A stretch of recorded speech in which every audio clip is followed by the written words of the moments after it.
Dirter. Tradoon. Tradoon.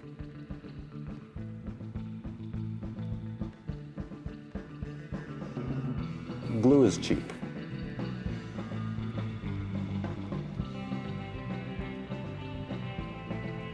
Dirter.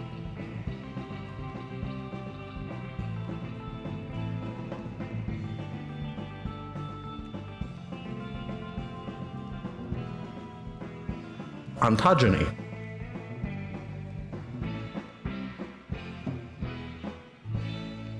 Dirter.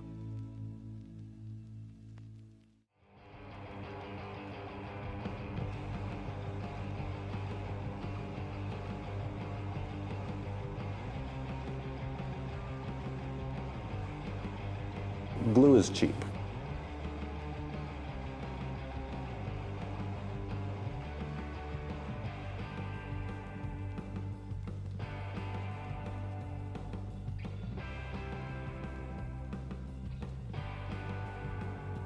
Dirter.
think it's a computer.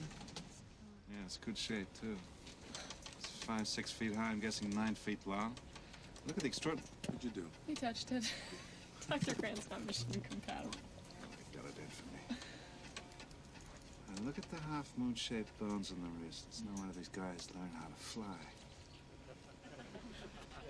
No, seriously. All right. Well, maybe dinosaurs have more in common with present-day birds than they do with reptiles. That doesn't look very scary. More like a 6-foot turkey. Turkey, Turkey.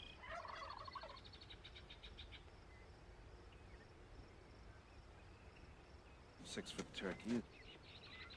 Turkey, 6-foot turkey. Okay. Try to imagine yourself in the Cretaceous period.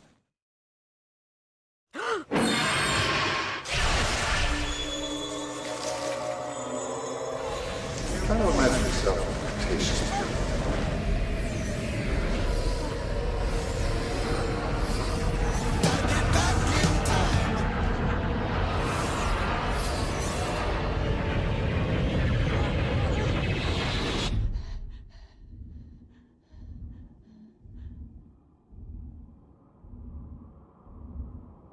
Imagine yourself in the Cretaceous period.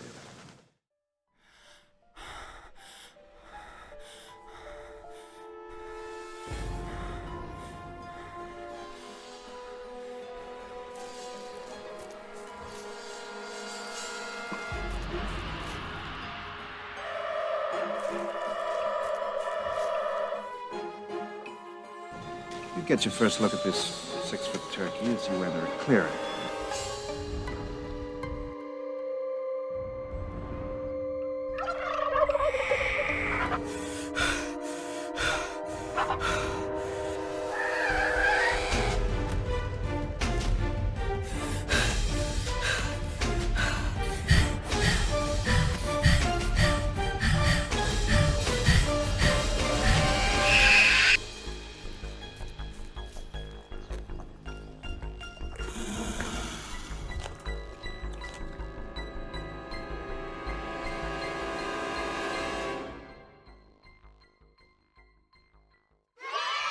Well, hello there, everybody, and welcome back to Paleontologizing and Science Streams.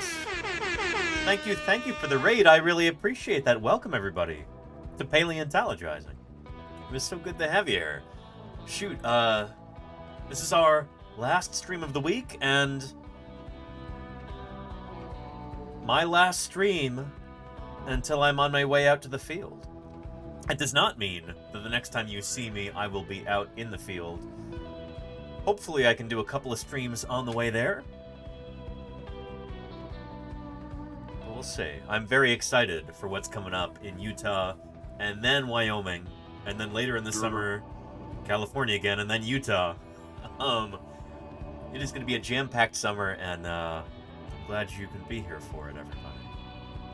First of all, everybody, the raiders who came in with Science Streams, how was Science Streams' stream?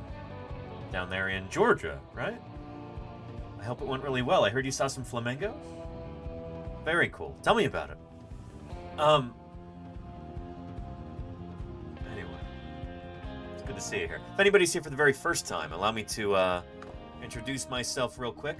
My name is Danny Anduza. I'm a dinosaur paleontologist. And I'm here on Twitch trying to do some good old-fashioned science outreach, you know? Talking about fossils, talking about some of the latest findings in fossil science.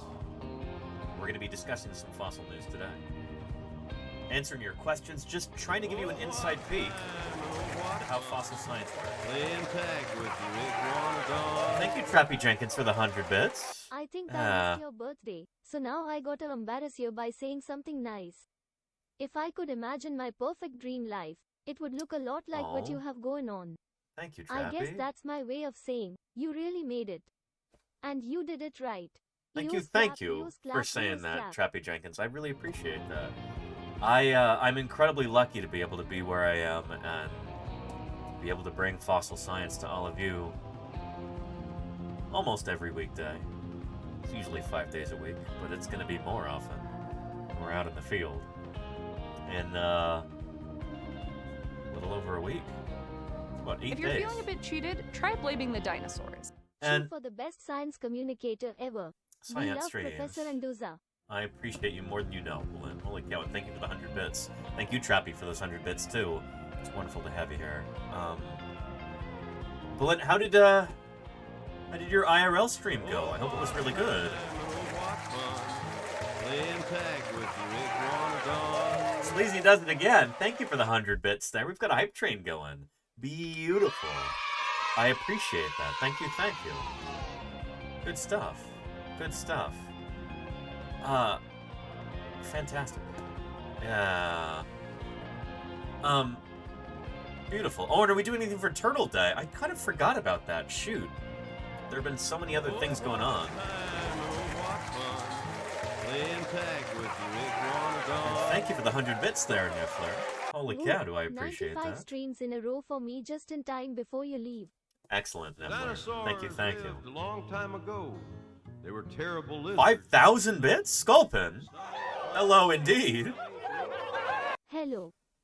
Holy cow, Sculpin. No expense. I don't even know what The to say. Lenino gifted a tier Holy 1 moly. sub to Berian357. Thank you for your They have generosity, given Sculpin. That is 318 incredible. I gift really subs in the appreciate channel. that. It's going to help me afford fuel on the way out to the field. And thank you, Lenina, for that gift sub to Berian357. Lenina, thank you for your generosity as well. Really appreciate that. Yeah. Gonna get home and have to go back to work just in time for Danny to leave for the field. Well, Salamander, it's gonna be a long summer. In a good way. There'll be plenty of field streams for you to see. I'm excited for you to come along via the magic of Twitch. What were we saying? Oh yeah, I was doing introductions. Yeah, my name's Danny. I'm a paleontologist. I work on dinosaurs in particular, hence dinosaur paleontologist. Most paleontologists do not work on dinosaurs. We're definitely in the minority, because paleontology is the study of fossils in general. The preserved remains of ancient living things. It's the purview of the paleontologist. That goes back almost 4 billion years. Dinosaurs are but a small part of that. From about 235 million years ago, so far. Earliest dinosaurs we have, up until 66 million years ago. Although strictly speaking, dinosaurs didn't go completely extinct. A few lineages survived, we call them birds. We'll be talking about that later today for Thursday BIRDSday. So I hope you are as excited for that as I am. I've got some cool fossil news to go along with that too. But, anywho. Like I said, this is our last stream of the week, and our last stream for a few days, because I am going to be out in the field next week. Very excited about that. Video Here's like a clip. that without proper references, and this Unless stuff our- hasn't been published yet. So wait till Around the bone like this, which we already do, and then you have to add a layer of separator over this. We use paper towel. So I'm going to pour some water into our plaster basin here.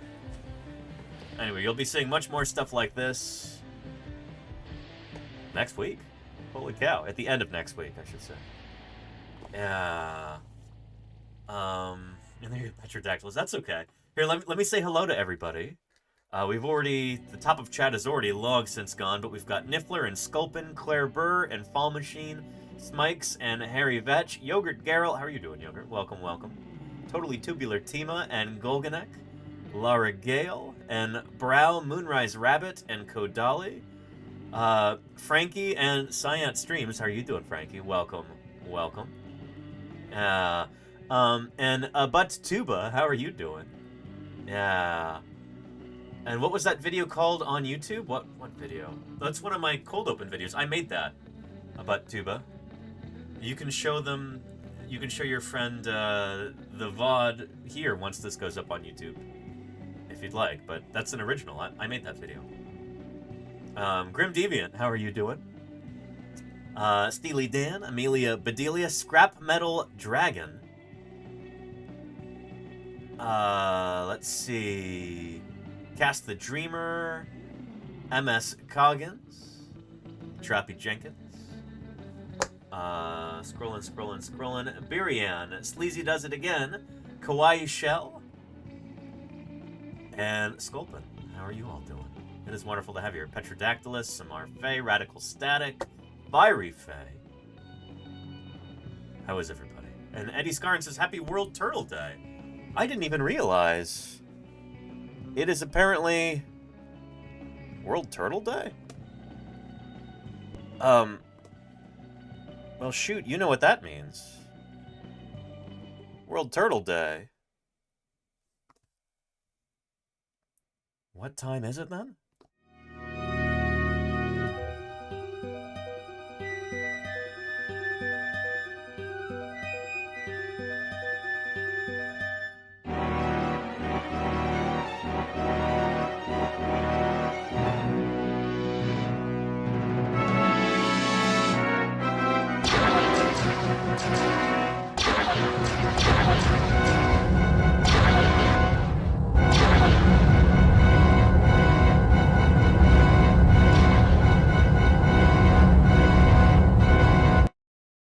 I like turtles. Apparently it's turtle time. I completely forgotten that today's World Turtle Day. So I guess we're going to be talking about that as well. We've got that, we've got Thursday, BIRDSday, and we've got some fossil news to cover. So why don't we talk about some turtles here? I like turtles too, Yogurt Carol. What is that sound I hear? Very specific. Dinosaur. X-Wing Katana, thank you for the follow. Welcome to Paleontologizing. It's good to have you here. And MS Coggins says bonus points if they are teenage, mutant, or ninjas. You know, there is a fossil turtle genus called Ninjemes, whose name literally means ninja turtle. This is where it really fits. And thank you, Ava the Third, for the follow. Welcome to Paleontologizing. Ninjemes is actually a really cool turtle. It lives up to its name. It is a neat critter. Ninjemes owenii from the Pleistocene of Queensland and possibly New South Wales, Australia. It is... So that's a reconstructed skull right there. Much of this is sculpted, because we, I guess, don't have very... The fossil material for this critter is not super complete. But take a look at that. It's a turtle that kind of wants to be an ankylosaur. Ninjemes, that's a wonderful reconstruction right there. Lovely Australian psittaciform bird perched atop its carapace. Really neat. Ninjemes. The name means ninja turtle. That wasn't its original name, as I understand it. I think it was put into a new genus, so it needed a new genus name. Yeah, Myelania owenii. Let's see. As the material lacked the snapomorphies of Myelania proper, Eugene Gaffney, who's a well-known turtle researcher, and other researchers argue that it should be placed within its own genus, as it would otherwise render Myelania paraphyletic. To amend the issue, Gaffney coined the genus Ninjemes for the species. Gaffney explains the etymology of Ninjemes to be in allusion to that totally rad, fearsome, foursome epitomizing shelled success, combined with the Latin word emes, turtle, a reference to the teenaged mutant ninja turtles. The species name coined by Woodward, meanwhile, honors Richard Owen, thus Ninjemes owenii. Let's take a look at that paper. Login. What? Oh, goodness. I guess we'll look this up.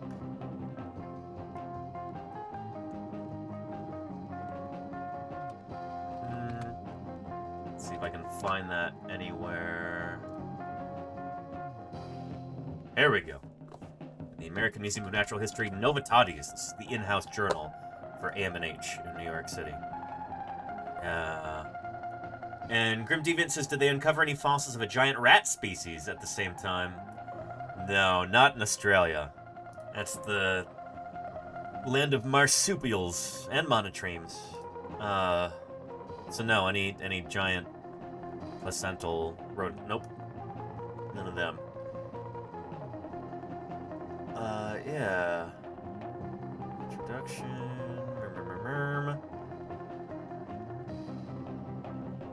Let's see. Previous work, reverse diagnosis. Do we have anything on the etymology? Yeah. There we go. Literally in the scientific paper. Etymology, ninja, an allusion to that totally rad, fearsome, foursome, epitomizing shelled success, and Emmys, turtle. Kind of snuck that in there. Gene Gaffney, sense of humor there. So I can see that my 50,000 a year has been well spent. And Charlie's Dragon. More than 1 month. That is more than 1 month. That's more than 2 months. 35 months is pretty incredible there, Charlie's Dragon. Thank you for your continued support. That means a lot to me. Holy cow, is that excellent. At tier 3, no less. Tier 3. Astonishing. That's fantastic. I appreciate you, Charlie's Dragon. I really do. And thank you for being a mod now as well. I know it's a little bit extra work, and I appreciate you for it. Thank you. Yeah. One thing that I find really interesting here about this turtle Ninjemys is how very ankylosaur-like its skull is. This is a top view of the skull, dorsal view. And like an ankylosaur, an ankylosaurid in particular, it's got these kind of squamosal spines right here, squamosal horns almost. Wild. Here, let me grab my Euplacephalus skull model. Let me grab that.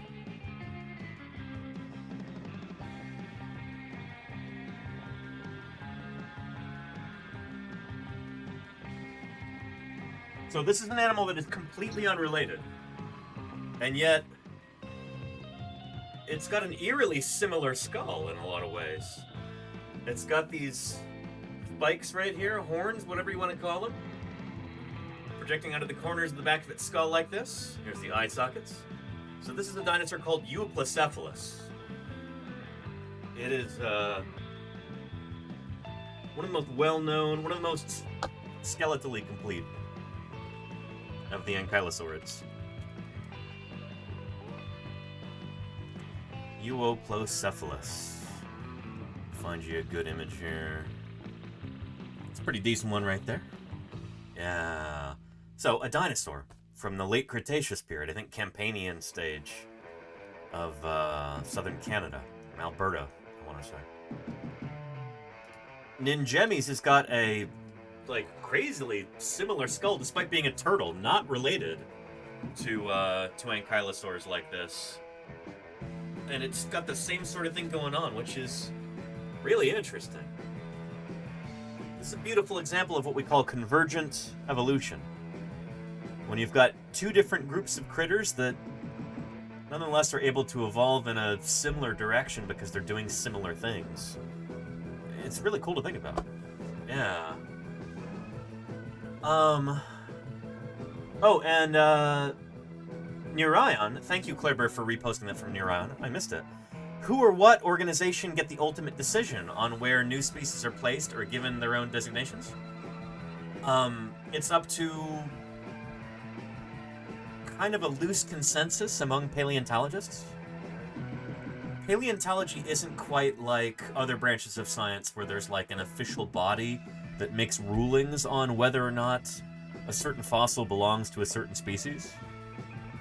It's not like, I don't know, everybody's heard about the demotion of the planet Pluto. Is it a demotion or a promotion? It depends on how you look at it. Instead of being one of the 9 planets, it's considered a planetoid or a planetesimal, or Not sure the exact terminology there, but as I understand it, there was an official vote that, like an astronomical Congress voted on. It was a democratic thing. There was a vote that took place there. That is not how it works in paleontology. Generally, the way that things work is... Here. This critter was named by Richard Owen. He called it Myolania at first. Let's see. Actually, there's kind of a long, complicated history to the taxonomy. But anyway, some of these fossils, what we now call ningemies, were considered part of genus Myolania. And then it turned out like, oh, these are way different. It doesn't appear that they should be in the same genus at all. They're different enough that this is like a separate lineage of critters. They diverged much further ago than anybody realized. And so, Eugene Gaffney, a turtle expert, leading authority on the morphology and evolutionary history of turtles. He's like, this thing needs a new name. And so he published a new name for it in this paper right here. Yeah, Ningemi's new name for Myolania owenii, a horned turtle from the Pleistocene of Queensland. That's just kind of how it works, is that we're dealing with very limited information most of the time as paleontologists. And so when new fossils are found or when old fossils are reevaluated, oftentimes you need to make some changes as to the naming and stuff like that. And so you publish a paper, and either other scientists find it useful, and they take your recommendations and they run with them. They use your naming schema in their own publications, if you've done a good job, or if you haven't done a good job, if people don't agree with you, then they just ignore it. That's how it works. There's no official governing body for synonymy of fossil animals like this. It's much less cut and dry than these sorts of things are in other scientific disciplines, because this is less of a cut and dry science. This is more complicated. It's more complex. There's more subjectivity in this. This is kind of how it works in paleontology. Does that make sense? Yeah. The International Astronomical Union was that body. Thank you, Cast the Dreamer. Yeah. But yeah.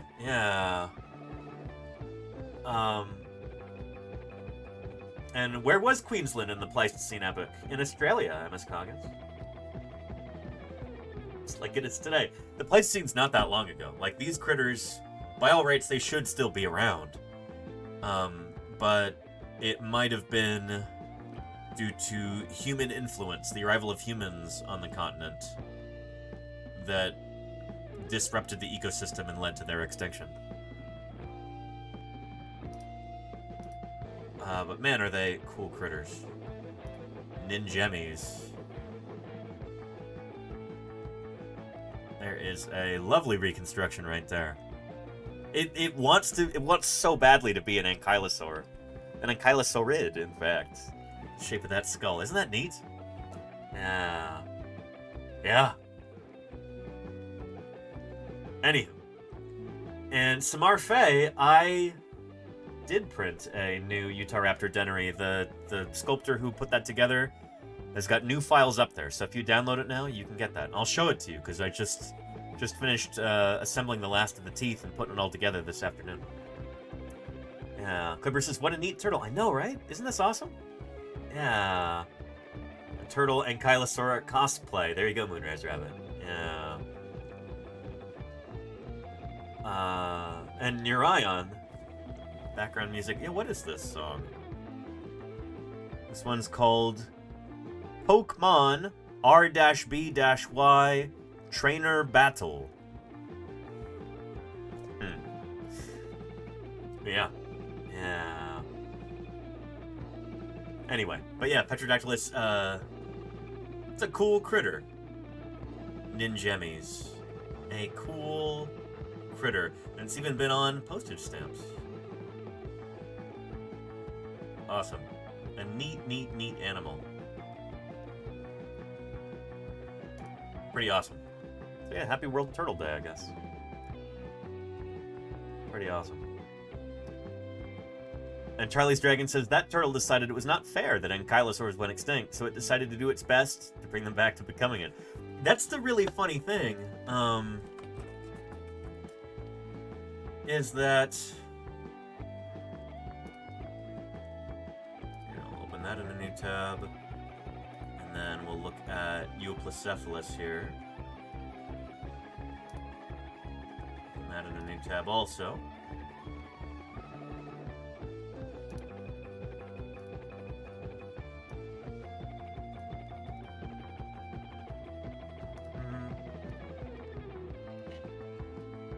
It is really funny how...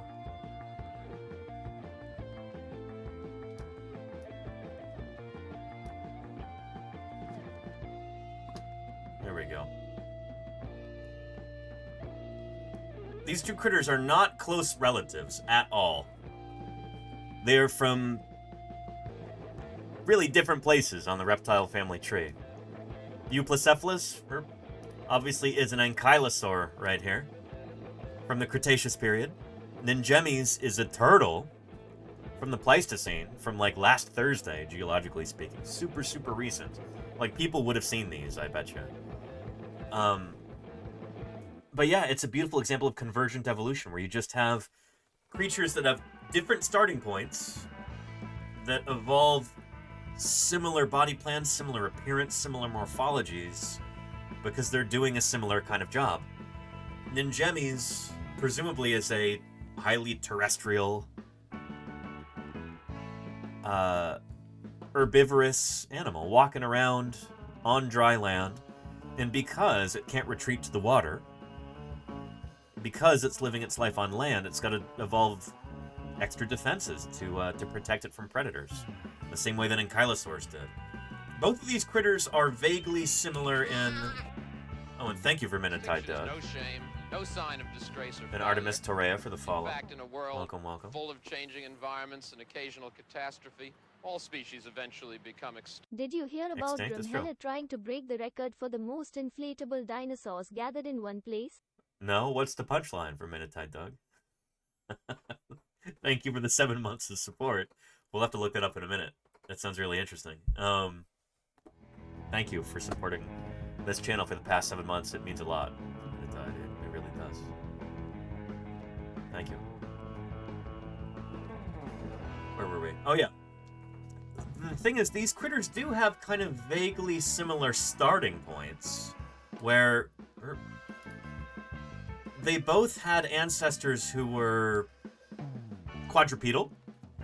They're both archelosauriform reptiles. So they've got certain aspects of their anatomy that... Yeah, let me show you.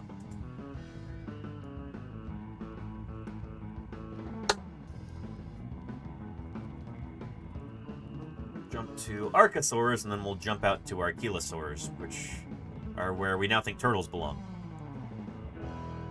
There we go. So, birds and crocodilians. Dinosaurs would be right here if this tree showed non-avian dinosaurs, which it doesn't. But, there we go. That's what. So, birds, turtles, and crocodilians. So, dinosaurs and turtles did share a common ancestor, just like all living things on Earth do. But it was 265 million years ago, or thereabouts, back in the Permian period, before the end Permian mass extinction. This is at the same time when, like, Gorgonopsians were running around, doing their thing. Turtles and the dinosaur branch had already split by that point. But that's recent enough where you could get, you know, critters where, like, convergent evolution can kind of work its magic. And when you've got critters from these two different branches that evolve a similar lifestyle, kind of doing a similar ecological job, they evolve similar traits. And that's really cool to think about. That's really, really cool to think about.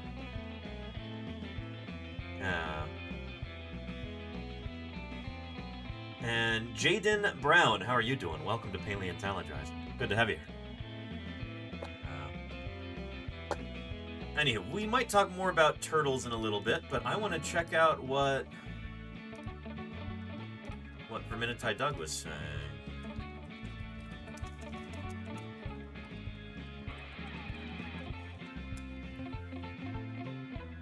And oh, this was 3 weeks ago from something called Global News. Let's take a look at that. Those big bobbing heads and stubby little arms, it's just silly and it never gets old. What is old are all the fossils we're surrounded by here in Drumheller, a fitting place to break a record for the largest number of people dressed up as dinosaurs. Oh boy, I've never been to Drumheller, but I really want to go. Drumheller is a place up in Alberta, Canada. It's the home of the Royal Tyrrell Museum, one of the world's great dinosaur museums. And the town itself has really kind of embraced that fossil heritage. Drumheller is surrounded by these beautiful badlands where so many important dinosaur fossils have been found. It kind of reminds me, I've never been to Drumheller, but from what I know, it's reminiscent of Vernal, Utah, which is also kind of a dinosaur-themed town in a certain sense. Anyway, take a look. People came from all over North America to help with the Titanosaurus task.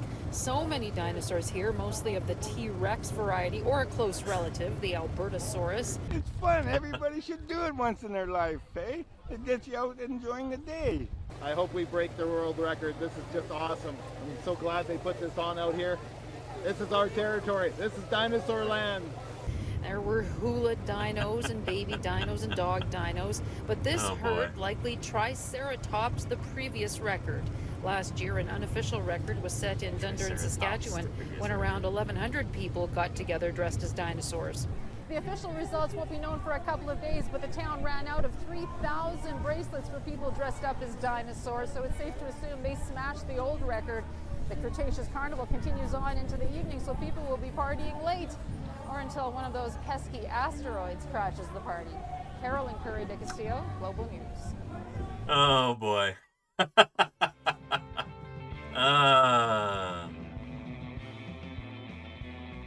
That's fun. That's fun. And we came in search of dinosaurs, but we bit off more than we could chew. Modern Paul Scambates. Paul Scambates and their 6 raiders should have taken a smaller bite. Welcome to Paleontologizing, Modern Paul. It's good to have you here. How was the scam baiting? I hope it went well. Welcome to our last stream before I leave for the field in just a few days. Probably be leaving on Monday. It's going to take me a while to get out there to Utah and then Wyoming. But yeah. Looking forward to it. But yeah. When etymology of Archelosaur, so it's Archosaur with Chelonian, or like Chelonian, Colonian. I've never actually heard it pronounced, but it's turtles. It's almost like Whippomorpha, which is hippos and whales. Whippomorpha, you know. Archelosauria is when we realized that archosaurs and turtles are probably allies. They're probably sister groups. So yeah. Anywho, yeah. We had a question if I'd heard about the new Abelisaur. I have heard about that, Dr. Terror. We'll be talking about that too. Yeah. Anyone from Argentina, I believe. Where most of the Abelisaurs are from. Yeah. Eddie Scarn says, what's the biggest turtle to ever exist? Talking about turtles for World Turtle Day. As far as I know, it would be Archelon. Pretty enormous.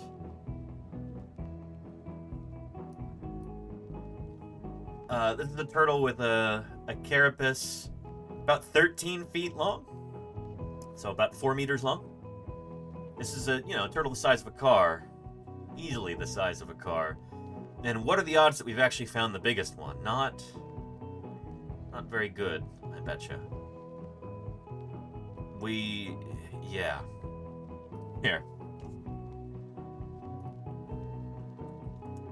I'll show it to you compared to Tyrannosaurus for some scale there.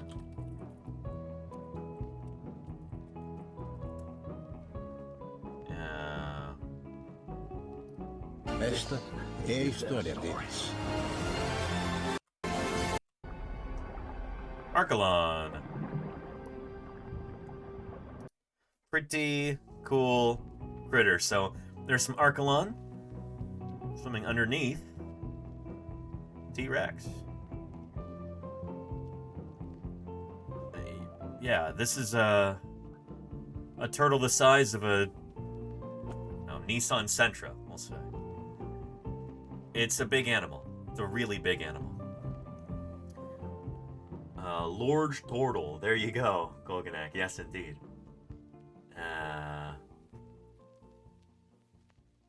And the Rom in Toronto is a really big skeleton that hangs above one of the galleries. Yeah, Yogurt Girl. That's actually a pretty common thing. I wouldn't say common, but it's popular in museums to have an Archelon skeleton, either Archelon or Protostega. But yeah, there is a dead Archelon with a T-Rex turning it over. Pretty awesome. And yep, they lived in the Western Interior Sea. Yes, indeed, Murph. Yes, indeed.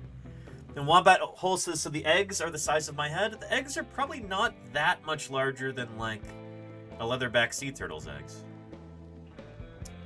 Yeah, Dermot Kelly's probably doesn't have eggs that are that much larger, that much smaller than these guys.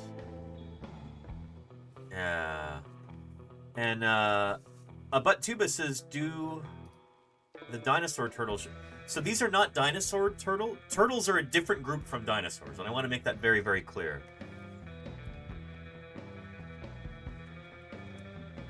So, turtles... Well, here. What is a dinosaur and what isn't? This is a handy little infographic for that. I really ought to go to the website and buy the poster. I've been using this so often on stream. Really ought to do that. Anyway. The way that we classify living things as scientists is based on what they evolved from. When we say that wolves and domestic dogs are close relatives, we don't just mean they look similar, we don't just mean they have similar vibes. What we mean is that they evolved from the same ancestor. They are related to each other. So if you trace their family trees back, they meet up not that long ago. They are closely related. That's how we classify living things, is based on what they're related to, what they share common ancestors with most recently. And so in order to be a dinosaur, you have to come from the dinosaur ancestor. A critter probably a lot like Eoraptor, about 240 million years ago, give or take a few million years. In order to be a dinosaur, you have to have evolved from that dinosaur ancestor. So all of these dinosaurs come from the same place. They are all related to each other. That's what makes them dinosaurs. That's why birds are dinosaurs, is because they evolved from that dinosaur ancestor. I'm sure that people, long-term viewers and chatters are probably tired of me saying this, but it's important stuff. I wish this sort of thing were taught in schools, because this is the one underlying fundamental principle in all of biology. The idea of common descent, of phylogeny. Living things are related to each other. And they change over time, they diversify. That is the foundational principle of biology. And this is usually new information for most people in the US. Even very intelligent, very well-educated, very savvy people, they never got to learn about this in school because of the influence of creationists. Anyway, turtles are not dinosaurs. They're over here. So we think they might be related to critters like... Actually, this is kind of a weird one.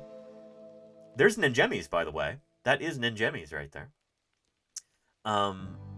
This tree puts them close to plesiosaurs and nothosaurs, as if those guys are chelosaurs, but I don't think that's... I think these guys are now thought to be more closely related to lizards. But anyway, the point is turtles are not dinosaurs. In order to get to where turtles and dinosaurs share a common ancestor, you've got to go way back into the Permian period, long before the first dinosaurs evolved. And so turtles are like distant cousins of the dinosaurs. They're not dinosaurs themselves. Yeah. Anywho, But yeah. So, but Tuba says, to ask the question again, are the older ancient turtle shells harder or softer than today's turtles? They're probably about the same, I would imagine. So modern turtle eggs they're not super squishy, but they don't have super hard shells either. They're kind of, yeah, they're kind of leathery almost. Here, let's take a look at this. Painted river turtle exhibit. So this is our nesting season. Toronto Zoo. You can see where Angie's pointing out there. There are tracks from a turtle coming up into the sanded area where they do dig and lay their eggs. So we are going to be checking Very funny fall to see machine. if we have any turtle eggs under here. Somewhere, where to start? So hopefully we'll get a sense. These are not sea turtles. These are river turtles. She's being very careful as she is trying to locate them. I'll try and find you some footage of sea turtle eggs too. So in the pavilion here, it is harder for us to keep control of the climate and keep the temperature and humidity correct. So Extremely thick eggshell. Interesting, Marv. That's interesting. I wouldn't have expected extremely thick eggshell. So we do incubate them. There are set conditions just to improve our chances of the eggs hatching. And so with the reptile eggs, they are set. There is an upright position for these eggs. So we do have to make sure that we keep them the same way. Not like a bird's eggs where they can roll them and readjust them in their nest. These do have to stay the same way. So they're gonna have to probably use a marker and mark the top of the eggs so that they don't accidentally flip them over and damage them. That's a pretty deep hole for that river turtle to have dug. Wow. Check that out.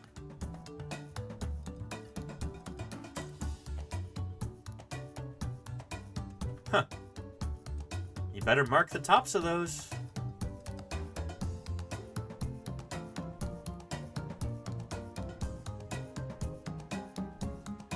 Huh.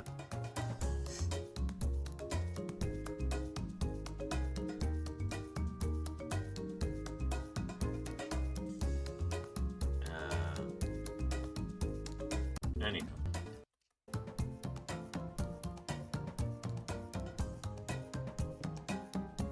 And if it's been less than 24 hours, they don't have to. Is that right, Smart Man? I guess that makes sense, because it's not like Mama Turtle is placing the eggs very carefully. They're just kind of dropping out of her cloaca. Okay, so now we have vermiculite here mixed with 1-to-1 with water. So this is the substrate that we do keep the eggs in while in the incubator. So we're just going to be nestling them in here. So we do leave them in the incubator 1 day. And that's very cool, Cast the Dreamer. Take this out and we will weigh it. Oh, all the eggs have been dug up by a raccoon. So that we know how much water to add back into the vermiculite to bring it back up to its previous weight. And then as they're further developed, we will check to see if they are a fertile developing egg. So we will put them on an apparatus where we can see if we can detect a heartbeat. Yeah. Here, let's look up sea turtle egg texture. Here,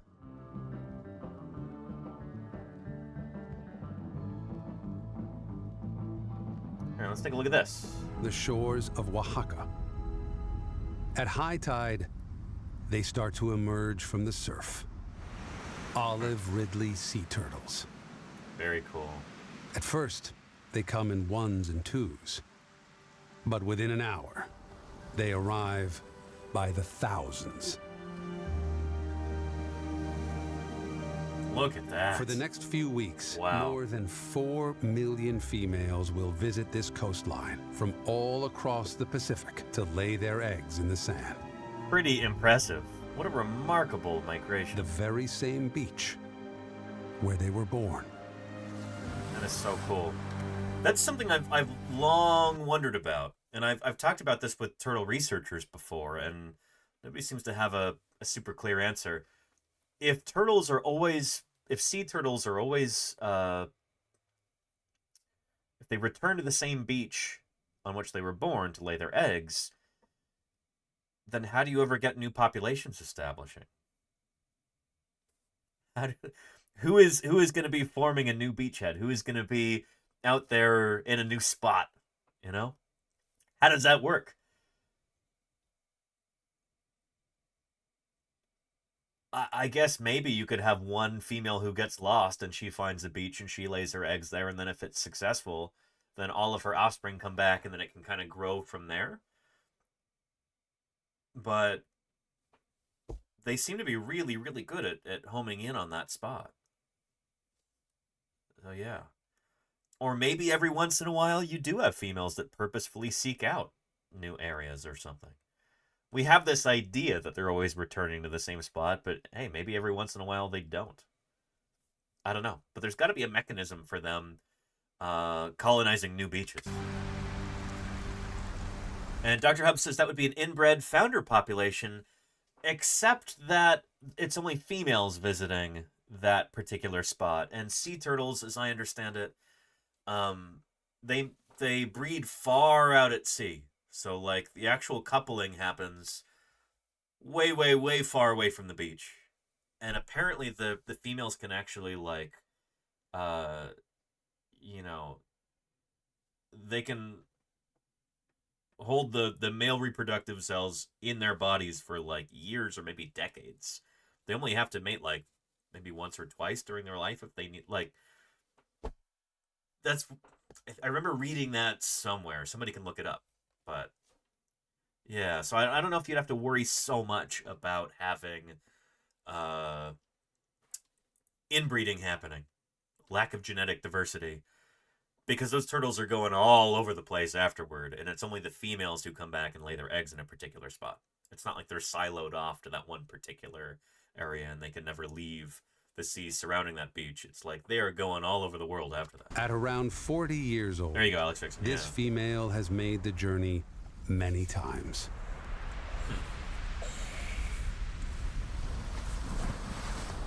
Laden with eggs, the crushing weight of gravity and thick sand amplifies her exhaustion. Yeah. That's another interesting... But she can't show any sign of weakness. That's another interesting kind of constraint on sea turtle evolution, is that sea turtles will probably never evolve a really fish-like shape like ichthyosaurs managed to do, or even critters like plesiosaurs that, you know, I'm not saying plesiosaurs are fish-like, but they had become fully adapted to life in the sea to the point where they probably never came up onto land.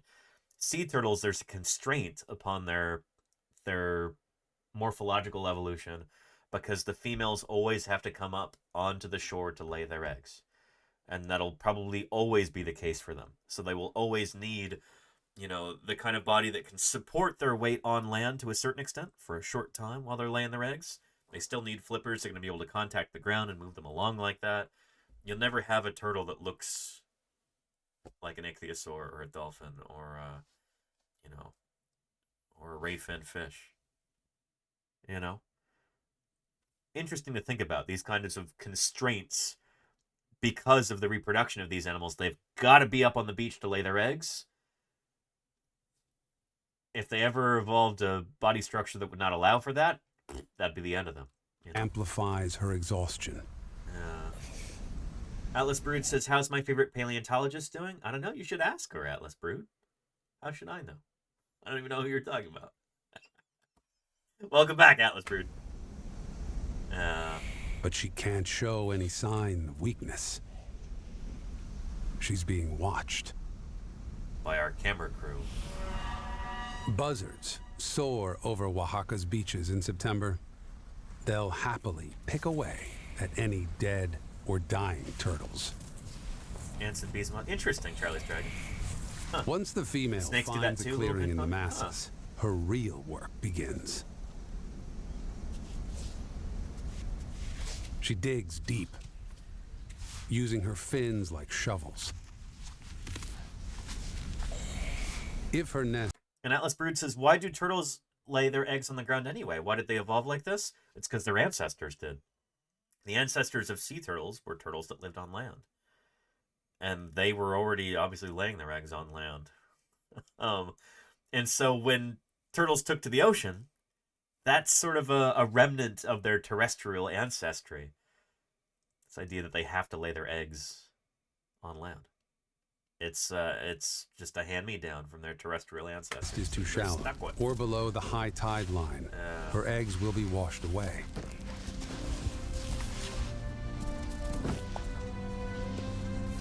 And are there species that are exceptions? Yes, actually. We'll look at some of them. Turtles are actually the weird exception in this regard. Most marine reptiles evolved to give birth to live young. Ichthyosaurs, plesiosaurs, mosasaurs, it seems, evolved the ability to give birth to live young, but with that came a different reproductive strategy entirely, not just in where you're giving birth, but to whom you are giving birth. The mother plesiosaur would have one baby at a time. That's what we call like a K-selected reproductive strategy. Turtles are R-selected. They have a bunch of babies, and they're all really small. The mother plesiosaur would have one baby at a time. Yeah. So turtles are kind of the exception. Plesiosaurs, mosasaurs, ichthyosaurs, metriorhynchids, the like Thalattosuchian ocean-going crocodiles. They evolved to give birth to live young, we think. And maybe also thalattosaurs, nothosaurs, they may have done the same thing too. Yeah. Isn't live birth usually longer gestation? Yes, Marfe, yeah. Yeah. The young are born better developed than... This is really not what paleontology is like. And Pinky High, thank you. Hey, there's a follow. thought. You could hire a dinosaur to put a swimming pool in your backyard. All you'd have to do is show up for 5 minutes, whop, instant swimming pool. Whoa, 13 months. That's almost a year. It is almost a year, Dr. Irrefutable. Thank you. Now at tier 2, by the way. I really appreciate that, Dr. Irrefutable. Thank you for your ongoing support. It means a lot. Thank you. Yeah. And most sharks and marine mammals, too? All marine mammals give birth to live young, Samarfe, as you know. But yeah. And Pinky High says, OMG, there's a dinosaur. Where? Oh. Scared me. My goodness. Welcome, Pinky High. It's good to have you here. Shoot, my name is Danny Anduzo. I'm a dinosaur paleontologist. And, right now, I'm streaming from my office in the San Francisco Bay Area. But as a dinosaur paleontologist, I, try and go out and do field work every summer. And this is our last stream until I go out to the field. I'll be out digging dinosaurs again and streaming it before you know it. And then I'll show you how we apply the paper towel separator to the bone itself. So, yeah, this is me out in Wyoming last summer. I'll be out here again next Friday. Very excited about that. So, thanks for following. Hopefully now you'll get notified when I'm out there. This is, believe it or not, this is my full-time job. This is how I pay the bills. This is how I put food on the table. We've got plenty of live streaming, doing science outreach. Usually every weekday when I'm here, but I'm going to try and stream almost every day from the field, weekends included. We're going to be digging up at least 3 new dinosaurs this summer, probably more, in Wyoming, and then more in Utah later on in the summer. Make way, yes indeed. Yeah. It's so fun. Well, for different people, it takes different lengths of time to be able to tell what's rock and what's bone. Took me a good while to really become confident about it. But, So, as for the lithology here, lithology is our word for, like, the composition of the rocks. This is a mudstone right here, which is a kind of sedimentary rock. So, mudstone. Can anybody guess what mudstone was formed out of?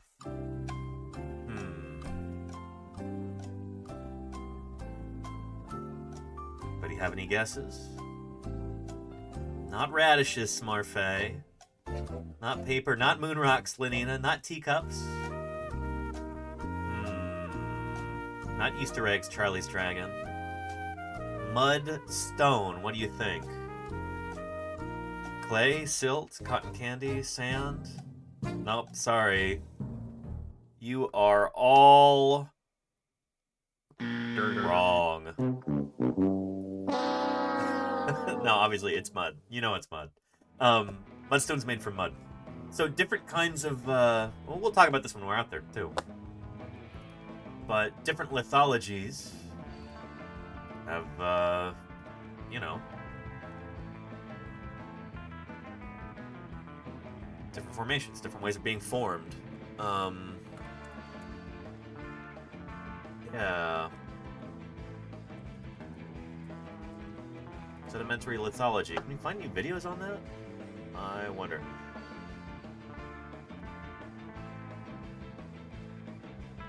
Let's take a look at this. Igneous sill versus a sedimentary horizontal layer while looking at a stratigraphic column, you'll need to figure out what rock type each layer is. When we're doing our worksheets in class, we're going to have black and white or grayscale images. That adds a complication as compared to looking to a colored block model. Anyway, this is kind of like Geology 101 right here. Sometimes see the conglomerate. Things that are fossil rich won't be showing up in our lab activities very much. Sedimentary Sample geology. patterns for many established rock types. Yeah, so most of the time when we're digging up dinosaurs in the field, they'll be found in usually sandstones, mudstones, sometimes siltstones or clays. Occasionally you find them in paleosols, which are the remains of like an ancient soil. But generally they're either lacustrine or fluvial in origin. Lacustrine rocks are from the bottom of a lake. Fluvial, I think flow, that's from a river or a stream or something like that. Flowing water, fluvial. Fluvial rocks tend to be sandstones. Muds and silts, they tend to be lacustrine lakes. Or sometimes like kind of swampy bogs or something like that. Yeah. And we do end up putting some of the rocks in our mouths, sometimes squiggles, yes indeed, in order to kind of taste the lithology.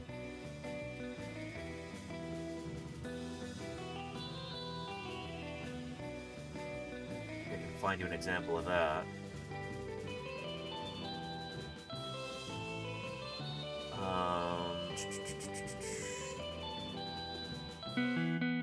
What do geologists do? And paleontologists as well. Paleontology is kind of a mixture of biology and geology. And so much of this is going to apply to us paleontologists as well. Yeah. What do geologists do? So we are geoscientists that study the Earth, its components, and its processes. Some processes we can see, like volcanoes erupting, earthquakes happening, and some others we can't because they happened very deep in the Earth, inside the Earth, and we can see them. But guess what? The rocks that are left behind will tell us about all those processes that we can see. We cannot see because they also take time. Beautiful Badlands topography here. Geologic time All that sedimentary rock. In terms of millions and billions muds of and years. sands in But there. with the rocks and its minerals channels. and fossils, we can reconstruct the different processes around the Earth. So we study the Earth, and we know we study geologic time. With the tools that we learn, we are able to reconstruct histories, the story of the Earth, and the history of these, what we call This looks like this looks a lot like the Hell Creek. Our lab. We call this work. Yeah, fieldwork. Good stuff. Yeah.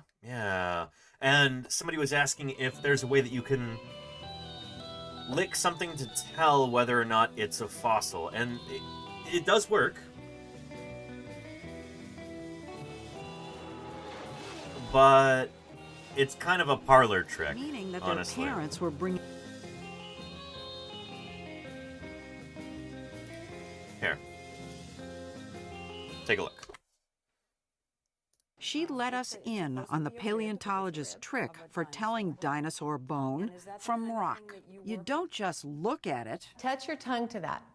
She actually wanted me to lick it. It's supposed to stick like Velcro. Oh, it did. That's bone. That's how you can tell. Yeah, because the bone is filled with little capillaries.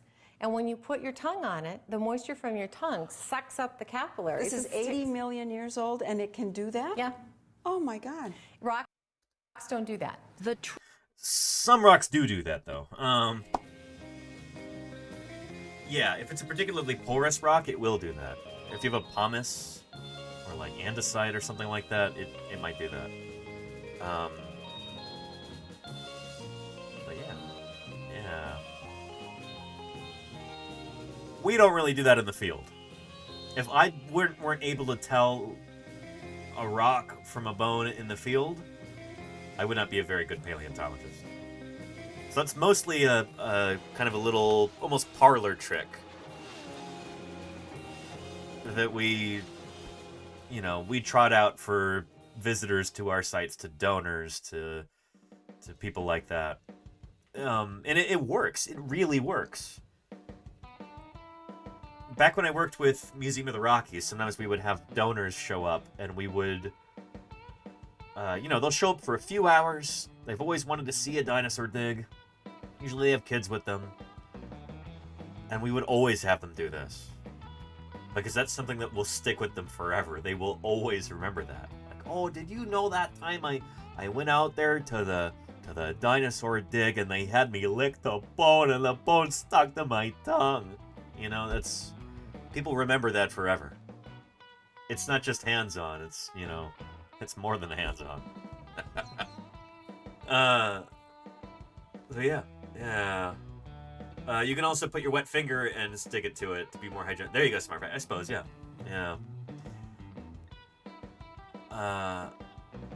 Anywho, and some fragments of stones from Drumheller. I did lick some of them to confirm if they were fossils or not. Yeah, it's our world 225 million years ago at the beginning of the Mesozoic era. Or 35 months ago. Thank you, Haraz, for the 35 months of support. And thank you, Wood, holy cow, for those 5 gift subs. I really appreciate that. Thank you, Wood. Good stuff. Holy cow. Wood really wants ukulele with those 5 gift subs. Appreciate that, Wood. I really do. Thank you. Good stuff. Yeah.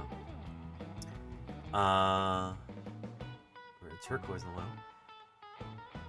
And interesting, Samarfe. Interesting. Yeah. Good stuff. Anyway, Wood, thank you for your support. There's 5 people in the chat who won't have to watch any ads until I've already been out in Wyoming for like 23 days digging up dinosaurs. Ad-free viewing experience for those 5 lucky viewers, thanks to your generosity. I appreciate it, Wood. Thank you. Yeah. Good stuff. Very good stuff. Anyway, where were we? Here.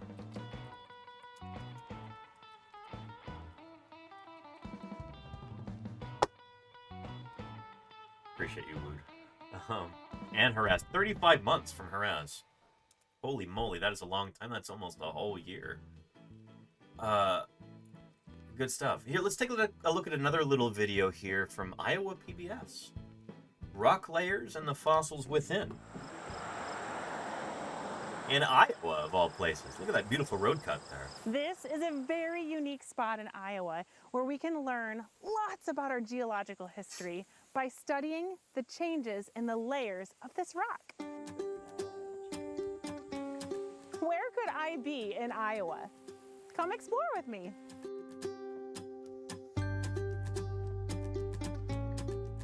Sometimes the rocks that tell the history of Iowa are in places where people drive by every day without ever recognizing how special they really are. Yep. Just like the rocks And Wombat Hole. Give it 100 bits. Let's go get educated. Let's do it. Wombat Hole, thank you for the 100 bits. I appreciate that. Thank you, thank you. We're exploring today in northeast Iowa in a town called Graff, where we can see layers and layers of ancient rocks right on the side of the road.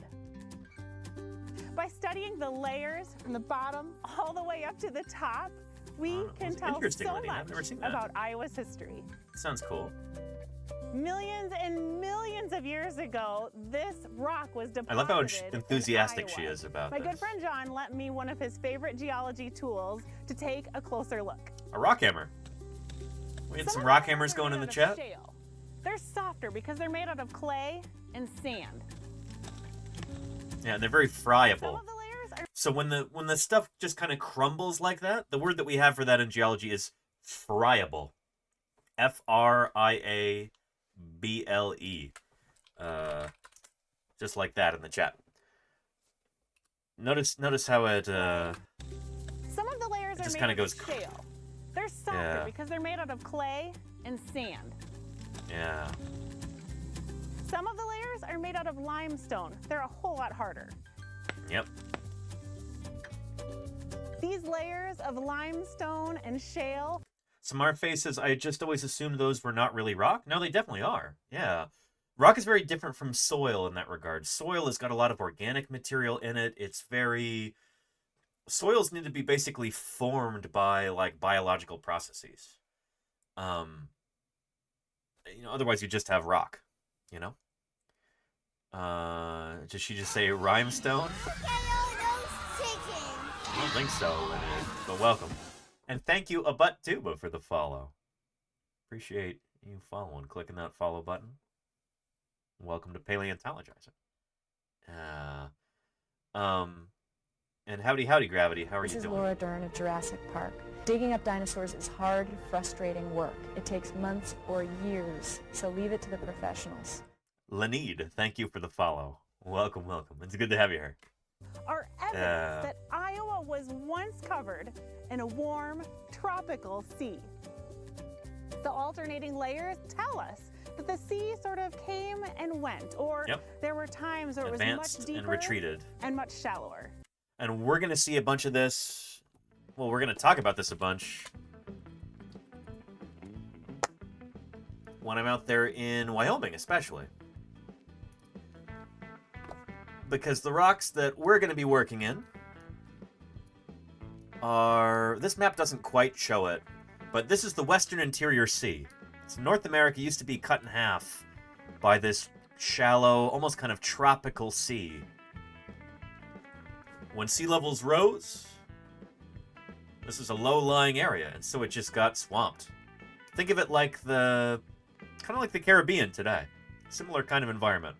Warm, probably clear water, all kinds of cool critters swimming around it, plesiosaurs and mosasaurs and giant sea turtles like Archelon. And then along this western shore of the Western Interior Sea, you had dinosaurs absolutely thriving.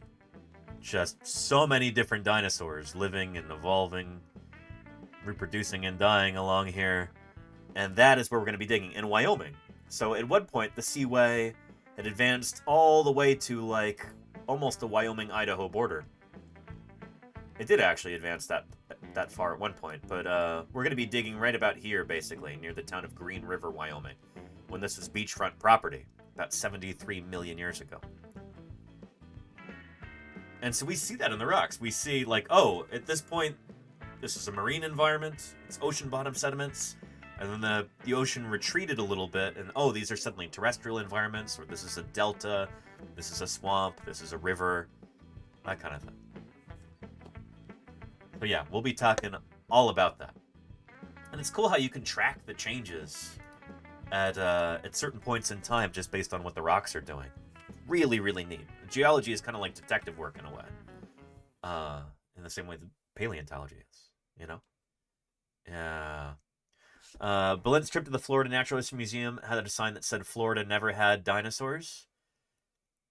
That's probably not entirely true, Samarfe. But, they definitely had birds. Still do. But there probably would have been Mesozoic dinosaurs in Florida at some point. You might have to go back to like the Triassic for that. But yeah. Yeah. The alternating layers tell us that the sea sort of came and went, or there were times where it was much deeper and much shallower. Yep. The limestone contains even more evidence of Iowa's history. Can you guess what it is? The limestone in Graff, Iowa is so special because it contains fossils. These fossils are that looks like maybe a belemnite? sea creatures. This fossil is a nautiloid cephalopod. Okay, yeah. These creatures lived in the warm tropical sea that once covered Iowa. So how does a creature once living and swimming around in the sea become fossilized and part of a rock? Ooh. Oh. Is there going to be another joke like the step one thing here? Let's see. It's the first time watching this video. Let's see how they handle the whole, you know, taphonomic diagenetic sequence here. I'm excited. Just like all forms of life. And holy cow, Nana Tyrannus. Nana, how are you doing? It's good to see you. And it says, hi, Danny. I'm excited to hear about your... Oh, you left me on a cliffhanger there, Nana. My fieldwork? My... I don't know. It could be anything. Nana, I love you. I hope you're doing okay. I'm going to try and come out and see you again on my way out to the field, because I'll be leaving in just a few days. But I'm very, very excited, and yeah, I want to make you proud. We're going to be doing some really cool stuff out there and doing some really, really cool broadcasts. Yeah. Anyhow, finds this dig. Yes. Oh man, Nana, you're going to get to watch, because I'll be live streaming it. So, yeah, I'm excited. How's your tablet working, by the way?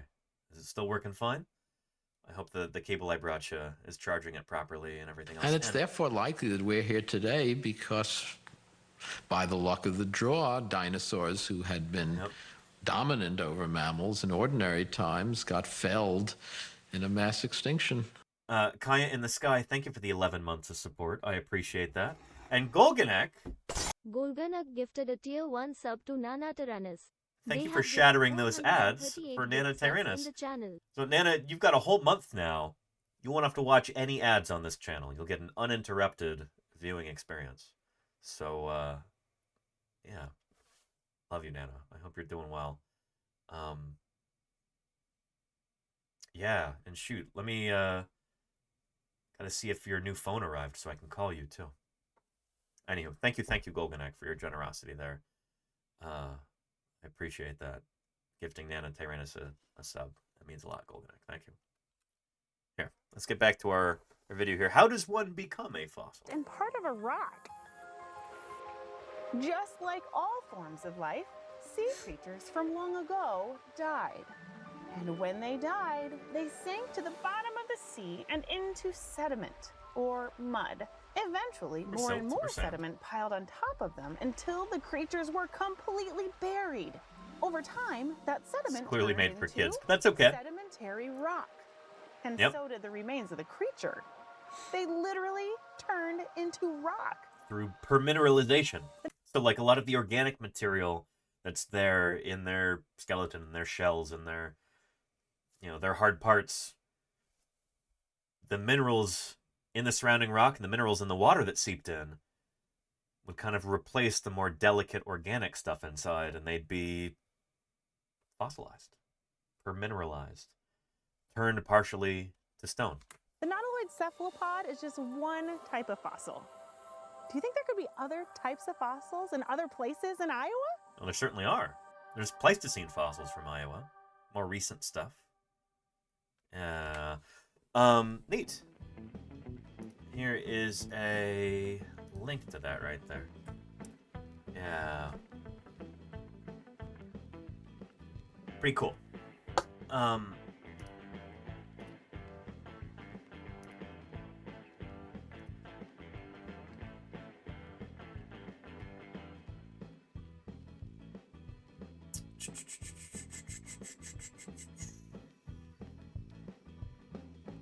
Anywho. That's why you don't drink mineral water. You don't want to be permineralized, Will 62. Well, it doesn't really happen until long after you're dead and buried. So, I don't think you have to worry about that too much. Yeah. Cassie Dreamer says, my elementary school garden had a bench made of limestone filled with all kinds of fossil shells. Yeah, shoot, that happened recently where,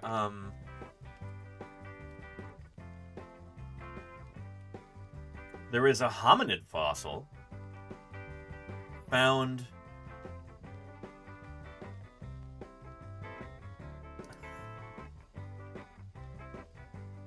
oh boy, no, don't paywall me, Washington Post. Shoot.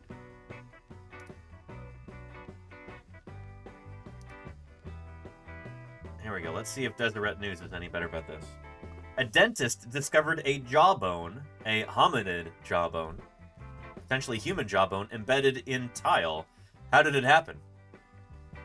A jawbone was recently found in travertine tile after a home renovation. And there it is right there.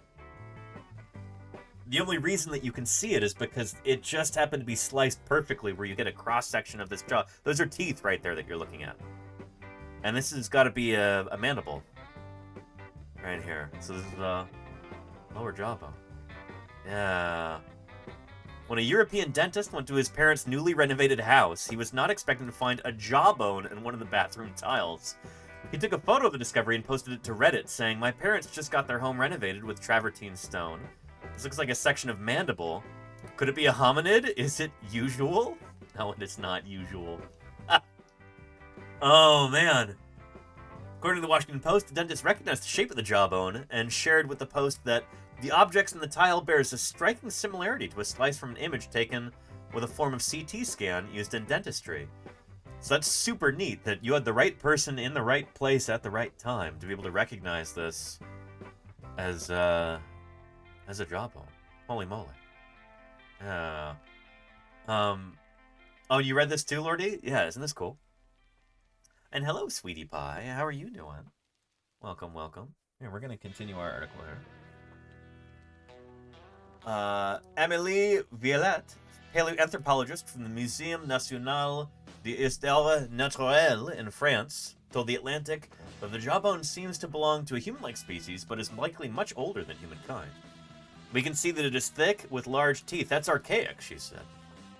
Violette and a team of researchers hope to extract the tile undamaged and conduct scans on the jawbone. They're curious to find out what information they can extract from the teeth, such as what was last eaten and DNA, The Atlantic reported. I like that her last name is very similar to my grandmother's last name. Nana, that's pretty close to Viali, isn't it? There's just a T at the end. It might even be pronounced the same way. It might still just be Viali. Violette and the team of researchers hope... Yeah. In order to study the jawbone, Mirjana Roksandik from the University of Winnipeg will bring in a stonemason that specializes in removing tiles from special displays, like mosaics, to make sure the fossil is not damaged, Forbes reported. The dentist is not the first person to find a fossil in a house tile. Decades ago, workers found part of a skull in Turkey while preparing tiles that would be sold commercially, per Forbes. That's also how, like, all of the Archaeopteryx fossils were discovered originally. The first ones, anyhow. Yeah. Pretty cool stuff. Here is a link to that article if you'd like to read more about it. Neat stuff. Yeah. Anywho, Sweetie Pie, it's... Sweetie wants a treat, doesn't she? Don't you, Sweetie Pie? Huh.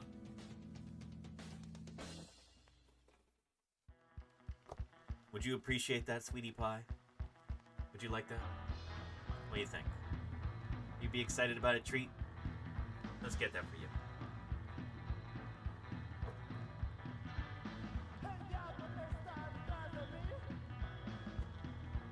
Ooh. Yeah.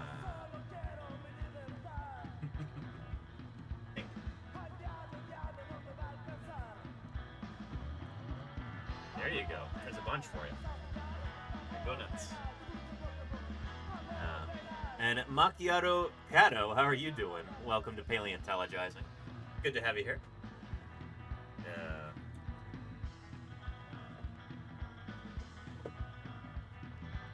Oh, look at all those treats for you, sweetie pie. You hit the jackpot.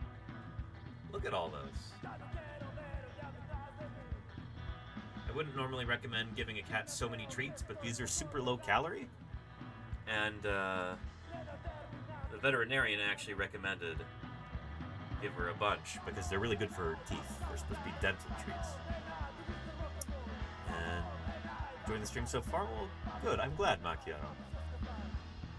It's good to have you here. And Sweetie always looks beautiful, Gravity. She always does. She's such a princess.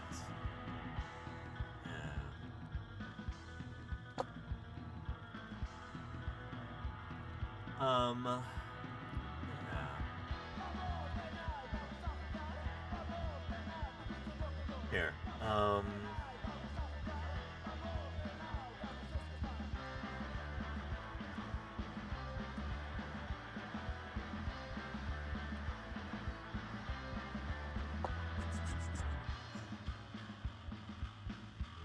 Find that right now, but that's okay.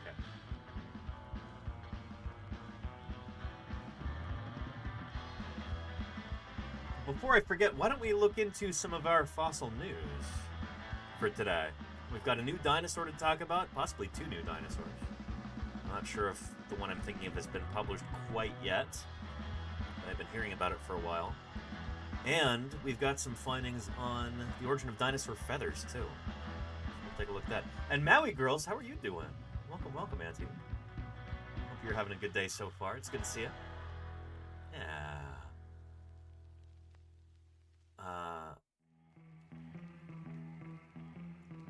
Anywho. Oh, and very nice. Geology kit on the kiddo's wish list. That's awesome, Mommy does. This is the same kiddo who, yep, was hammering the drywall. Nice. Really spectacular. Spared no expense. And thank you, Lenina, for Lenina gifting gifted Maui a tier Girls. 1 sub to Maui Girls 19. I They have appreciate given that, Lenina. 319 gift subs in the channel. That's my aunt right there. Auntie, I hope you're having a good day. Yeah. This is my last stream from the office here before I go out to the field. I'll be leaving on Monday, or at least heading off toward the field on Monday. I won't be actually out doing field work until next Friday, the 31st, but I'll be out there again doing more of this. More live streaming from wild and beautiful Wyoming. You kind of need to do some detective work to figure out, you know, which quarry belonged to which crew and that kind of thing. So that's really important information. If you want to figure out... Anywho, Samar Face says, is there a way to figure out what dinosaur it is and what it has to do with that random highway junction? Wait, dinosaur sculpture, replica of that dinosaur's bones and matrix at a truck stop. I would need more details, Samar Faye, to figure that out. Yeah, I don't know. Anywho, I am pretty excited for more field work. Oh, and let me show you something real quick too.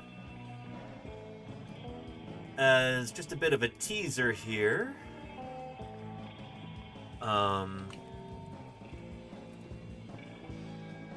If all goes according to plan, next Thursday, I'll be doing a stream with the state paleontologist of Utah, Jim Kirkland. One of my co-authors on some projects, and crew chief when I'm out in the field in Utah. We're going to be looking at the Utah Raptor block at the Utah Geological Survey, and I cannot wait for that. It is going to be stellar.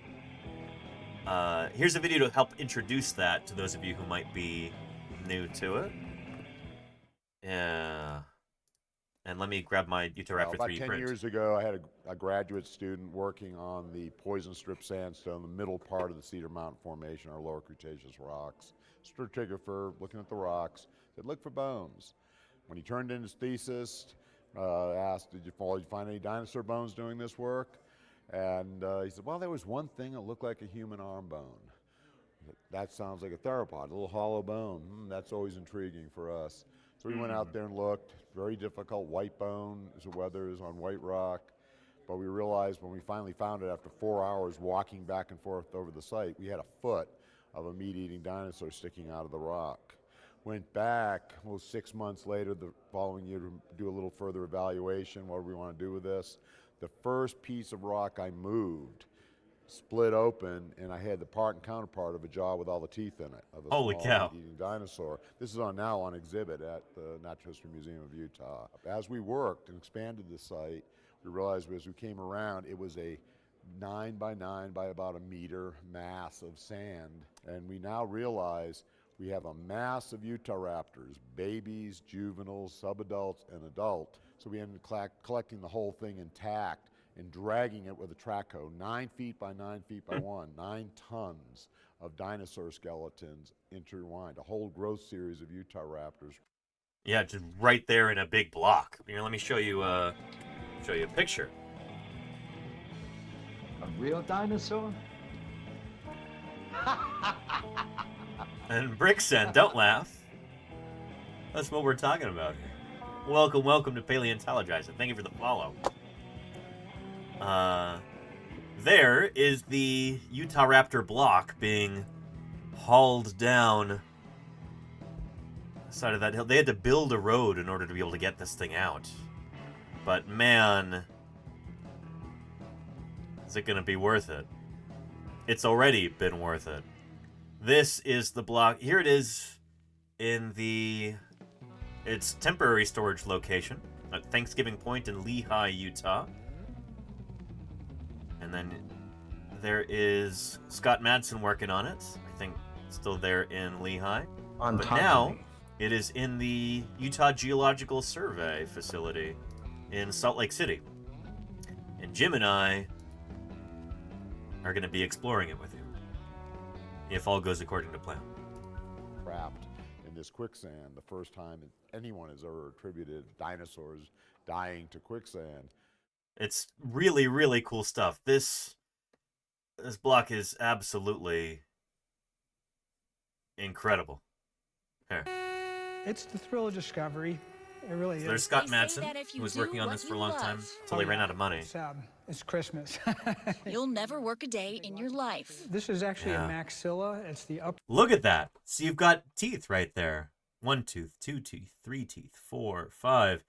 This is this bone right here from the upper jaw. Upper jaw. And for Scott Madsen. Pretty jubilant when we found it. This particular job has been going on for more than 15 years. This will be on Thursday, Golganek. This thing is huge. I mean, The 30th. 18,000 pounds. Good God. Back in 2001, along with state paleontologist Jim Kirkland, Scott followed the directions of a grad student to a site near Moab and found the very tip of what would eventually become one of the largest finds in history. There were several feet of rock there that was just absolutely jam-packed with bone. They uncovered fossilized quicksand. What they thought was a free, easy meal. An entire pack of Utahraptors who showed up to feed on a trapped iguanodon, then became trapped themselves. We have juveniles, full-grown adults in here, and little tiny babies. After years of excavation and transportation, Scott couldn't wait to start the real work. This is a lower jaw. But then, the work... And Brixen, thank you for the sub. I really appreciate that.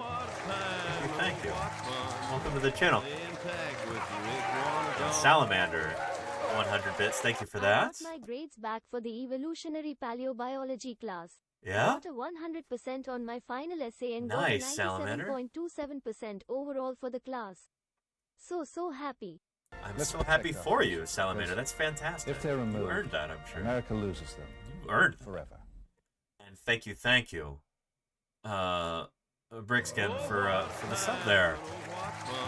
Thank you for supporting science outreach here on Twitch. That's a big deal, and I really appreciate it. And Wombat Hole, thank you for those 100 bits as well. Appreciate you. I hope you're doing well. Good to see you. I mean, I already saw you earlier in the stream, but I'm glad you're here. I appreciate you. itself became mired in its own form of quicksand. Everything was fine. What ended up happening was my job was being paid through oil and gas revenues on state lands in Utah. And when the price of oil went down below $40 a barrel, about a third of the staff of the Utah Geological Survey, where I worked, was laid off, including me. But the true test of whether or not you love a job So this is a femur. This is the shaft. is if you do it for free. I'm still donating my services. This is all volunteer on my part. But this work will take years, so Scott turned to crowdfunding, asking the public to make donations online. Of course, that paid for all the equipment we're using here now. Scott's hoping to eventually get a paycheck for the work he's putting in. They're laying like pickup sticks. They're literally intertwined. Even though he loves it enough to do it for free. Maybe there's not a cure for cancer in here or anything like that. I disagree. There might actually be. This is a point that I really like to make. Thank you, Golganek, for the 100 bits. Thank you, Golganek. At Sloppy Salamander, congratulations fee. Appreciate that, Golganek. And congratulations again to Salamander. Excellent. Excellent job there. What did Scott say about Laying that? like pickup sticks. They're literally intertwined. Even though he loves it enough to do it for free. Maybe there's not a cure for cancer in here or anything like that. There might be. In an oblique kind of way. This is what I think about all the time as a dinosaur paleontologist. Yeah, sure, a dinosaur paleontologist is not going to find If you're feeling a bit the cheated, cure for try cancer. blaming the dinosaurs. And thank you for the 100 bits, Diagonal. We've got a hype train going here. I didn't even realize that. Thank you, Diagonal. But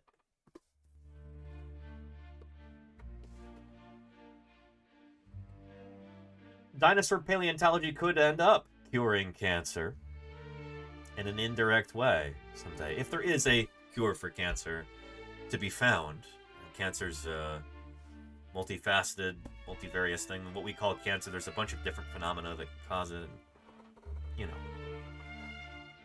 The point that I'm making, though, is that dinosaur paleontology holds, I think, an outsized influence, a tremendous amount of good for society.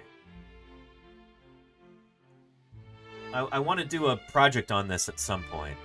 Do like a big survey with a representative sample of the people in different knowledge fields. Scientists, engineers, medical doctors, people in the humanities, people who work with ideas for a living.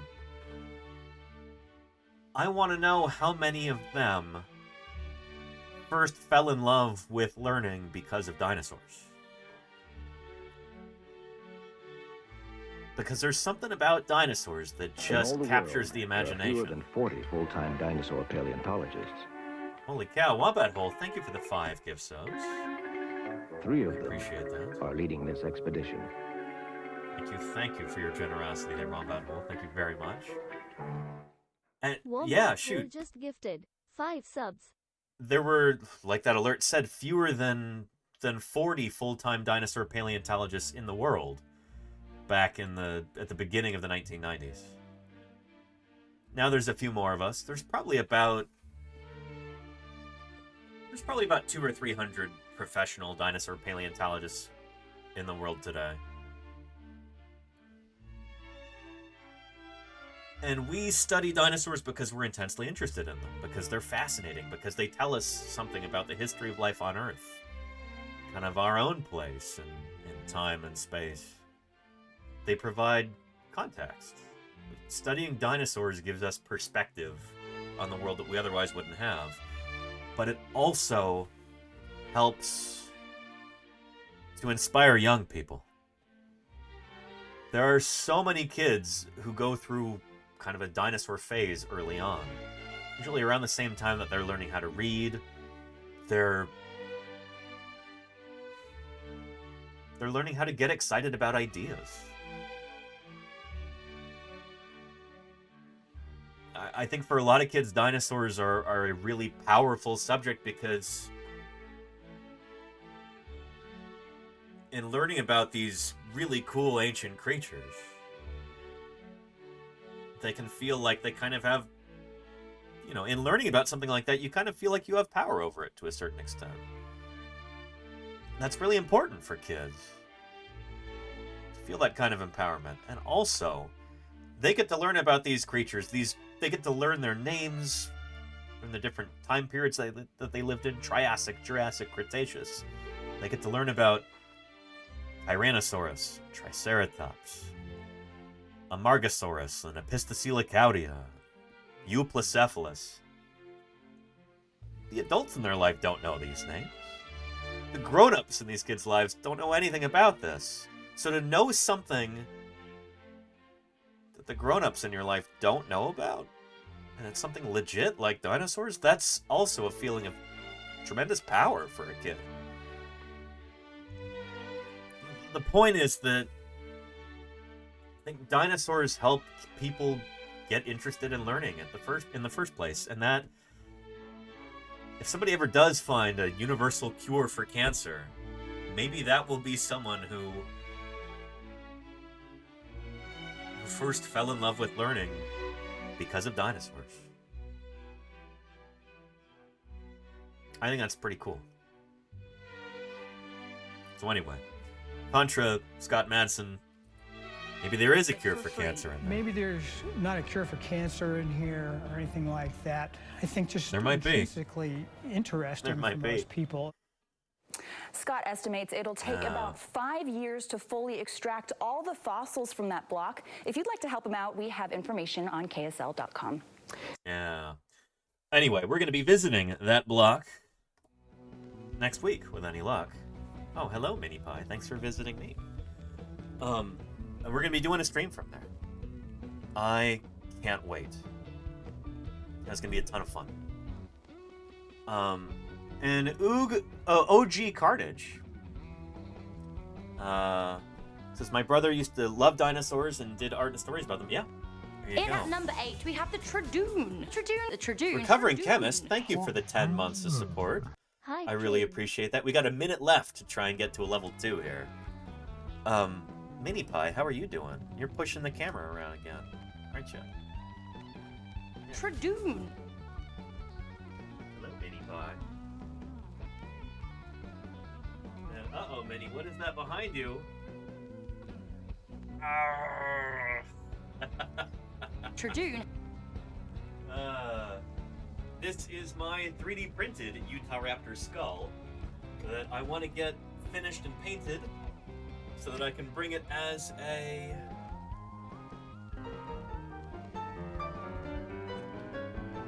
visual aid for when we're doing the Utah Raptor block live stream. I've been working on that.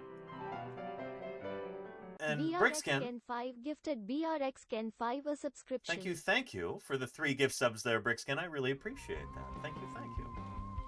Yeah, good stuff. But yeah. Anyway, pretty excited about that. Really spectacular. Spared And no BJ expense. White, thank you for that gift sub as well. 211 gifted a tier 1 Thank you, sub thank to you. Iron Maiden. They have given 6 gift subs in the channel.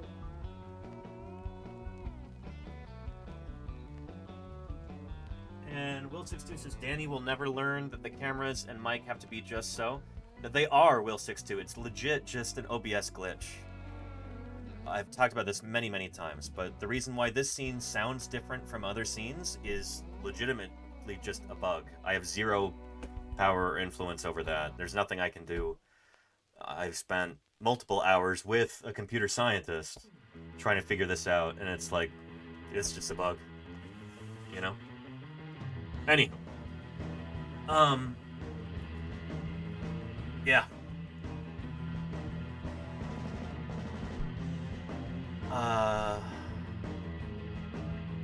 Yeah, and we are on our way to a level 3 now.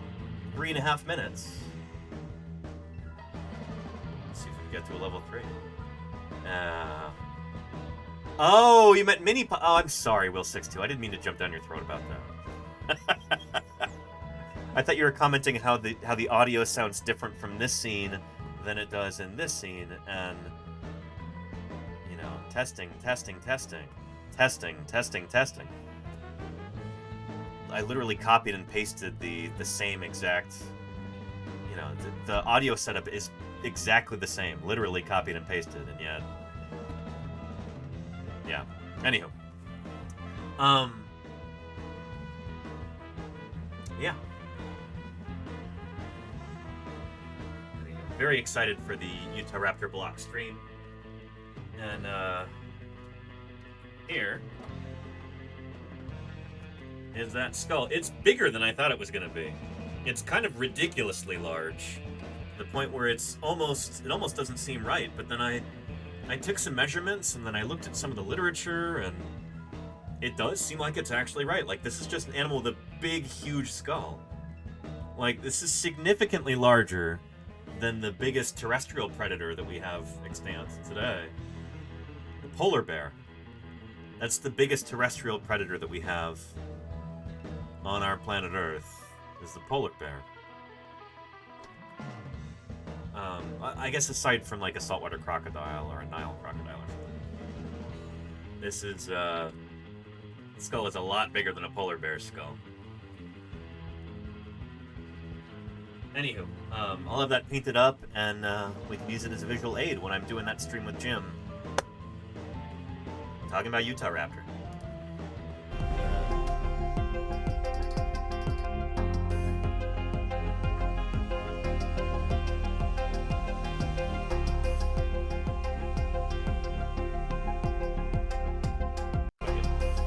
Up to 14 feet long? I think we... Oh, they would say 14. 20 feet is the figure that I always hear. Huh.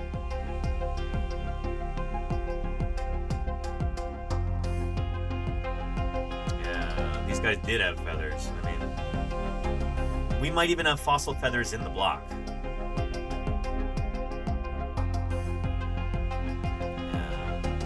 Utah Raptor is now the state dinosaur of Utah.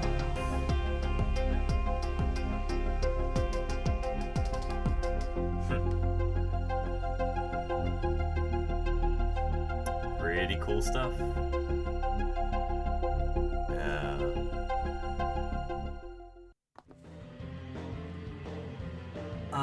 Oh, we've not talked about the new Stegosaurus fossil, Niffler, not yet, but we will. We'll use that to kind of segue into Thursday BIRDSday here.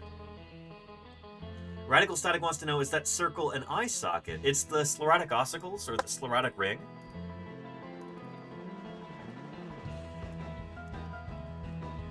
Which is not a... It's not an unusual thing in animals. It is weird that mammals don't have it. Mammals are like one of the only clades. Mammals and crocodilians for some reason. And probably amphibians don't have it.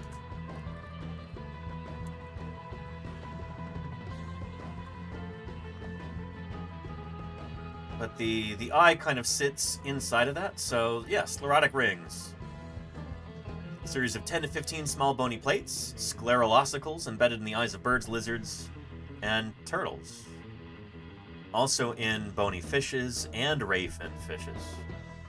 And dinosaurs. And a number of other different groups of animals as well. Yeah, so the sclerotic ring kind of shows you, like, the size of the eye to a certain extent.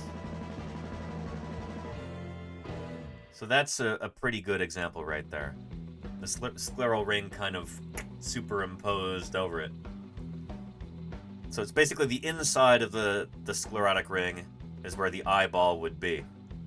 But those are literal bones that are kind of inside the fleshy part of the eyeball, but they also kind of contain the part of the eyeball that you can see on the exterior. Does that make sense? Smartface says, what is it for? It's to give the eye shape.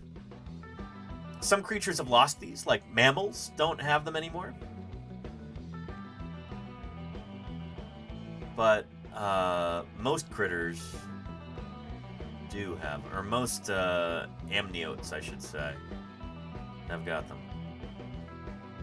And I guess, yes, ancestral mammals had them too. There's a Gorgonopsian that had that. I wonder at what stage mammals lost their scleral rings. Or how recently that might have been. That's interesting stuff.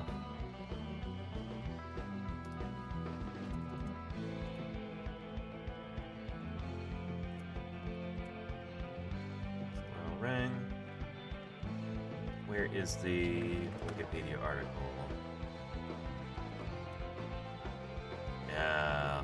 Hardened ring composed of multiple bone-derived plates found in the eyes of animals across several groups of vertebrates. Exceptions are found among mammals, amphibians, and crocodilians who don't have them, but just about anybody else who has bones has that ring in the eye, including dinosaurs. Yeah.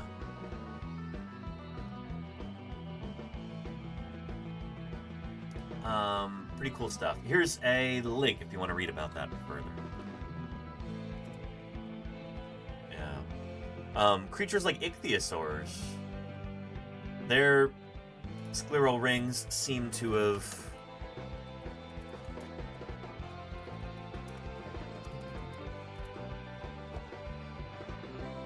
helped prevent the eye from being crushed at depth, because some of these guys were diving really, really deep down in the ocean. And so having a really robust scleral ring like that would help keep the water pressure from just smushing their eye like a grape. These guys, as far as I know, have the largest scleral rings of any animals that have ever lived. Some of them can be as large as like a dinner plate, practically. Pretty cool critters, ichthyosaurs, and a pretty cool eye. Really neat. Yeah.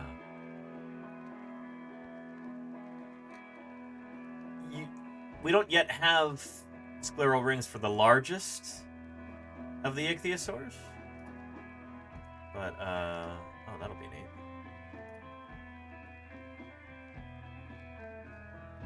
Ichthyosaur eyes.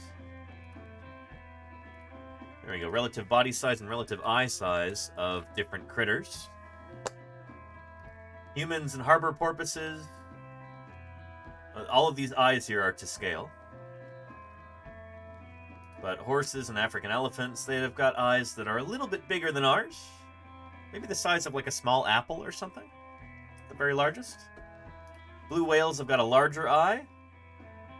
Ophthalmosaurus, this kind of ichthyosaur, who's not a giant ichthyosaur, but a decent-sized ichthyosaur, had huge eyes. Ophthalmosaurus means eye lizard. It was named after the size of its eyes. Probably a night predator or deep ocean, something like that. Giant squid have got big eyes, too. But then Temnodontosaurus and some of these larger ichthyosaurs had enormous eyes. These guys were about 30 feet long. But we have evidence of ichthyosaurs that would have been significantly larger, like blue whale sized. And to imagine the eyes on these guys, they must have had eyes like the size of a dinner plate or something. Just absolutely huge. And they probably didn't have particularly large eyes compared to their overall body size, but they probably still had the largest eyes of any animal that's ever lived. Cool to think about. And it is like the reinforcement ring on a submarine. There you go, gravity up. Yeah. And imagine throwing bait fish to those guys at the marina. Yeah, they might eat the marina. Very cool.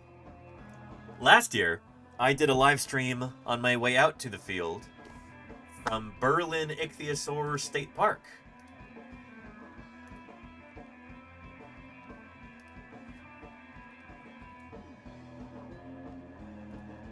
There we go. Where they've got some giant ichthyosaur fossils.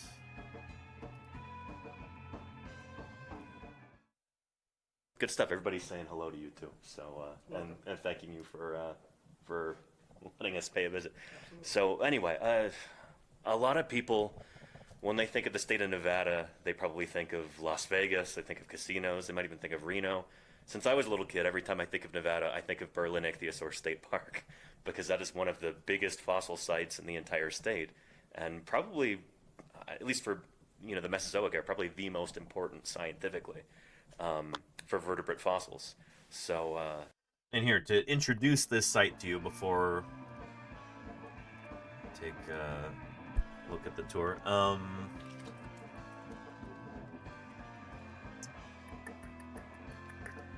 Here we are. Let's find the Berlin Ichthyosaur State Park part. Oh, here's the part with Mary Anning. I'm Regis.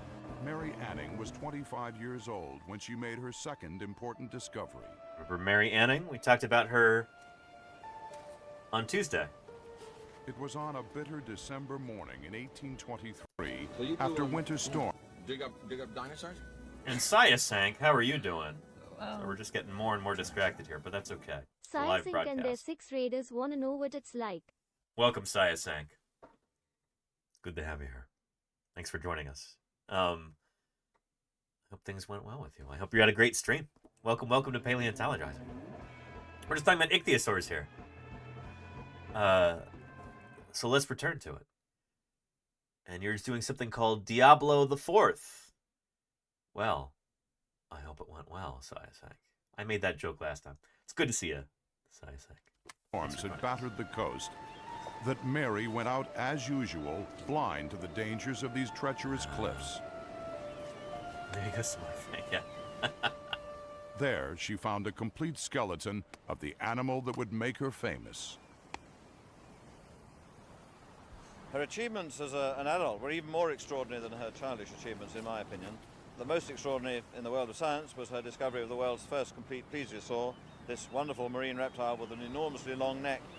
And it was such an extraordinary discovery that drawings were sent of it that she had made to Paris, where And the you're world's right, Claire. expertise existed. I agree with you there. And the Parisian... This is not the clip that we're trying to find, however. What we are trying to find is this. Or monster. Brainless Gaming was too Could much. A few scattered ichthyosaurs be Syasank. hiding out in North America? I'm glad you're here. Welcome. 200 There we go. million years ago, water covered much of present-day Nevada. Yep. Today, 3 hours from Reno, is Ichthyosaur State Park. Here's a step-by-step guide to becoming a fossil. Casually Average, thank you for the 14 Step 1, months. Die. I really appreciate that. Thank you. Paleo Science Shake. 14 months of support. That's almost a whole year, Casually Average. Thanks for keeping me online. Appreciate you. Today, 3 hours from Reno, is Ichthyosaur State Park. Yep. So I went here last summer. Jennifer Hogler is the resident paleontologist. The main feature of the park is Ark. a collection of fossils so large it can't be moved, and is protected by a building known as the Ark. The most remarkable sight of all is right here. There are 9 or 10 animals packed very tightly together here, kind of like giant sardines in a really big can.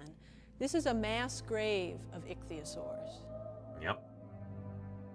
How these creatures died and why so many were huddled together in one place remains a mystery. One theory is they beached themselves like whales. They simply got too close to the shore, got stuck, and died. It was probably like a red tide event or something like that, honestly. Anyway, here was my visit to this place Here's a wonderful last summer. taste of that excellent Nevada fossil heritage here. Let's take a look, yeah. All right, come on. Yeah. So we're going to start here at the display case and go over kind of the geologic history of the area, if you will. Just to give you an idea, when these creatures were alive, this was the late Triassic period, roughly 220 million years ago. And this map is a little outdated. There But we if you go, notice, yeah. this was when Pangea was still one supercontinent. And this little red dot represents where Berlin Ichthyosaur State Park used to be back in ancient Right. time. When the ichthyosaurs were alive, it would have been roughly 220 to 180 million years ago, late Triassic, and they would have been swimming up and down the coastline of Pangea as it was starting to break apart. Eventually, with plate tectonics, continental shift and drift, the North American plate broke off, and we became landlocked over time, and the Shoshone Range, as well as many of the other mountain ranges in Nevada, slowly started to build roughly 30 to 60 million years ago. And that's what uplifted these creatures to an elevation of almost 7,000 feet in the desert. That's how you get a marine reptile out here in Nevada. Pretty awesome, yeah. And so, let's take a look at that vertebra actually right there, yeah. So this was one of the original discoveries. It was first discovered in 1928. Cy Muller was here from Stanford University. We think he was hired by some of the local mining companies to study the Mesozoic outcroppings looking for gold and silver deposits. He stumbled across these vertebrae, not this one in particular, but he wasn't much of a paleontologist. So when he went back to Fallon, Nevada, he contacted Margaret Wheat. She was a fossil enthusiast, a naturalist, and a colleague of Dr. Charles Camp at UC Berkeley. So Berkeley had the lead paleontology department on the West Coast at the time. Dr. Camp was an ichthyosaur expert. That's where I got my start, was at Berkeley. His vertebrae sat on his desk for about 25 years. He had a lot going on. The Great Depression, World War II was starting. Definitely, yeah. So Thanks, it wasn't Isaak. until Appreciate that. 1954 when Camp Enjoy began your his meal. excavations here with his students and colleagues, and they unearthed 37 of these animals. Holy that you cow. See out in the quarry here, basically from 1954 to 1961. That's really where we get our notoriety. We have the largest concentration of ichthyosaurs found anywhere in North America, right here in Nevada. Very, very cool. And Neolithic Fool ontogenizer there. 26 months.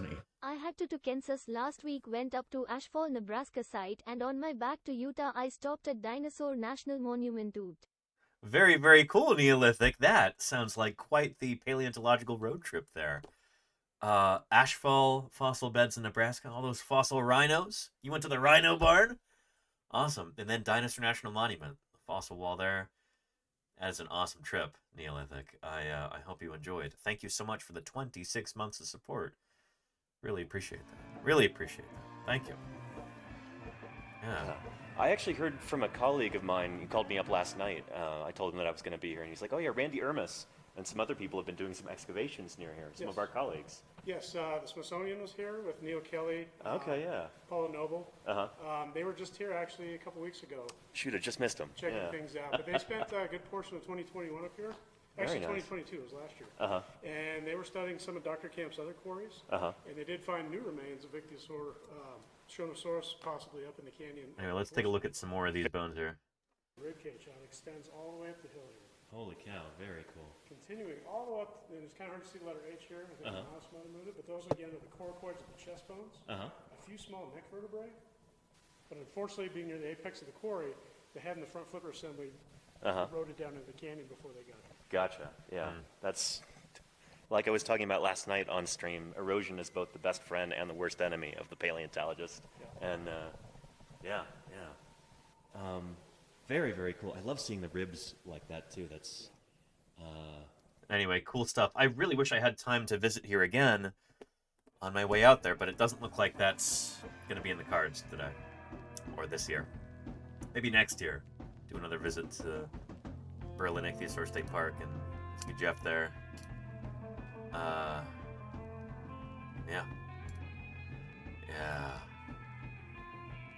But yeah, these are big animals. They really, really are.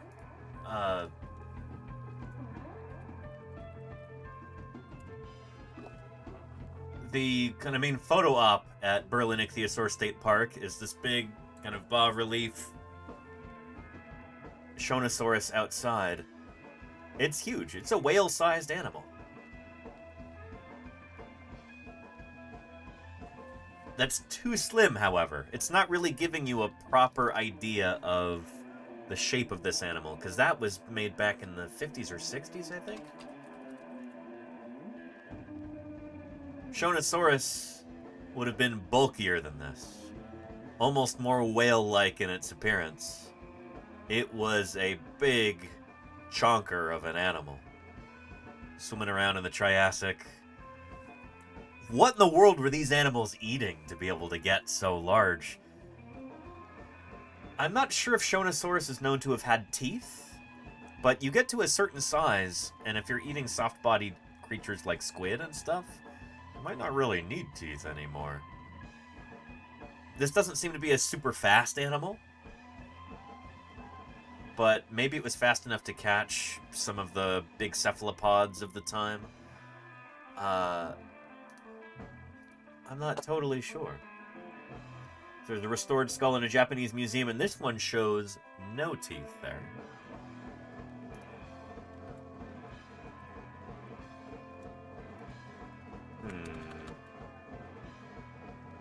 While Shonosaurus was initially reported to have socketed teeth, rather than teeth set in a groove, as in more advanced forms, these were present only at the jaw tips, and only in the very smallest juvenile specimens.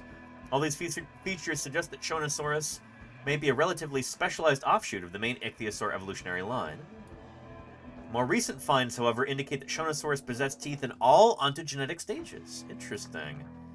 Robust sectorial teeth and gut contents indicate that Shonosaurus was a macrophagous raptorial predator. So it's grabbing and eating big prey items. Ontogeny. May have fed on vertebrates and shelled mollusks like cephalopods, possibly even large-bodied prey. May have eaten other ichthyosaurs. Additionally, Shonosaurus was historically depicted with a rather rotund body, but studies of its body shape since the early 1990s have shown that the body was much more slender than traditionally thought. Is that right? Shoot, I was wrong. I said this critter was quite the chunker? Apparently not. Had a relatively deep body compared with related marine reptiles. Huh. Kind of shaped like that. Very interesting. There. And there you go, Diagonal. Yes, macrophagous, eater of big things. A raptorial hunter that seizes its prey. Exactly. And interesting that this critter would have teeth at all stages of development. Creatures like sperm whales.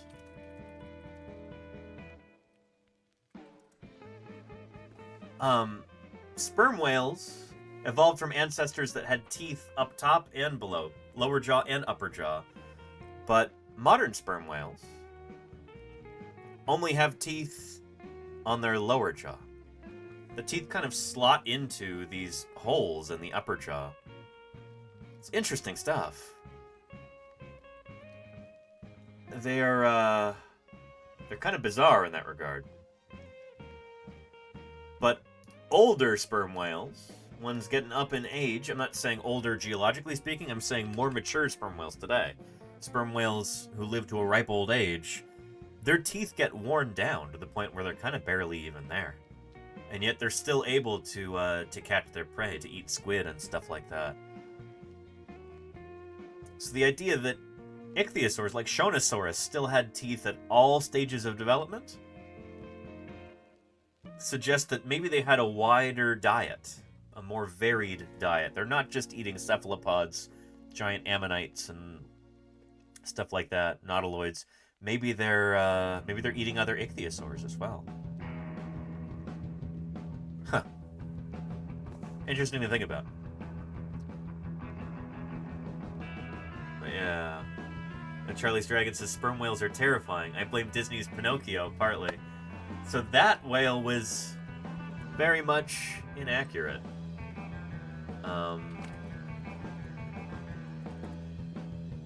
Yeah. I guess it was maybe supposed to be a sperm whale, but sperm whales only have teeth on the bottom jaw.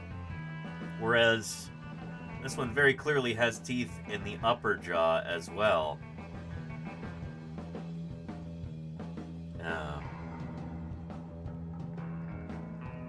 Anyhow. Yeah. Cool stuff. And Alexander Morrison, not as heavily robust as some Shastasaurid depictions. And yeah, really, really interesting, like, jaw morphology. Ichthyosaurs are super neat and weird and cool.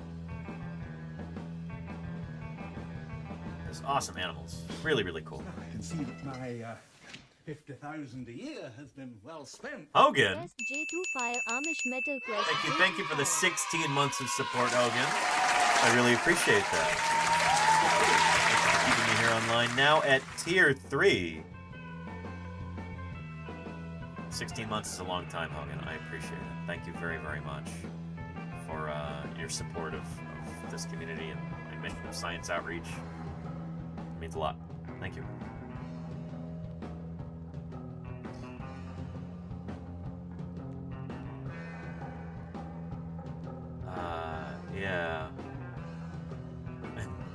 Yeah, there you go, Charlie's Dragon. Yeah, yeah. Pinocchio, oddly enough, not a documentary. Not an accurate treatise on whale biology or anatomy.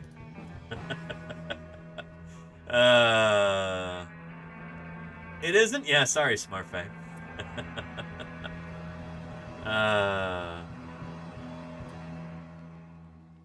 Anywho, it's we got to get into talking about some fossil news here, because we've got some new discoveries to discuss. And since this is our last stream of the week and our last stream for maybe a few days, we'll see when I can get back online, because I'm going to be traveling out to the field. We got to cover some fossil news. So let's get into it right now. Fossil news begins this very moment.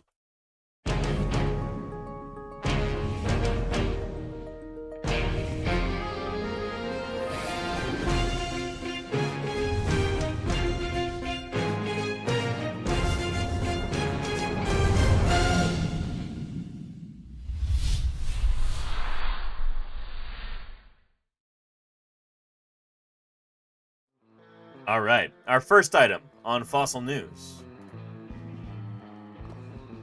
Fossils from a new species of carnivorous dinosaur discovered in Argentina. And it's kind of funny that, like, discovered in Argentina, it was surely discovered a few years ago. It's just been described, which is why it's news now. But anywho, a new genus and species of Furelisaurian abellisaurid that lived during the Cretaceous period has been identified from fossilized skeletal remains and in Patagonia, Argentina. Oh, and I think this even has an animation associated with it, so we'll take a look at that. Colaken Inacayale. Colaken Inacayale lived in what is now Argentina about 69 million years ago. So I guess middle Maastrichtian stage in the Cretaceous. So to put that into perspective for you here on our time chart, if we go back to the origin of dinosaurs, dinosaurs first evolved at probably the very end of the Middle Triassic period, about 240 million years ago. And then they take over the Earth during the Jurassic.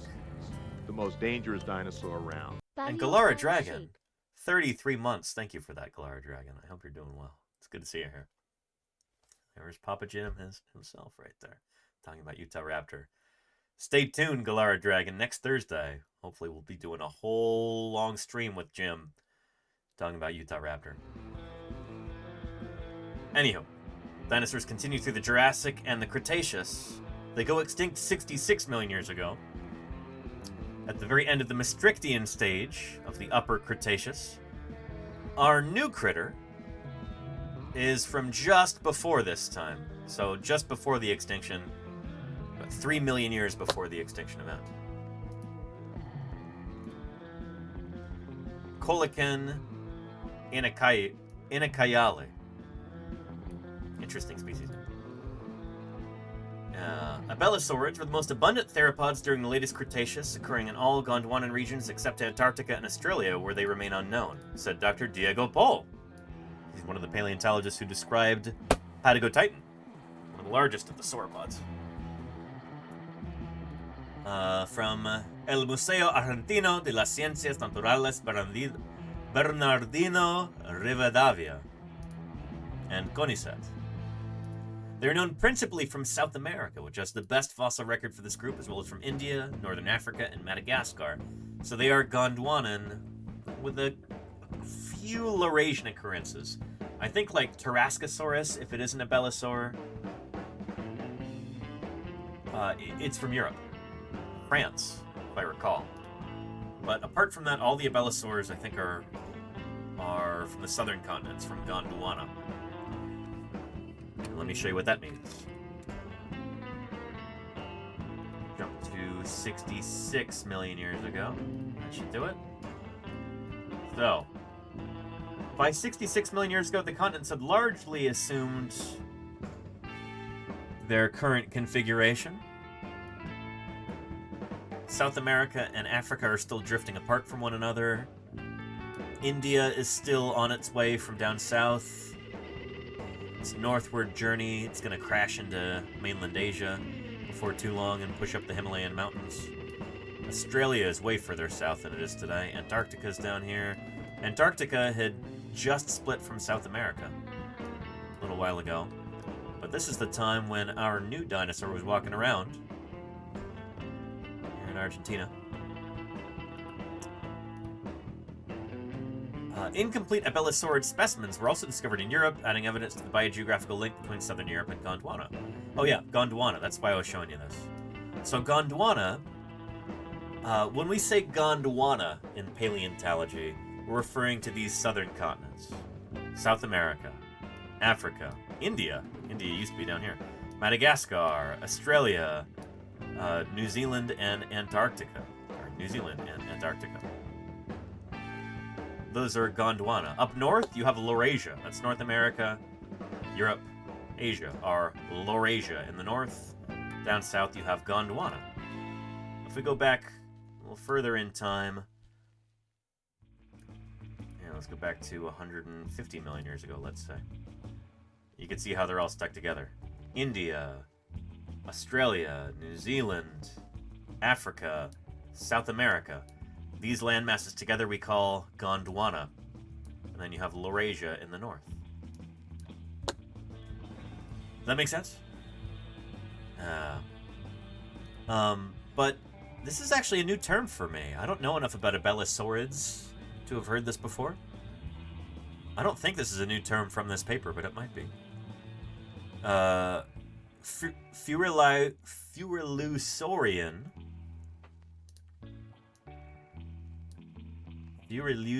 abelisaurids are a diverse clade that encompasses most South American abelisaurids known from the latest Cretaceous. Polacan Inakayali is known from several skull bones, almost complete hind limbs, and other skeletal elements. We've got a decent amount of this critter. Fossils were found in the La Colonia Formation at the Cerro Bayo Norte area, east of the Sierra de la Colonia, center north of Chubut Province, Patagonia, Argentina. Holotype is composed of a partial skeleton including cranial, axial, and appendicular elements with a unique set of characters to distinguish it from all known theropods, the paleontologist said. In particular, Coelacanth Inakayali shows several anatomical traits, especially in the skull bones, that differentiate it from Carnotaurus, the only other abelisaurid known from the La Colonia Formation. Interesting. So it's coeval with Carnotaurus, possibly. The discovery indicates that abelisaurid dinosaurs were more diverse than previously thought. We analyzed the evolutionary relationships between abelisaurids and their closest relatives, the noasaurids, said Dr. Fernando Novas. We've found periods of time in which these groups changed rapidly and other periods in which their evolution remained almost on pause. It's a dinosaur. And Maya, thank you for the follow. Welcome to Paleontologizing. It's good to have you here. You must have been an early adopter to have your name that short. Welcome to the channel. It's good to have you here. And thankfully this is open access. This paper is not paywalled. I'll give you a link to it right here if you'd like to follow along at home. There you go.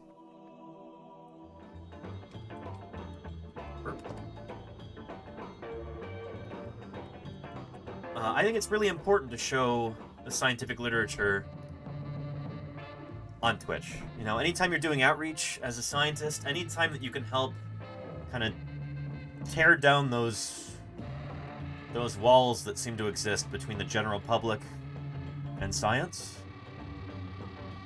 anytime you can tear those down, that's a good time. That's what we're trying to do here. I think most folks can go their entire lives without ever actually like laying eyes on a scientific paper. You hear about scientific papers in the news, on TV, on the radio, whatever. And I think for a lot of folks, it's kind of this far-off, nebulous thing. Oh, you know, scientific study, what does that even mean? This is what it means. This is from a scientific journal, from the journal Cladistics. And this is what it looks like. Hopefully we've got some good figures here. We've got some maps. I'm sure we'll have, there we go, photos of the fossils themselves. So this alveoli for the teeth, is this a chunk of maxilla here? Yeah. Placement tooth. Yep. Anywho, good stuff. Looks a little dense, and the fossils are kind of scrungy looking, but not bad. Some dorsal verts.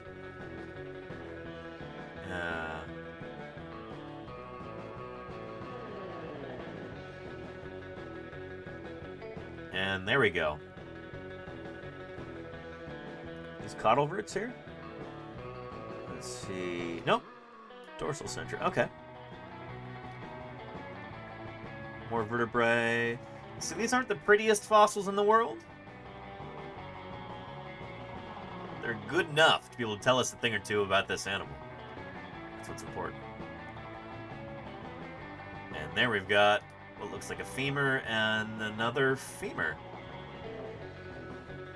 Weird kind of curve to that there. Oh, that's the same one at different angles. Okay, that makes sense. Yeah.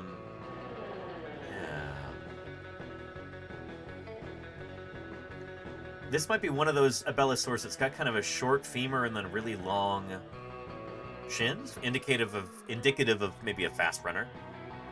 The animals that run the fastest, bipedal animals that run the fastest at least, are creatures that have got a shorter femur than they've got, like tibia tarsus. Ostriches are a good example.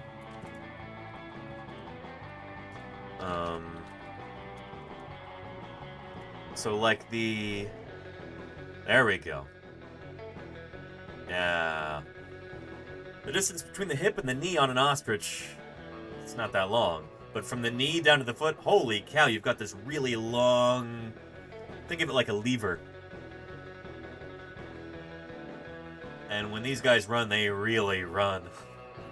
Fastest animal on two legs is Struthiocamelus, the ostrich. Significantly faster than any person. And, yeah, really, really long shin and really, really long foot there.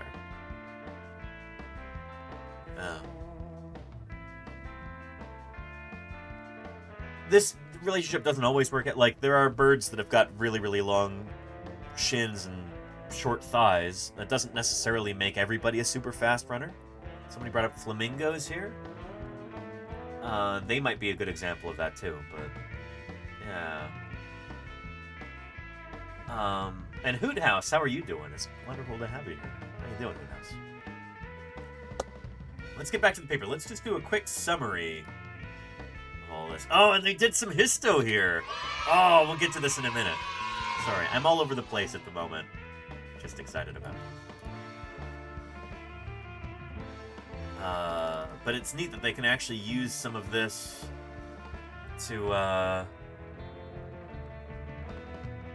make inferences about the rates of evolution in these groups. It's also cool to see that Mattia Baiano, somebody I dug with back in 2011, we excavated the Yoshi's Trike site together with Museum of the Rockies in Montana back in 2011. It's one of my very first dinosaur sites I ever excavated at. Mattia was there, and now he's an author on this paper. Good for him. Let's look at the abstract. The abstract is basically just a short summary of the paper right here. As I've said many times, think of the abstract as like, it's a synopsis. Think of it like a movie trailer, but if the movie trailer also gave away the end of the movie, that's what the abstract is. It's a short summary of the paper. But it's full of spoilers on purpose. Gondwanan dinosaur faunae, so dinosaur communities from the southern continents during the 20 million years representing the... Oh, hang on a second. Well. Hello again, indeed, Sabina Bean. Alastair. Generator BIRDSday, thank you so much for the raid. I appreciate this tremendously. Welcome, everybody, to Paleontologizing. And happy Thursday BIRDSday. What an appropriate alert for Thursday BIRDSday. Yeah.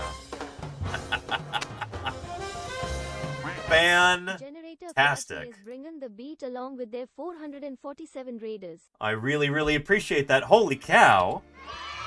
Thank you for all of these followers. I'm going to have to turn the alerts off right now, or else we're just going to be absolutely swamped with alerts. But thank you, BIRDSday, for the raid. I appreciate that tremendously. Holy cow. Thank you.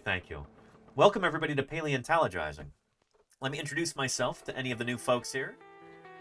My name is Danny Anduza. I'm a dinosaur paleontologist. You probably know already that a paleontologist is a fossil scientist. What's all this archaic anatomy? On formal I work on dinosaur fossils in particular. Big fella, isn't he? And I'm getting ready. This is my last stream this week. And my last stream until I leave for the field. I'm going to be out digging up dinosaurs again before you know it. I'm going to be leaving for Utah and then Wyoming next Friday. I'm going to be out in the field digging up dinosaurs again. Pod, hey, thank you for It's like subscribing. right here. What's going to happen? And thank you for the follow there. Here, I got to turn the alerts off. Yeah, this is dinosaur bone. That is the texture of dinosaur bone right there. And this is how the bone usually looks when we first find it. Yeah. It'll be just sitting on the surface like that, and we have to be able to identify that around everything else. And it takes some practice to be able to actually spot bone like that and be able to recognize its texture. And then once you know you have bone, then you look around for more bits of bone, and you start following it up the hill. And then when it stops, that could be your bone layer right there. Anyway, I'll be telling you all about this for like 2 months this summer. I'm going to be out digging dinosaurs in the field starting next week. Can't wait. Anyway, Generator BIRDSday, thank you so much. So very, very much for the raid. I really appreciate it. And for all of the cool new folks here, let's play a quick welcome video for them to kind of introduce them to the channel, to tell them a little bit about why in the world a paleontologist is here on Twitch. So without further ado, hang on, goodness. I'm gonna turn things over to previously recorded Danny here for a moment, and he's gonna tell you what this whole channel's all about, what in the world I'm doing here. So I promise you're in good hands with him. Generator BIRDSday, thank you again so much for the raid. I really appreciate it. And previously recorded Danny, your time to shine. Take it away. Well, thanks, present day Danny. Well, if you happen to be new around here, then welcome to Paleontologizing. You may well be wondering to yourself, well, if this is Twitch, then where are the video games? I'm gonna level with you here. I don't really do much in the way of video games. I'm a paleontologist. My name is Danny Anduza, and dinosaurs are my area of study.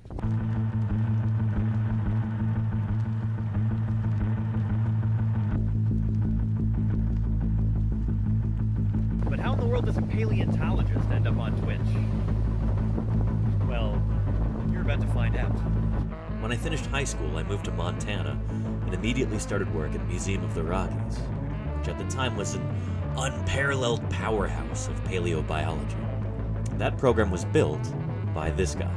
Famed paleontologist Alan Grant. Well, kind of. You consulted on that movie. I did consult on all those movies. And they said that the guy Alan Grant was you. Yes. Yeah, well, fortunately, he didn't get eaten. Meet Jack Horner, the real-life Alan Grant. He's one of the most prominent and controversial paleontologists in the country, a dyslexic MacArthur Foundation genius who never finished college and who says he doesn't care why dinosaurs went extinct. To him, the important part is how they lived. It was at Museum of the Rockies, under the auspices of Jack Horner, that I learned how to be a dinosaur paleontologist. And a huge part of that I learned by working with Jack's final graduate student, a guy by the name of Denver Fowler, who would later go on to become curator of the Badlands Dinosaur Museum. Working with Denver, I did summer after summer of fieldwork in the remote badlands of Montana.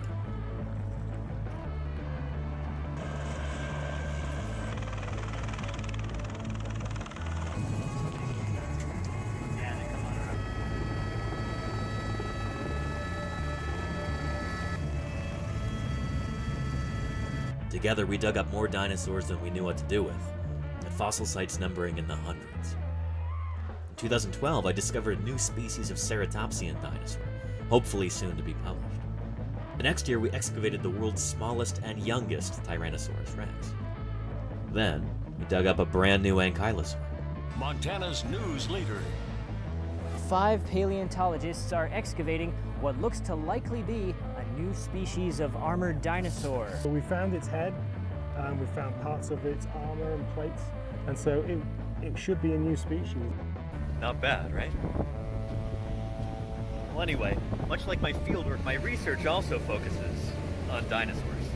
For example, here's Triarchunkus, the last of the Alvarezsaurs, just published in July of 2020. One of my current projects focuses on Spinosaurids.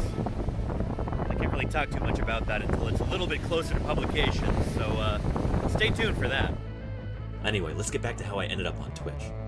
A couple years ago, things in Montana were declining rapidly, so I picked up and moved on to greener pastures. I'm so glad I did. And with that new perspective, I also realized that I have very little patience with the soul-crushing bureaucracy within academia. So for the time being anyway, I decided to take my career in a slightly different direction.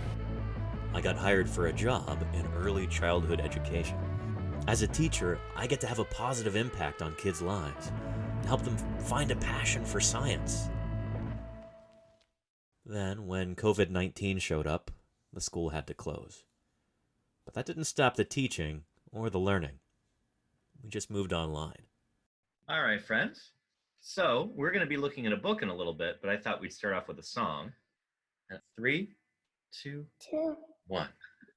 Oh, give me a home where the hadrosaurs roamed, where triceratops bellowed and grazed, where erosion uncovers bones we seek to discover, for to strike the whole world amazed.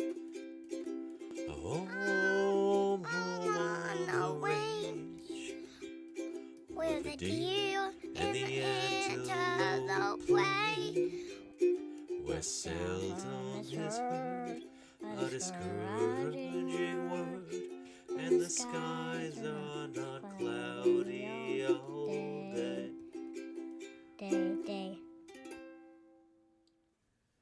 It was a pretty easy jump from teaching online to streaming on Twitch. I had my first broadcast in May, and I've been on here ever since. Now, I believe pretty strongly that any good scientist should also be a public servant. In my opinion, talking to everyday people about her science is one of the most important things that a researcher can do. I now have a golden opportunity to reach out directly to people where they are. This is what I'm all about, and now, thanks to Twitch, I get to share it with you. And I'm so happy to be able to do so. It's my intention to continue this mission of education by answering your questions, providing good science content, and working to grow this channel. And if you could help by following, or if you could afford it, by subscribing, I would be deeply grateful. So anyway, to my regular viewers, thank you again for sitting through this. To everybody who's new, welcome. I'm genuinely, earnestly glad that you're here, and I hope you stick around. We've got a remarkable little community here, and I'd be delighted if you join us. Anyway, let's go ahead and get back into it. So, present day Danny, back to you. Well, thank you very much, previously recorded Danny, and of course, thank you even more to Generator BIRDSday for the magnificent raid there. I appreciate that more than you know. Holy cow. Is that extraordinary. And thank you to all of the follows. VXC Amelia, Burunia, Tuturo, Montskia, Kemarkon. There's so many of you. I had to turn the alerts off or we would just be getting absolutely swamped with alerts. Let me see. Is it safe to turn them on now? It's a dinosaur. Let's see. And Majonas Stoloe, thank you for the follow. What? Why aren't they showing up? But the paleontologist field isn't narrow to what we understand. I'm just going to turn it off. On the contrary, we stretch our understanding to try and take in the universe. That's okay. Welcome, everybody. We were just exploring a brand new dinosaur just published yesterday. Maybe the day before. A new dinosaur from Patagonia in Argentina. That's what we call an abelisaur. It's part of this family of dinosaurs. The new name is Colaken Inacayale. And it's another example of what I think is a cool trend in dinosaur paleontology. To give dinosaurs more different names than just such and such a saurus. Such and such raptor. Such and such a dawn. Presumably this name has got... It's derived from one of the local indigenous languages. People who lived in Argentina some years before the present. And still live there.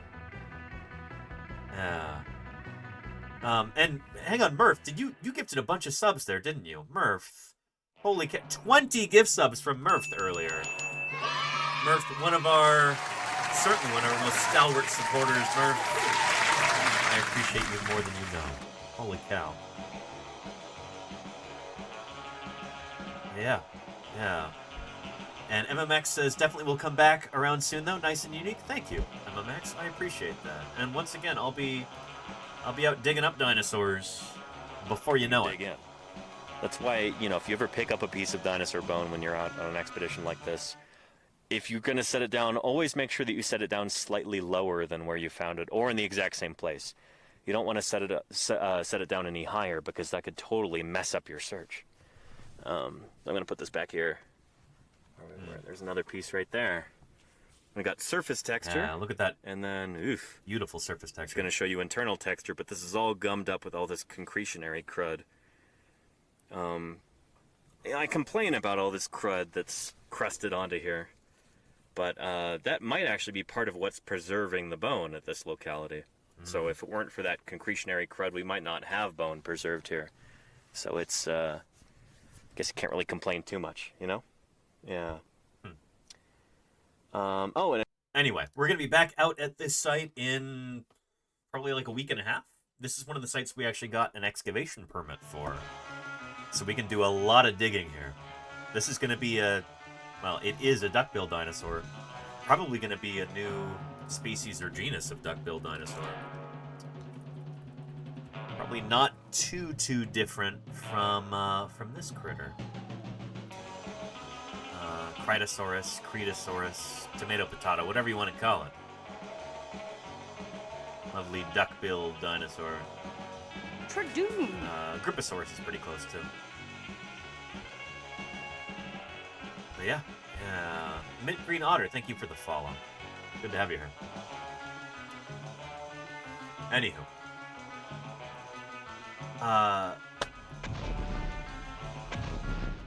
And Lukeja093, thank you for the follow. Appreciate that. Welcome.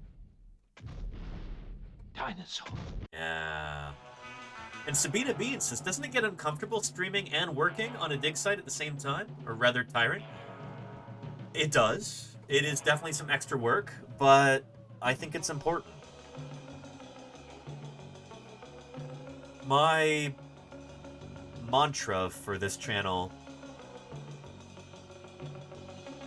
is I'm trying to show you how paleontology works. I want to peel back the curtain and show you, not just tell you, but show you how we do fossil science. That's where the word paleontologizing came from. Is that I'm trying to make the point that paleontology is not just like some dusty book on a shelf. It's not just like a body of knowledge, something to be memorized and recited. No, paleontology is a process. It's a way of learning about the Earth's past, learning about the history of life on our planet through the study of fossils. It's an active pursuit. Paleontologizing is a verb, as well as a noun, I suppose. And the best way that I can think of to show you how that works is to just stream it. Let you ask questions live, to take you along for the ride. That's what this is all about. And I'm incredibly lucky to have the opportunity to do that. And I've been really fortunate to have such a wonderful community here, and I want to give back as much as I can, and live dinosaur digs are the best way I know how to do it, you know? Yeah. Anywho, yeah. We supply the smaller gear, they supply the science. Exactly, Samarfe. Yeah, and holy cow, this community has really been... It's astonishing the amount of support that we've gotten. Just as an example, here was a wish list of different items that we would need for the field. We no longer need these items because they have been purchased by members of this community. Everything from supply tents to folding tables to kitchen knives, picks and shovels and chisels, water canisters, wedges, brooms. It just keeps going and going and going. Every single item that we put on the wish list was purchased by members of this community, which is incredible. Last summer, almost our entire field budget was provided by this community too.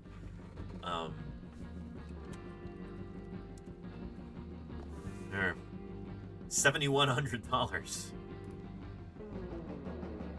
We didn't have funding. There's, no government grants that we got, no, corporate funding, nothing like that. This was a community-funded fieldwork endeavor last summer in Wyoming. And we got some pretty awesome dinosaurs that we were able to bring back to the museum after that. Ones that will almost certainly be new species. This year, we're going back to get the rest of them. And we also have permits now to be able to excavate several dinosaur specimens that were discovered back in the 1930s but never excavated. We've rediscovered some of these sites. Ethan Cowgill, expedition leader, here he is right there.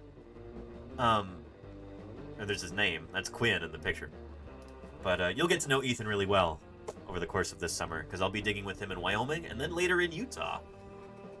Wyoming for the whole month of June, and then mid-July through mid-August, we'll be working in Utah together.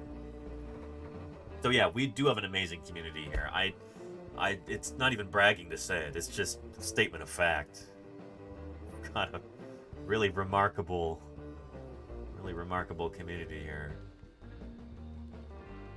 People literally funding scientific work through their generous donations. And we're, we really stretch every penny there to make it so that we can continue to use the same gear, use the supplies, do everything that we can to be as efficient as possible in the way that we use those resources. That's kind of how dinosaur paleontology works in general. If you're a wealthy benefactor and you want to really make a difference in a scientific field, I don't think you can get any better bang for your buck than in dinosaur paleontology. I've had field crews before, field seasons, where we had like $900 was our budget for the entire summer. And we were able to bring back some incredible dinosaurs with that. For like $900. As far as science goes, paleontology is very cheap, very inexpensive, very affordable, you might say. Though it may not seem like much, 500 bits goes a long way. Thank you, Galrox. Supporting science. Our tweet here on Twitch. Thank you, I'm Galrox. only a small benefactor, but I hope you have a good You have a and big safe heart. drive. And I appreciate that, Galrox. Thank you for the 500 bits. Thank you very much. If I may say so myself, I am a very safe driver. So don't worry about me too much. Worry about the other people on the road. But it's going to be a long drive from here in the San Francisco Bay Area all the way out to Utah. What's the distance there? Let's see. Does Yahoo still have a maps thing? Guess they don't.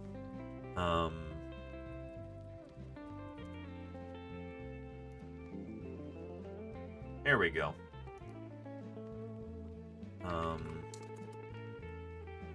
A dirter. There we go. Let's get directions from here to Salt Lake City, where I'm going to be on starting on Wednesday. That is a 10-hour, 49-minute drive, 727 miles. That's not as far as I thought, actually. Anyway. Yeah.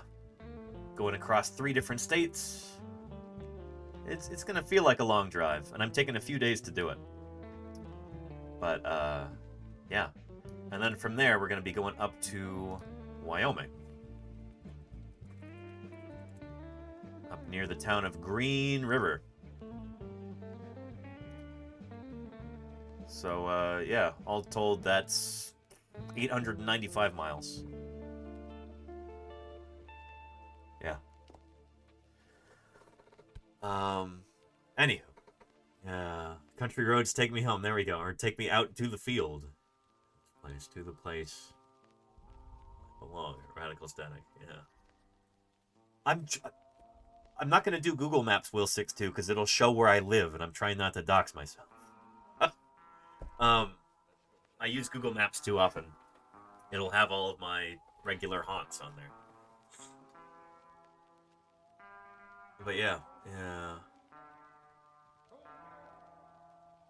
And explaining the lifted Prius. It's not that dramatically lifted, Will62. It's not gonna...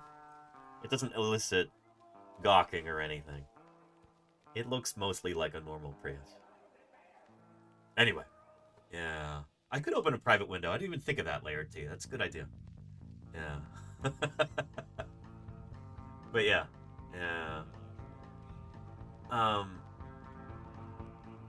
Glad you guys have more fun. Yeah.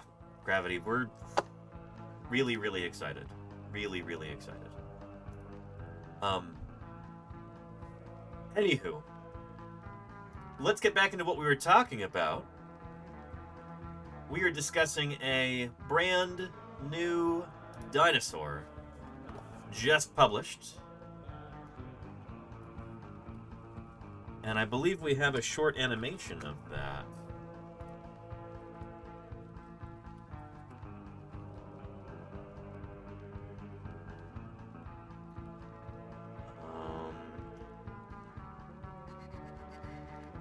Recently uploaded. There we go. So.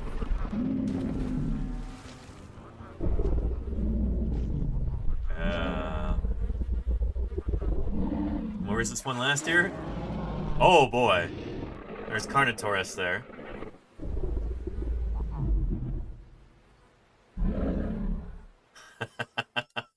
Here, let's loop that. So there's some sort of small titanosaur, maybe like Saltosaurus or something. And this is our brand new dinosaur here. Coelacanth. The ponderous Trachodon, 32 Claudia feet long Bow. and 14 feet high. Thanks for the follow. 1,500 teeth and not a single cavity.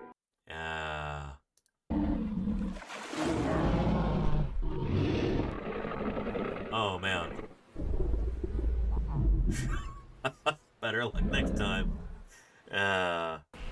Good stuff. I love these animations that go with these. These are brilliant.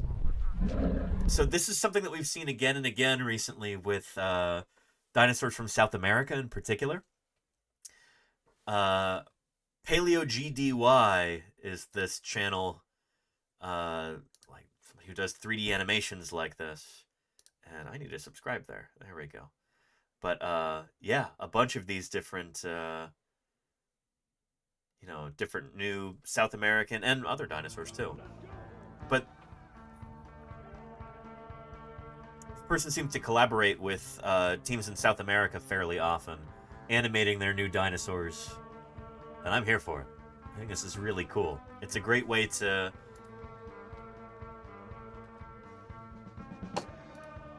help show, rather than just tell people what these critters would have been like.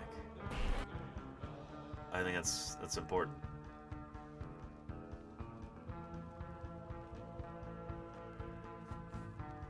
Yeah.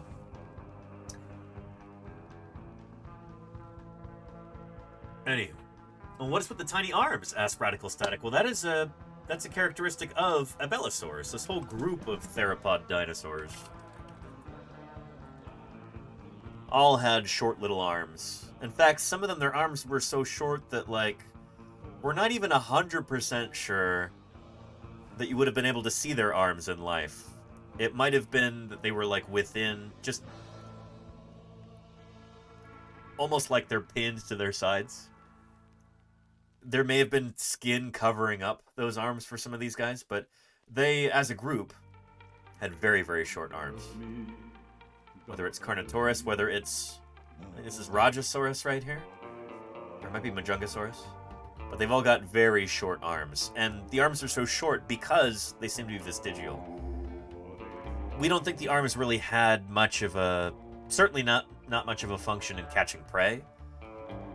Maybe they had some kind of display function, but I kind of doubt that too. It seems like these guys are on their way to losing their arms entirely.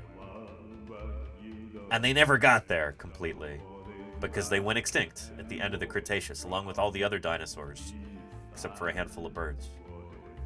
So yeah, they very well may have been evolutionary remnants, Grigon, yeah.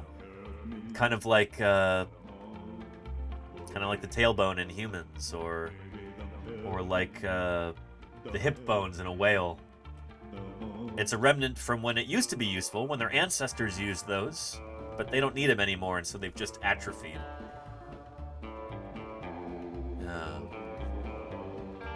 Cool to think about. But yeah, these critters had ridiculously short arms. This whole family of dinosaurs, the Abelisauridae, just stupid short arms. I think they're kind of cute. How short the arms are. But yeah. Or they needed them to look cute. There you go, Grigon, yeah. Yeah.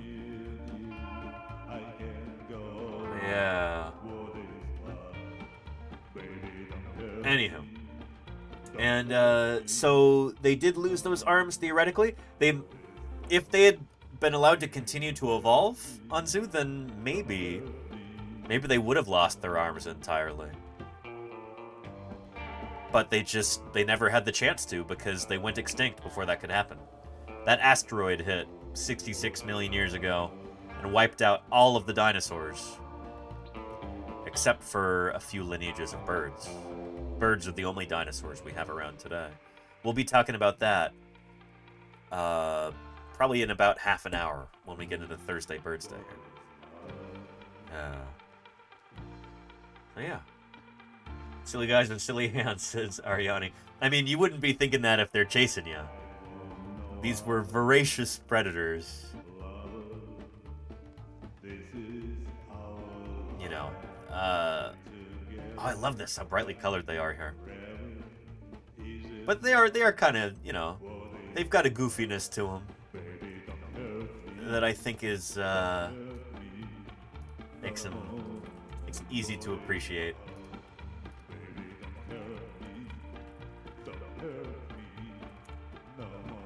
There. Take a look at this one. Is this the right one? In English, please?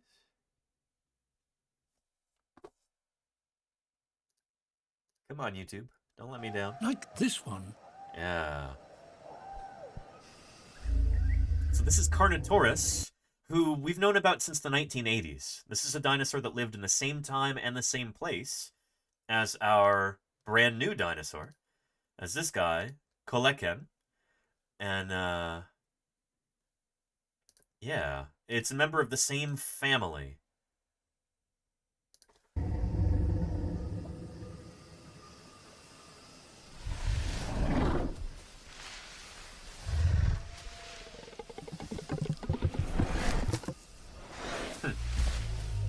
Not a plant eater. Of a 2-ton, 12-foot-tall Carnotaurus, a male. So this is another Abelisaur. Abelisaurs are characterized by extremely short forelimbs, long, leggy legs, kind of a short snout, very deep skull, and oftentimes they've got ornamentation on top. Bumps or ridges or, you know, other weird stuff like that. Carnotaurus, the name means meat bowl because it's got these horns atop its head here.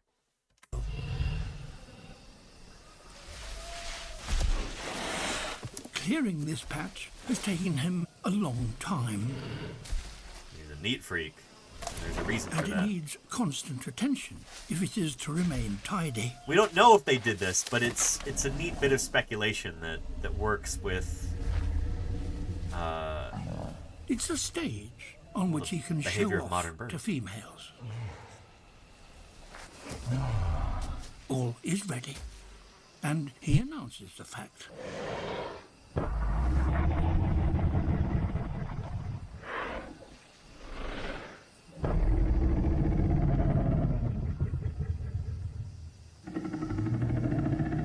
His calls are low-pitched and travel much farther through the dense vegetation than higher-pitched ones would do. And Petrodactylus, yeah, I agree.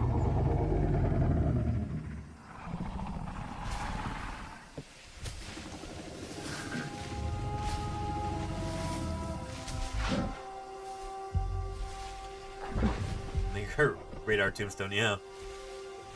Radar tombstone. At last, a female arrives.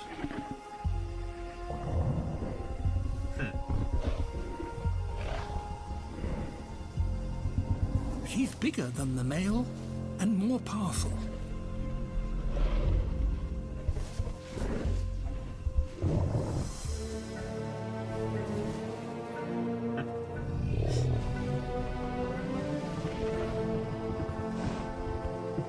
Now, somehow, he must impress her.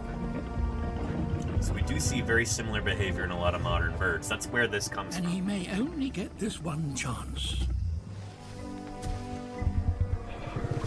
She watches him carefully. If he is going to impress her, he must do so in the most extraordinary way.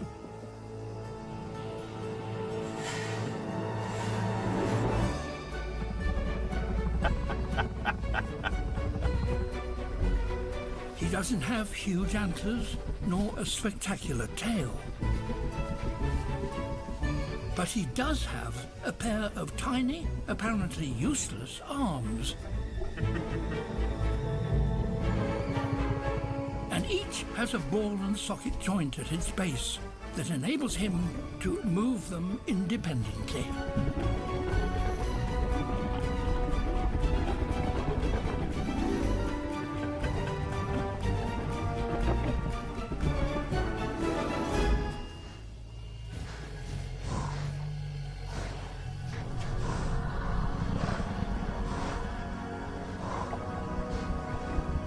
What does she think?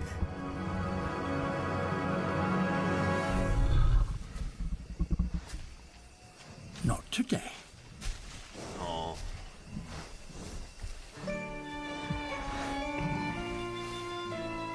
How could he have done better? Who knows? Denied. For now, it's back to litter picking. But that is a clip from Prehistoric Planets. Here's a link right there for you. Yeah. Good stuff. So that's an Abelisaur. Really short arms, long legs, really deep but short snout. They're cool critters. They are cool critters. So before this magnificent raid we got from Generator Frajdi, we were taking a look at the actual paper describing this. So we like to do this a lot on this channel. Look at the original scientific literature. As paleontologists, this is how we communicate our findings to one another. Something kind of doesn't exist until you publish it. It's kind of, you've heard the phrase publish or perish. It's true in science in general. Once something enters the scientific literature through being published, then we can all talk about it, we can learn about it, then it kind of becomes a real thing. Until you publish something, it kind of might as well not exist in a lot of ways. So this dinosaur has just been named because this paper naming it was just published. And I was pointing out that Mattia Baiano, I worked with him in the field in 2011. He's second author on this paper, and we dug up a Triceratops together in 2011 in the Hell Creek Formation of Montana. Yeah. This particular dinosaur, that's where it's from right there, in the La Colonia Formation. Same formation as Carnotaurus, within Chubut Province, Patagonia, Argentina.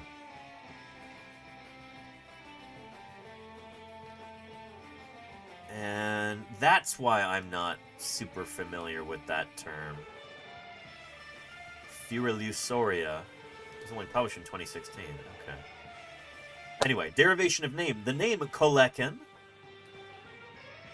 adopted from Coelacanth, a name in the Tuishen language spoken by the native population of central Patagonia, which means coming from clay and water. Given that the specimen was found in a sedimentary section dominated by claystone, representing an estuarine environment. Which is really cool. An estuary, that's, you know, like a delta. That's where you get fresh water kind of mixing with salt water. And I think that was the sort of environment that we saw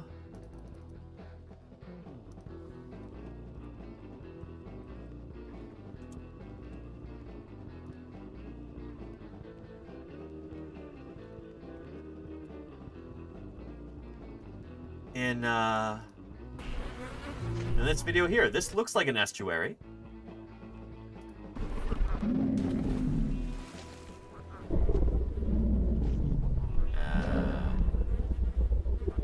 And it doesn't like Kalenkin, Alexander. I keep having to tell myself it's not that. So yeah, this guy lived at the same time and same place as Carnotaurus.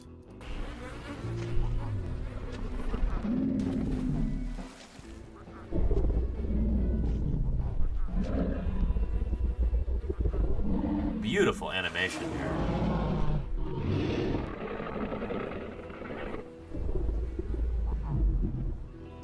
Really, really excellent stuff. Here's a link to that if you want to see it. Yeah. Melina says, no horns. I wonder if it could have been a female. I kind of wonder about that too. How do we know that this dinosaur isn't just a younger Carnotaurus? Because it's from the same time and the same place as Carnotaurus.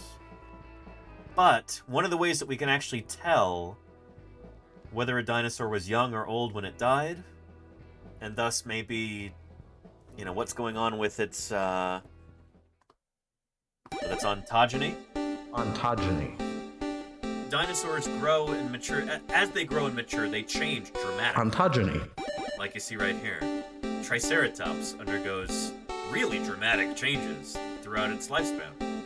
Ontogeny. To the point where Triceratops from different growth stages have been named as different species before. And only when we have a lot of specimens do we realize, Ontogeny. like, holy cow, those are all the same critter, just at different growth stages. Dinosaurs, many of them changed so much during their individual lifespans that if you find a young one and an old one, they look like entirely different animals. They look like different species. So how do we know that's not going on with this guy? With Coelacanth here. Or Coelacanth.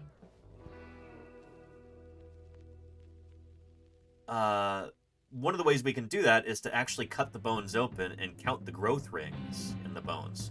Almost like looking at rings in a tree stump. To figure out how old the tree was when it got cut down, we can do the same thing. We can look at what we call lines of arrested growth within the bone, and these arrows are pointing to those. Each one of these should represent a year. So bone histological analysis of coelacanth with lines of arrested growth or lags indicated with white arrows.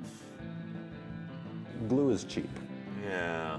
The description of coelacanth involved comparisons with over 20 abelosaurid species, of which 5 species have published histology-based assessments of maturity.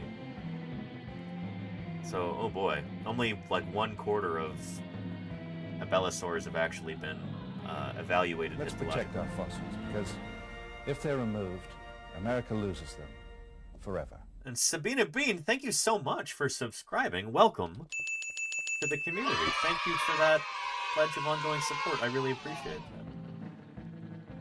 Thanks for supporting science outreach here on Twitch. It means a lot to me. Thank you. Yeah. Yeah.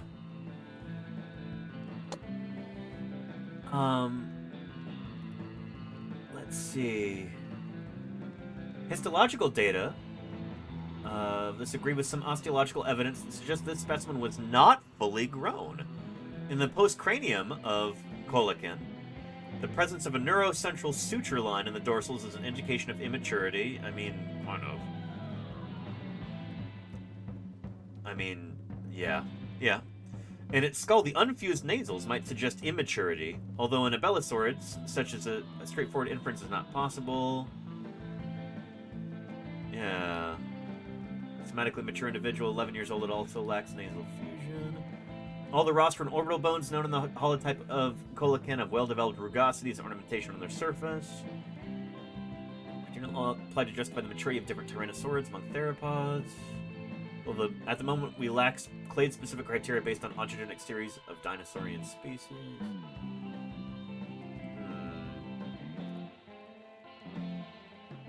Osteological maturity despite not being full-grown. Some guidance in interpreting the anatomical differences from other abelosaurids, and particularly the other abelosaurid known from La Colonia Formation, Carnotaurus zastri.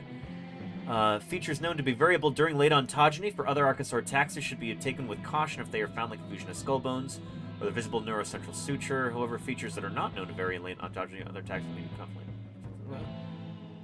Yes, I'm not 1,000,000% convinced that this animal is not.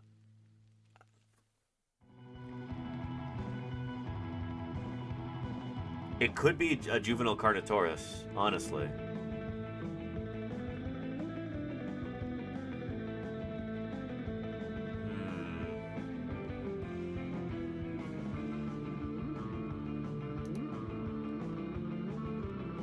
Thus, while some anatomical differences conveyed might be potentially ontogenetic, meaning that these might just be traits that show up later in life, we consider the set of anatomical features noted above is more likely to be the result of taxonomic differences rather than ontogenetic change.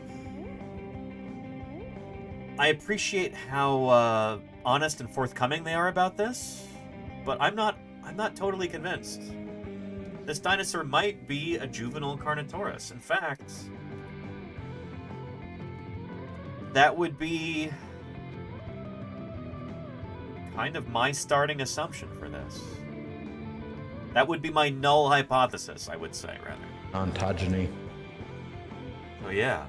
Yeah. And Murph's question, what age are theropods adult? It's a great... It differs for different theropod dinosaurs, Murph. But it depends on what you mean by adult as well. Do we mean that they are sexually mature? They're capable of reproducing? Because we know that dinosaurs were capable of reproducing well before they were full grown.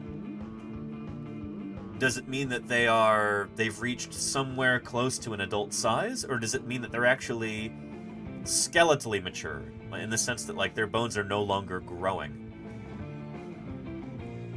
We don't have a fantastic understanding of when different dinosaur groups reached maturity. Like, what is the average age for abelosaurs to reach maturity versus tyrannosaurs versus Spinosaurids. Nothing about Spinosaurids. Spinosaurids are super mysterious in a lot of ways. Maybe versus Allosaurids. So much of this stuff is still unknown. Which is, again, really exciting because we will figure these answers out. That means that there are young, bright people out there who, they're going to make these discoveries. They're going to publish those papers. And that's exciting. There's so much left to be learned about dinosaurs. I find that really exciting.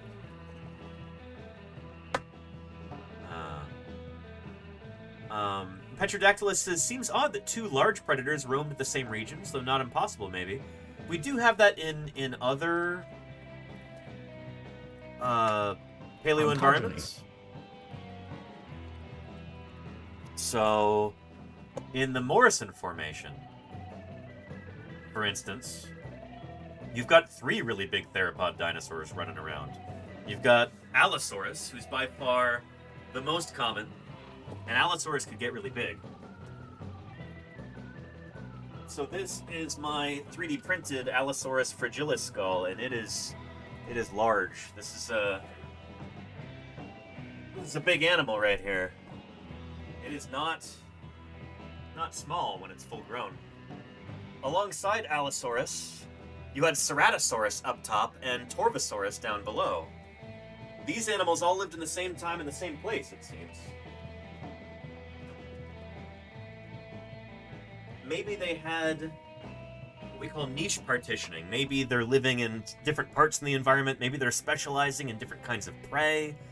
Maybe they're even mostly geographically separated. Maybe Allosaurus is living out on the floodplains.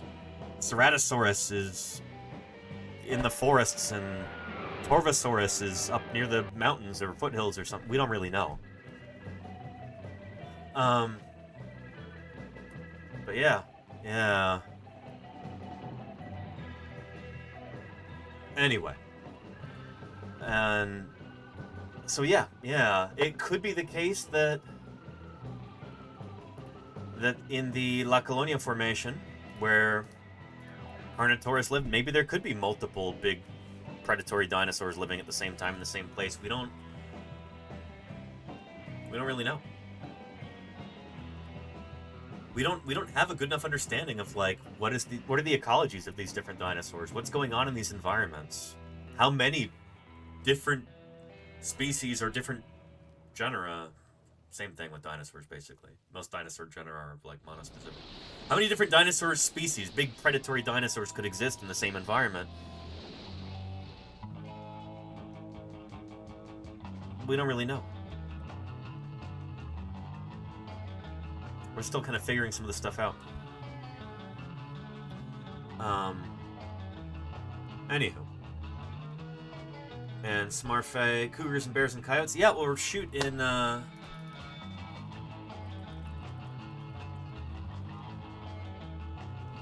Africa today. You've got multiple big cat species. You know?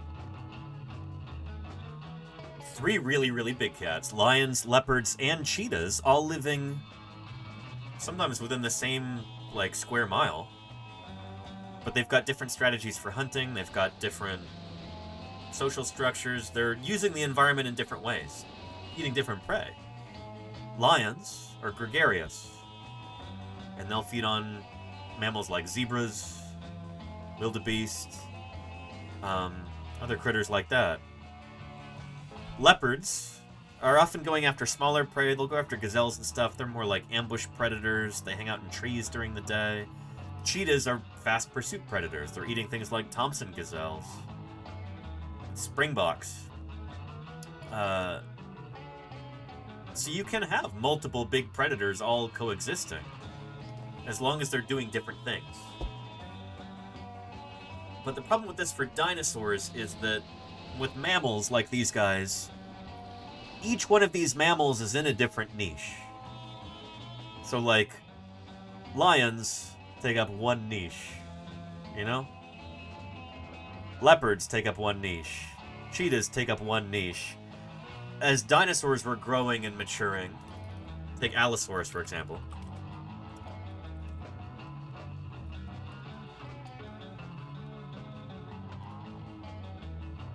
I'm trying to find you a good graphical representation of this. Allosaurus growth series. Yeah, as these dinosaurs did not give birth to live young. They laid eggs, and so baby dinosaurs were born very small, often smaller than baby mammals. A baby Allosaurus would be way smaller than a newborn lion, for instance. And a newborn lion is fed mother's milk until it's big enough to be able to eat what the adults are eating. So it's only going through one ecological niche through its whole life. It's just doing a lion thing, you know? It drinks milk until it can eat what the grown-ups are eating.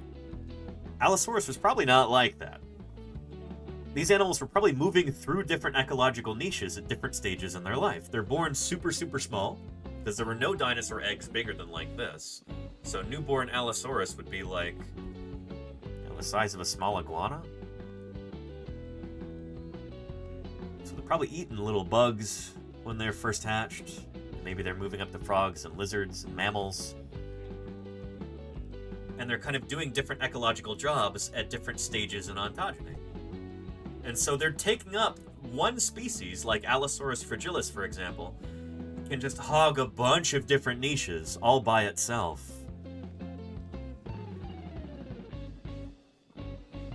And so it's probably the case for a lot of these kind of dinosaur-dominated ecosystems. They would have looked very different from mammal-dominated ecosystems today. Totally different structure to the ecosystem. You know, you're not going to have as many species of dinosaur in a given ecosystem because one species is going to be taking up a bunch of different niches. Whereas with these guys, they've each got their own niche, you know? Because they partition niches according to species like this.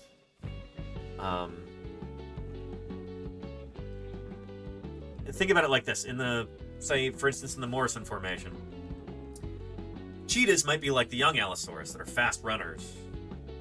And they're taking down, you know, little ornithopod dinosaurs, Dryosaurus, and critters like that, Nanosaurus. Pursuing them, pursuit predator like a cheetah. Then maybe they get a little bit bigger and slower, they become an ambush predator, like a leopard. And then maybe later on, when they're a big bruiser, you know, like this guy, they can take on even larger prey, the big sauropods that are walking across the floodplain or something. Almost like a lion takes on the largest prey out of these three guys. Does that make sense? Anyway, I've been talking for a while. Let me catch up to chat. And Marcin Crab, how are you doing? Dinosaur Bartek. I don't know what that means, but welcome, welcome. Marcin Crab. Welcome to Paleontologizing. But yeah, it's Smurfay. Post that from Axeman. Yes. So yeah, adulthood in humans is well past earliest reproductive stage in humans. True. But we're kind of unusual in that among mammals. Most mammals are not like that. Most mammals, they kind of reach adult size within like a year or two. I don't know, pretty quickly. At least for the majority of mammal species, which tend smaller than dinosaurs. The bigger you get, generally the longer it takes you to reach maturity. But I don't know. I'm overgeneralizing here, so forget I even said that. It doesn't matter. The point is, this stuff is complicated. And overgeneralizing can get you into trouble. Yeah. And Smartface says, though I think you can have multiple crocodiles in an area to some extent. Yes, Smartface, for sure. So in, say, in regions like India today, you get gharials and you get mugger crocodiles that might live in the same river, but they're doing very different things. Yeah. So there you go. That's a lovely example right there. These guys have got very different lifestyles and very different prey preferences. Mugger crocodiles are kind of generalist predators. They'll eat fishes, they'll eat birds, they'll eat whatever they can get, basically, with those alligator-like jaws. But the gharial, with those super thin jaws, that's a specialist fish eater. They are pretty much only eating fish. And so they can exist side by side in the same ecosystem, because they don't really compete with each other that much. They've found a way to kind of avoid competition. It's also interesting, you see that in their morphologies too, like outside of just their jaws. You see it on their back. The mugger crocodile spends more time on land. It's got much heavier armor plating. Gharials are much more aquatic. They are, as I understand it, the most kind of obligate aquatic of all of the crocodilians alive today. They spend the most time in the water. They rarely come up onto land. And so as a result, they're kind of sleeker. They don't need as much armor as the mugger crocodile does. Yeah. Yeah. Anywho. Yeah. Anyway. Yeah. And, oh, like crocodiles and American alligators. Do American crocodiles actually...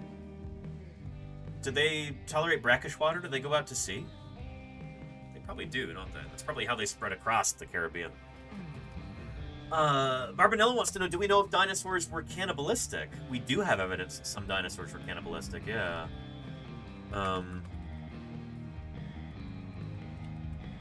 Majungasaurus is the one that jumps to mind for me first. Yeah. Majungasaurus, one of the few dinosaurs for which there is direct evidence of cannibalism. Yeah, and that's this critter. We were talking about abelisaurs earlier, so we looked at Majungasaurus. We also have some evidence of cannibalism in Tyrannosaurus, I believe. But whether this was predation or scavenging, we don't really know. Yeah, evidence also strongly suggests that Tyrannosaurs were at least occasionally cannibalistic. Tyrannosaurus itself has strong evidence pointing toward have been cannibalistic in at least scavenging capacity, based on tooth marks on the footbone, humerus, and metatarsals of one specimen. So we do know that T-Rex ate other T-Rex, at least sometimes. Whether or not that was a regular occurrence is hard to say. But, yeah. Anyhow. Yeah. And Murph says the only American crocodile I've seen was in saltwater. Interesting. Yeah. I guess that's not super surprising. What's this? A chicken. Michael Mack, thank you for the follow. Welcome to Paleontologizing. That's a reminder I need to get into our next piece of fossil news here. So, pretty cool. Welcome to the literature. Poliken.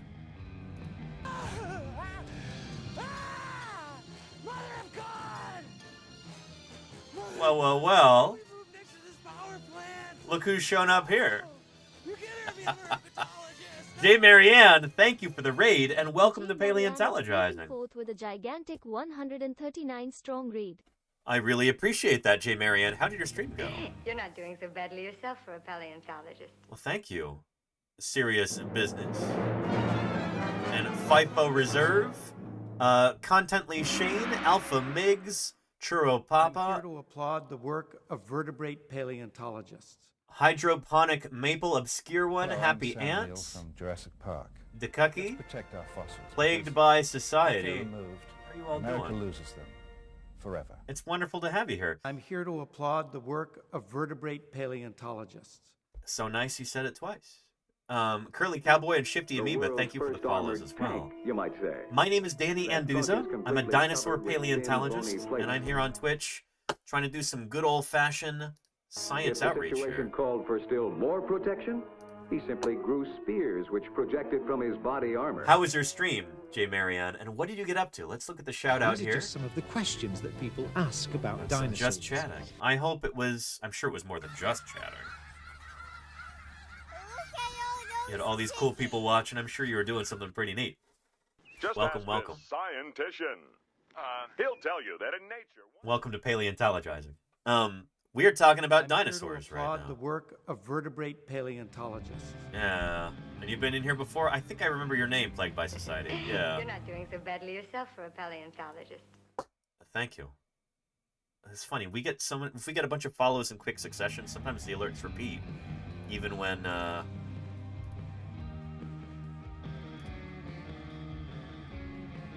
they shouldn't be repeating. Today.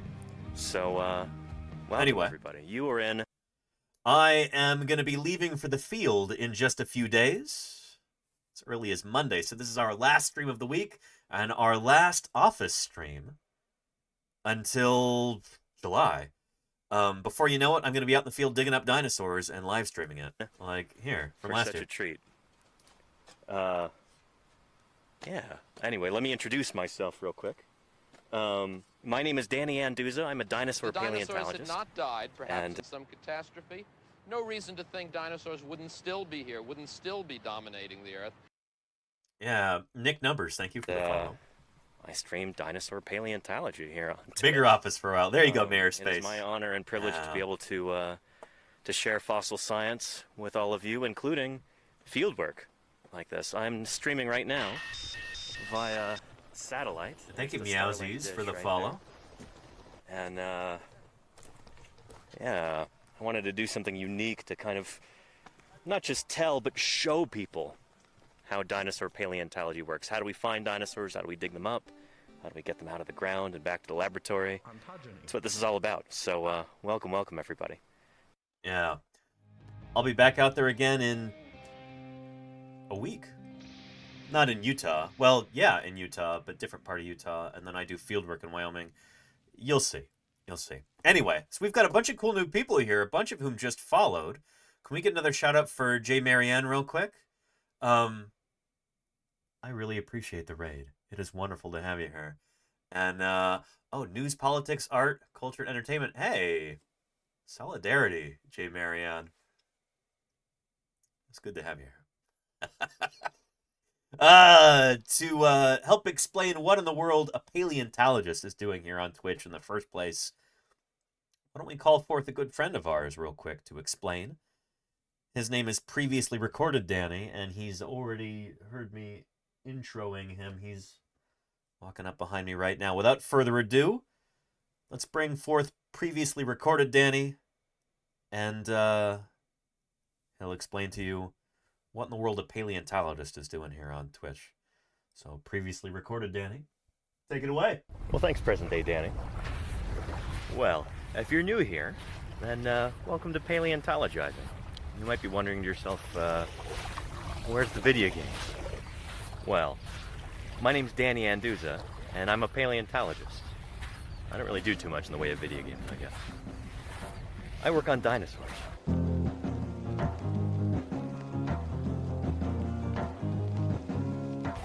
But how does a paleontologist end up on Twitch?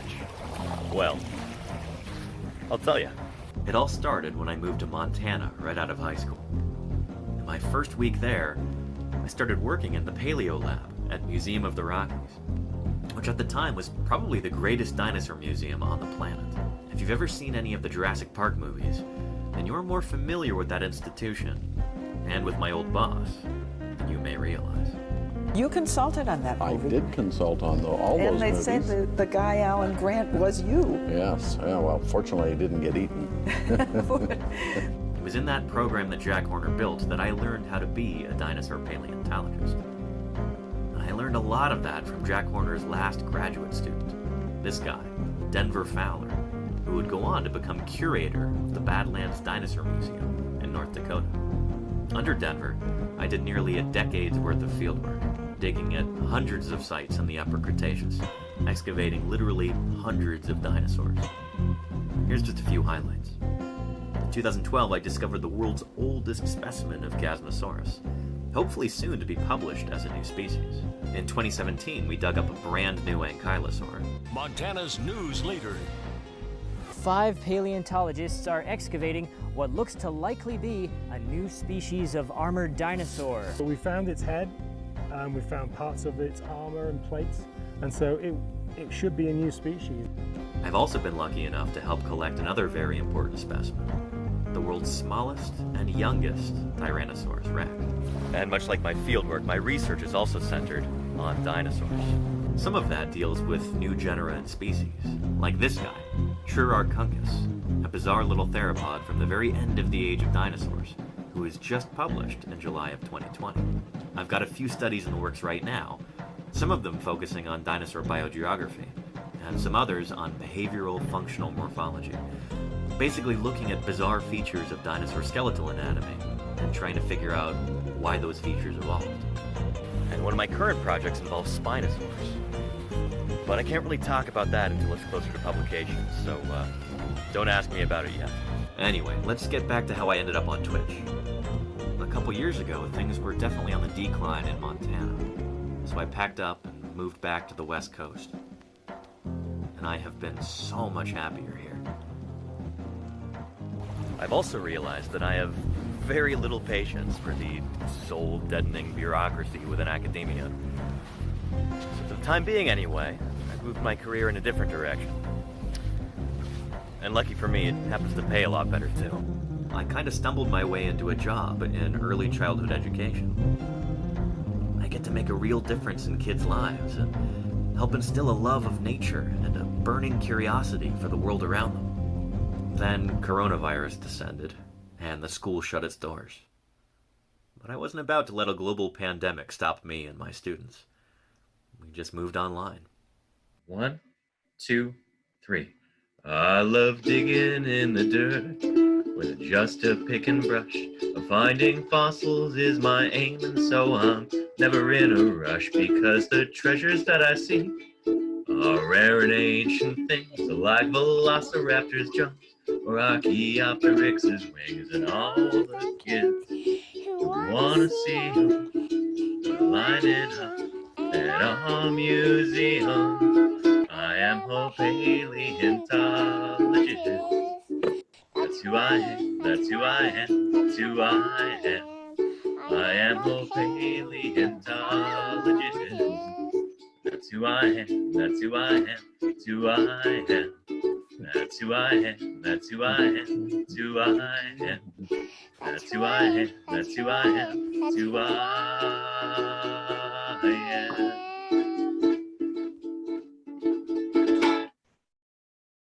Having made the jump to teaching remotely, it was only a short leap from there to Twitch. I started streaming in May of 2020, and it's been tremendously rewarding. Now, it's my belief that any good scientist should also be a public servant. In my opinion, talking to everyday people about your science is one of the most important things a researcher can do. Twitch is kind of an ideal medium for that. This is my passion, and now I get to share it with you. And what could be cooler than that? It's my intention to continue this mission of education by answering your questions, providing good science content, and working to grow this channel. And if you can help out by continuing to watch, or if you can afford it by subscribing, I would be deeply grateful. So, for my regular viewers, thank you for sitting through that again. And for everybody who's new, welcome. We've got a fantastic little community going here, and we'd be really happy if you'd join us. Anyway, let's go ahead and wrap this up and get back into it. So, present day Danny, back to you. Well, thank you very much, previously recorded Danny, and thank you even more to Jay Marianne for that raid. Really appreciate that. I hope you had a wonderful stream, and it's wonderful to have you here. Now, we've got some other fossil news to get into right now, so why don't we go ahead and take a look at that. There were several people who came into chat and asked me if I'd talked about this yet, and I haven't. It's going to be a beautiful segue into Thursday BIRDSday. So let's take a look.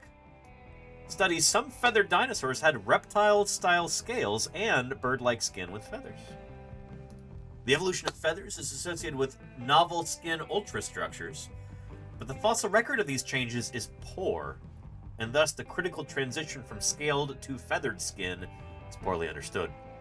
New research led by University College Cork paleontologists sheds light on this issue using preserved skin in Psittacosaurus. Psittacosaurus, name means parrot lizard on account of that beak. Look at that beak. Psittacosaurus is a lovely ceratopsian. So it's related to much later dinosaurs like Triceratops, but Psittacosaurus is earlier in time. And it's one of the few dinosaurs where we can actually tell what colors it was, at least for certain individuals who had preserved skin. Melanosomes, color cells preserved in that skin, can tell us what colors this animal was, which is really, really neat. But now we've got even more. The fossil evidence supports partitioning of skin development in Psittacosaurus, a reptile-type skin condition in non-feathered regions, and an avian-like condition in feathered regions. Very, very cool. This is some neat stuff. So, our, press article here starts, feathers are associated with complex skin adaptations to facilitate feather growth, flight, and heat regulation. And display as well, making feathered skin distinct from scaly reptilian skin. However, the details of the transition between these two types of skin in early feathered animals are unclear. And yeah, we've got feathers in a bunch of different kinds of dinosaurs. From different parts of the dinosaur family tree. Both saurischians and ornithischians. Here, I'll show you a clip. The latest in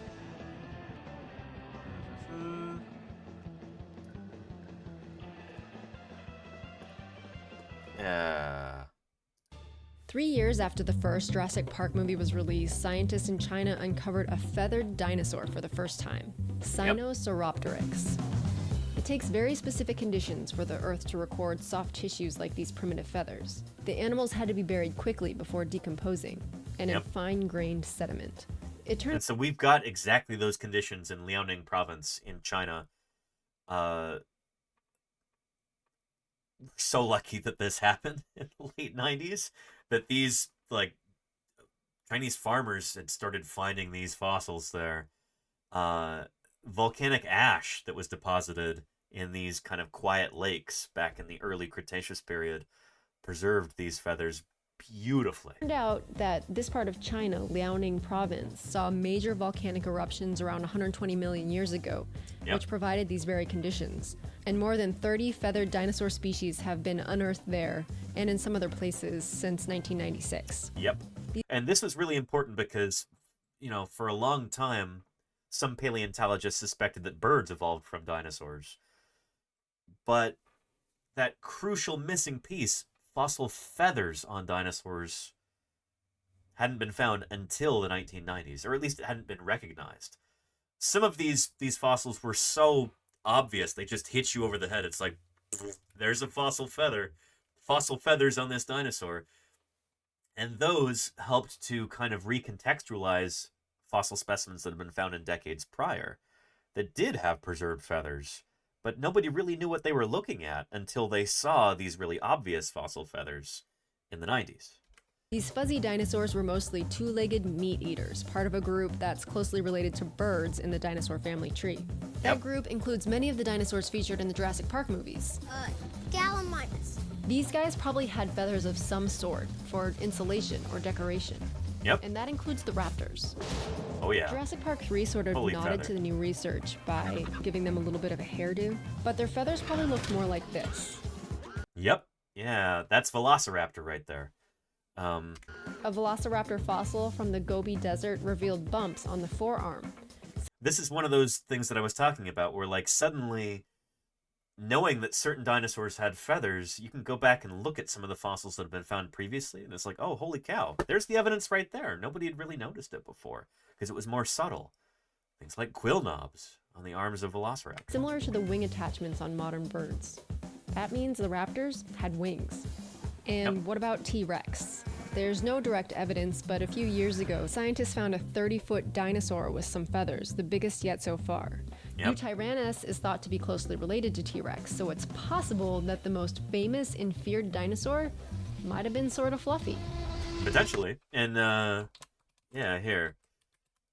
Saurian Tyrannosaurus. The earlier models for the Saurian Tyrannosaurus have feathers. We don't know whether or not adult T-Rex had feathers. Maybe it did, maybe it didn't. Big animals that live on land tend not to be woolly or furry or super feathery above a certain size threshold. Above a certain size threshold, the problem isn't staying warm anymore. The problem is dumping away heat. And if you've got this big warm feather coat, that's not going to be good for you. So I suspect that young Tyrannosaurus had feathers, and then they may have lost most of them as they grew and matured. That's what you see in Prehistoric Planet.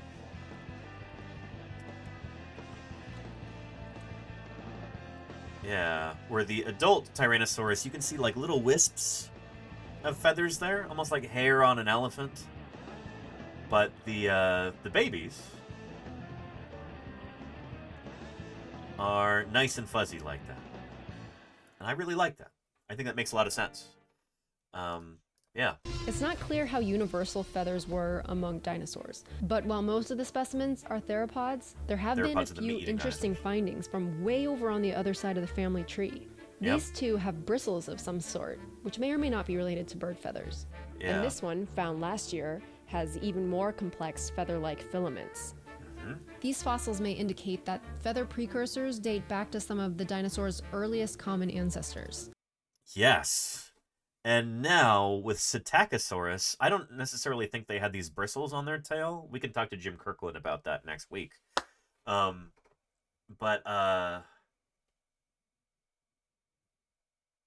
Yeah. Now we've got evidence of feathery skin in Psittacosaurus. Pretty cool. Pretty cool. And Patrick Crusader says they have found evidence that at least they weren't covered in feathers as adults. We do have what seems to be Tyrannosaurus skin, and it does seem to be scaly, but it's very patchy. We don't have the whole animal. We didn't come here to fight with monsters. We came here to find fossils. Corietti, thank you for the follow. Welcome to Paleontologizing.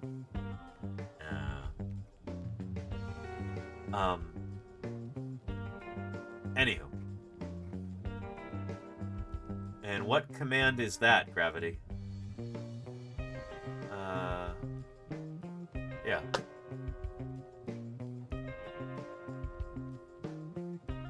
Anywho. University College Cork paleontologist Xiao Yang and colleagues investigated skin evolution using samples from a fossilized Psittacosaurus. Of course it's fossilized. From the early Cretaceous Jehol biota of China, a feathered dinosaur that lived about 130 million years ago and preserves feathers only on the tail. Is this the butt fuzz thing? I haven't actually read this yet. The researchers were then able to explore the structure of the skin cells using ultraviolet UV fluorescence and electron microscopy. Fossil is truly a hidden gem, Dr. Yang said. Fossil skin is not visible to the naked eye, and it remained hidden when the specimen was donated to Nanjing University in 2021. Game of paleontology. And Ribs with, thank you for the follow. Welcome, welcome. Only under UV light is the skin visible in striking orange-yellow glow. What is really surprising is the chemistry of the fossil skin. It is composed of silica, the same as glass. Uh-oh. It's not plant material, is it? Oh boy. We'll probably be talking with Papa Jim about this next week.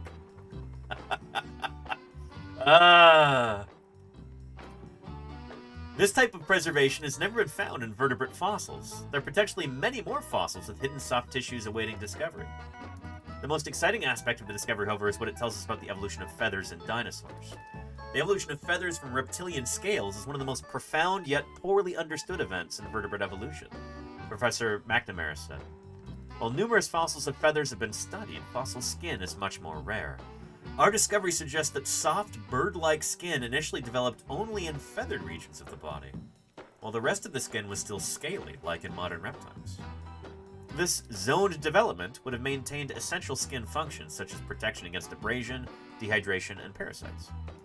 First dinosaur to experiment with feathers could therefore survive and pass down genes for feathers to their offspring. We'll take a look at, given that it's in Nature Communications, that should be open access, no paywall. But I want to also point you to another ornithischian dinosaur that we know had feathers, and we think it had scaly skin on other parts of its body too. This is Culindrodromeus here. And anytime anybody asks me the question, Danny, what dinosaur do you think would make the best pet? Culindrodromeus is always an easy answer, because it's a plant-eating animal, doesn't have huge teeth or enormous wicked claws, no spikes or anything like that to impale you with. You know, it's just a little beaky, kind of inoffensive little dinosaur. You can imagine them being kind of cuddly. And, yeah. But we have evidence that they had feathers kind of on their torso, but their tail was scaly, and so were their limbs, which is interesting. Yeah. Total couch potato for sure, says Leaving. Yeah, you can kind of imagine this animal just curling up on a couch. Snuggling up against the cushions. Yeah. How often does it need to be fed? Probably pretty often, Grigon. These dinosaurs, given that they are feathery like this, that implies that they were warm-blooded, and warm-blooded animals need a lot of food. You know, a dog that weighs 20 pounds is going to eat a lot more food than a lizard that weighs 20 pounds. Ectothermic animals, cold-blooded animals, they don't have to feed that furnace that they have. You know, they get their heat from the exterior. Warm-blooded animals, mammals, birds, and dinosaurs like this, they had to generate their own body heat through the burning of calories. And what did it eat? It was plant eaters. So we don't know exactly what kinds of plants, but they probably would have munched on some horsetails, these kind of reed-like plants you see in the background. Ferns, mosses, you know, stuff like that. Maybe cycads, maybe ginkgos. Different plants, probably. Maybe fruits. Anywho, I show you this just to make the point that we do have evidence from other dinosaurs, like Culindrodromeus, that they would have had feathers and scales on different parts of their bodies. Here, let's see if we can actually find a reference to the literature there. Oop.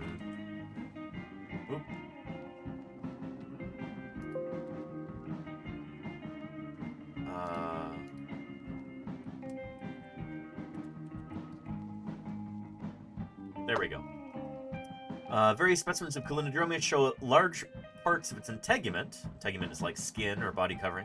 This includes imbricated rows of scales on top of its tail, and also a covering of scales branching into feather-like structures, which until its discovery were thought to be exclusive to theropods on the Saurischian line. So we already do have evidence of, like, feathers kind of segueing into scales on the body of a dinosaur. But this one is new. Give you a link. And who is that over there? Do I have a cat causing trouble? Hang on, Chet. Give me. What are you doing, Mini Pie? What are you doing? Come here. Come here where I can watch you. Come here. And it looks like that downloaded there. So let's just go ahead and grab that file.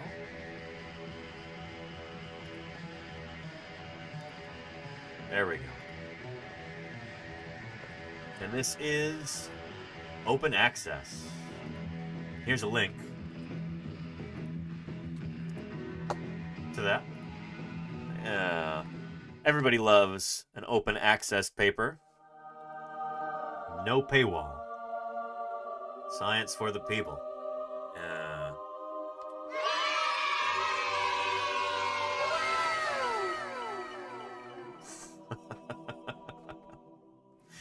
Anywho, and Cacklin's Wharf, how are you doing? Welcome, welcome. Good to have you here. Cellular structure of dinosaur scales reveals retention of reptile-type skin during the evolutionary transition to feathers. Let's read the abstract right here, which is the summary at the beginning of the paper. Fossil feathers have transformed our understanding of integumentary evolution in vertebrates, so like the evolution of skin and body coverings. The evolution of feathers is associated with novel skin ultrastructures. That's a cool name. Ultrastructures. But the fossil record of these changes is poor, and thus the critical transition from being scaled to feathered skin is poorly understood. Here we shed light on this issue using preserved skin in the non-avian feathered dinosaur Psittacosaurus. Skin in the non-feathered scaled torso is three-dimensionally replicated in silica and preserves epidermal layers, corneocytes, and melanosomes. The morphology of the preserved stratum corneum is consistent with an original composition rich in corneous beta proteins rather than alpha-keratines as in the feathered skin of birds. The stratum corneum is relatively thin in the ventral torso compared to extant quadrupedal reptiles, reflecting reduced demand for mechanical protection in an elevated bipedal stance. Interesting. So yeah, it's saying this dinosaur did not have particularly thick skin because it's not like dragging its belly or its torso along the ground. You know, it's walking upright like all dinosaurs do. Stratum corneum is relatively thin in the ventral torso. Yeah, so along the belly, kind of thin skin. The distribution of the melanosomes in the fossil skin, melanosomes are the color cells, is consistent with melanin-based coloration in extant crocodilians. So we're seeing a similar pattern to what we see in crocodilians in terms of the distribution of those skin color cells. Collectively, the fossil evidence supports partitioning of skin development in Psittacosaurus. So it's got different kinds of skin in different areas. A reptile-type condition in non-feathered regions, and an avian-like condition, bird-like condition, and feathered regions.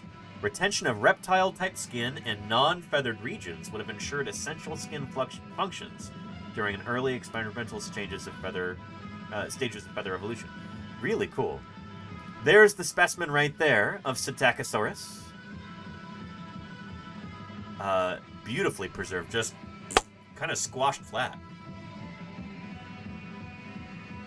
And then here it is under UV. Very cool. And you can see some of the preserved skin right there. You can see the scales. That is super neat. Look at those scales. Dinosaur scales, 130 million years old. Beautiful. That's lovely.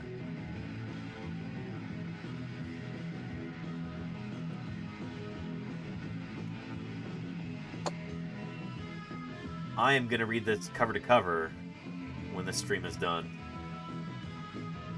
This is awesome stuff. So they must have done some testing to ensure that they're not looking at like plant material here. This actually is the skin of the animal. Very cool. Infrared signature of the fossil skin, represented by this graph right here. Discussion of the taphonomy. Taphonomy is basically everything that happens in between when the animal dies and then when it gets discovered. So like all the fossilization stuff, the whole process of it becoming a fossil, getting preserved, that's what we call taphonomy. Very cool. Psittacosaurus skin clearly exhibits the reptilian condition in non-feathered body regions. Collectively, these findings suggest that Psittacosaurus retained the plesiomorphic condition of its scaled reptilian ancestors in non-feathered skin region.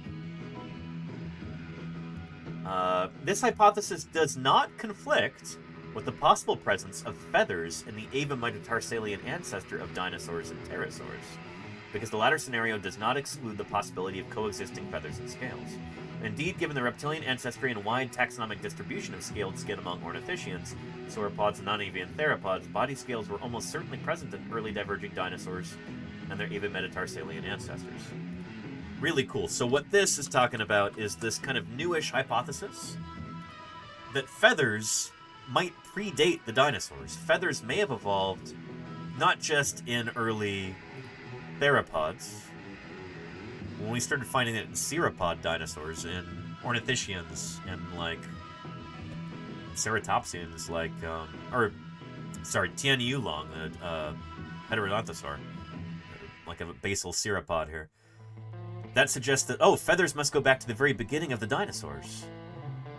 But then we have pterosaurs, who are not dinosaurs over here, and they've got filamentous body coverings, kind of a fuzz.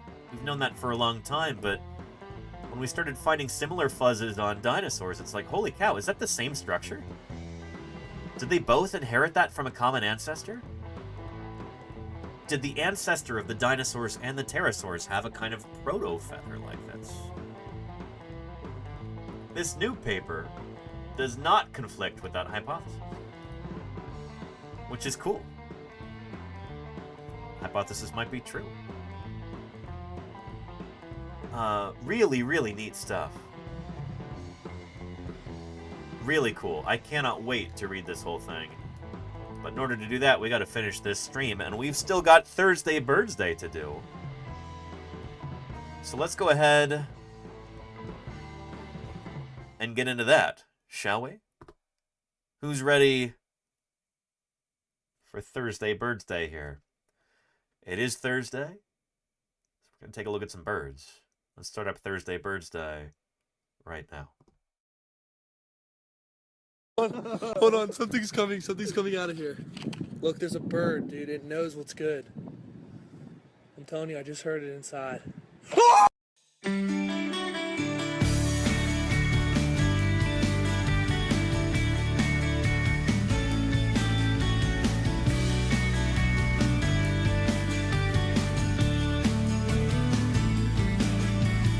I don't care if Monday's blue, Tuesday's gray and Wednesday too. Thursday, I don't care about you. It's Thursday. Thursday BIRDSday. Birds are all around us in everyday life. But most of the time we hardly even notice them. Thursday BIRDSday is a step toward correcting this oversight. Do you want to be part of Thursday BIRDSday? I don't know. Here's how you can contribute. Go outside during the week and pay special attention to the birds around you.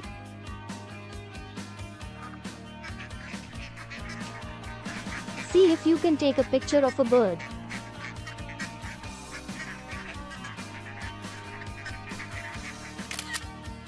It doesn't have to be a good picture, any old photo will do. Upload the picture to the Discord and we will discuss it on Thursday. Simple as that. Thursday BIRDSday is an invitation to go outside and appreciate the grandeur of the natural world. It's a reminder that, since birds are theropods, dinosaurs still enrich our daily lives. It's great! And finally, it's a celebration of the amazing history of life on our planet. So, happy Thursday BIRDSday!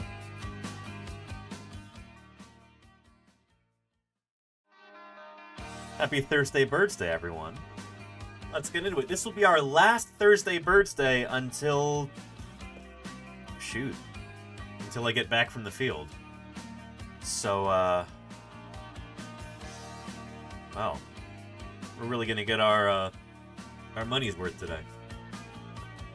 And very cool, Cochran's Wharf. Well, we're going to be looking at the Discord here with bird photos that people have submitted. Let's take a look. Murph was first this week. Black vultures found a mammal. They did not care I was there, but would not sit still. You know, often called nature's cleanup crew, vultures are underappreciated birds. I think they're really neat. And you know what? They're kind of handsome. I'll say it. Let's look them up on our tree of life here. Be hopping around to these different birds. Black vulture. Right here. Yeah.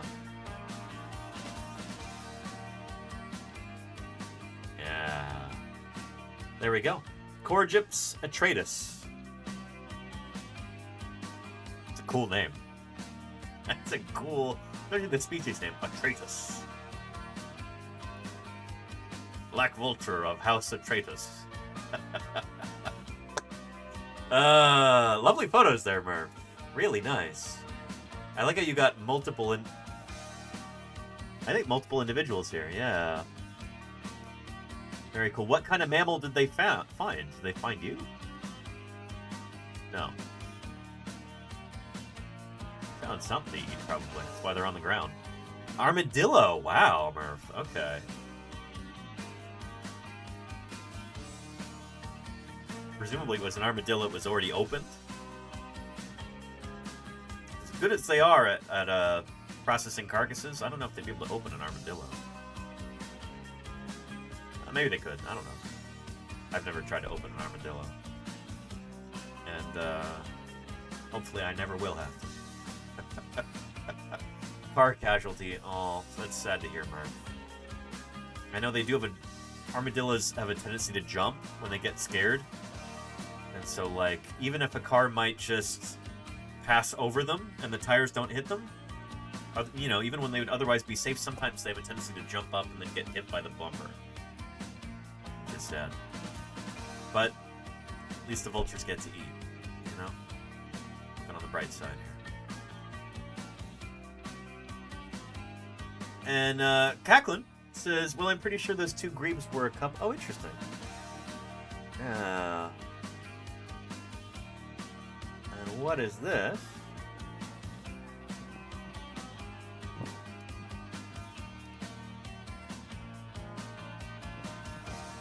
Lovely.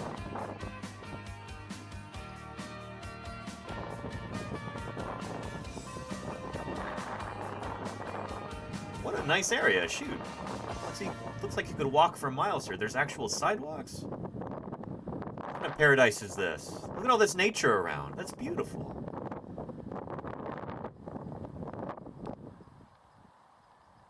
Very nice. And those, what are those? Are they loons?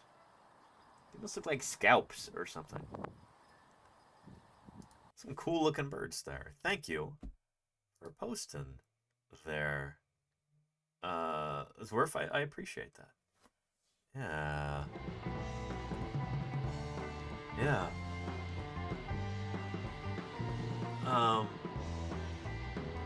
Strongly suspect vultures could pick apart an armadillo. Fair, Embervix. Fair. Yeah. Nice. Claire Burr has got... Hang on. No face, no case.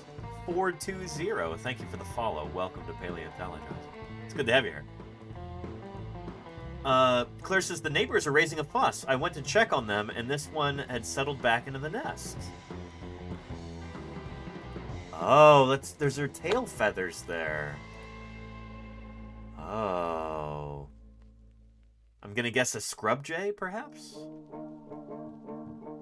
It's just a bird butt. There's those caudal feathers sticking out there. Nice. Very nice.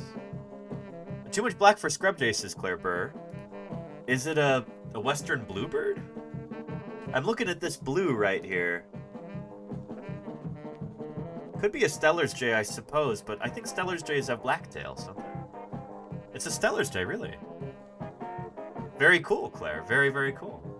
All right. Thanks for posting. I like that. Not every bird photo even has to show the whole bird. I like a bird photo that kind of invites... or kind of gives off an air of mystery. Right outside your window. Oh, very cool, Claire. Lucky you. You get to watch birds. You get to be a neighbor to some birds like this. That's awesome. Yeah. Very cool, Claire. Very cool. Lenina says, I went on a late-night grocery run, and this grackle was still wide awake and vocalizing at 11 p.m. I blame the bright lights. Turn our volume up on this page. And what is up with that? What are you doing up so late, Grackle? Huh. Yeah, odd. Not your typical kind of bird behavior. Lenina, cool stuff. Appreciate the post. I hope that Grackle got some sleep. Sleep is important, especially if you're a bird. Charlie's Dragon has got a western jackdaw, Corvus monedula, and a Eurasian magpie, Pica, looking for bugs in the grass. Seems to be some debate over whether jackdaws are part of Corvus or in their own genus, Coloeus. But either way, they're corvids. Does exist. That's something that shouldn't be controversial. Undersuit, thanks for the follow. Welcome, welcome. Good to have you here. Yeah. Let's look that up. Corvus monedula, western jackdaw. We'll jump from black vulture to western jackdaw, or Eurasian jackdaw here. Interesting that some researchers think it should be in its own genus. That would imply that there's a split somewhere there. Eurasian jackdaw. Fan-tailed raven, allied with Eurasian jackdaw and Daurian jackdaw. Interesting. Huh. Cool. It's funny how crows and rooks and ravens and jackdaws are all just kind of...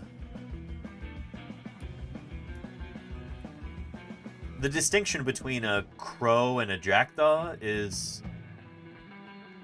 This is why we as scientists use Latin names. It's because, like, oh, crow. Like, not all crows are super closely related to one another. Jackdaws are also thrown in there, and yeah. Anyway. Charlie's Dragon. Neat stuff. And look at that magpie. That looks a lot like our black-billed magpie we have here in North America. A little bit different, though. Torso looks a little different. Tail looks a little different, too. Very cool. Here's that jackdaw. Yeah. Very leggy-looking bird in that shot. I like that. Good stuff. Thanks for posting, Charlie's Dragon. Thanks for posting. I didn't know that there was controversy about taxonomy for corvids. It's pretty cool. And Thing says, for this, the last Thursday BIRDSday of the season, I've prepared an example of one of Danny's favorite words, ontogeny. I've depicted here various stages of the life of the American robin, Turdus migratorius. The first of these videos captures some of their song. Well, well, well. Yep, I am well familiar with this. There's a very noisy robin that likes to hang out in my neighborhood. Actually, several noisy robins. Nice. Sounds like springtime. Or summertime, I guess. Well, no, springtime. Summertime sounds like fieldwork to me. The music in the second video is the song Jolly Robin from the Stratford Shakespeare Festival's 12th night. Directed by Des McAnuff. Music composed by Michael Roth and Des McAnuff. Musical direction and arrangement by Michael Roth. 1, 2, 3, 4. That's a great thing. This is great. Oh, man.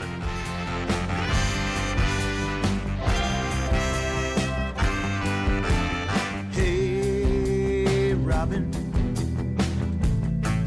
Jolly Robin. Good stuff. Excellent. And then we've got an ontogenic series. An egg with some feathers. We've got some baby robins with mama or maybe dad robin sitting on top. And then, oh, more baby robins. And then adult robin. Very nice thing. This is good stuff. Good stuff. A lot of effort into that. I appreciate this. Thank you. Good stuff.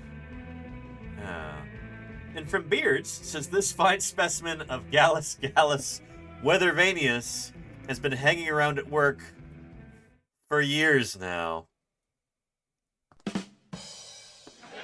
I thought he deserved a mention. Oh, Beards.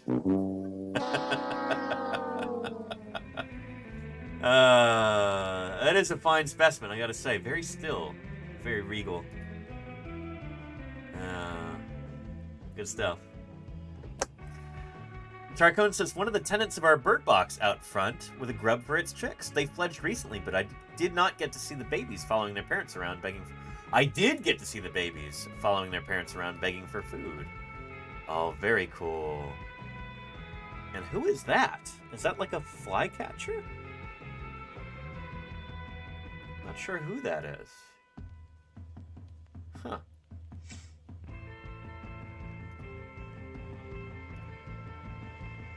Interessant.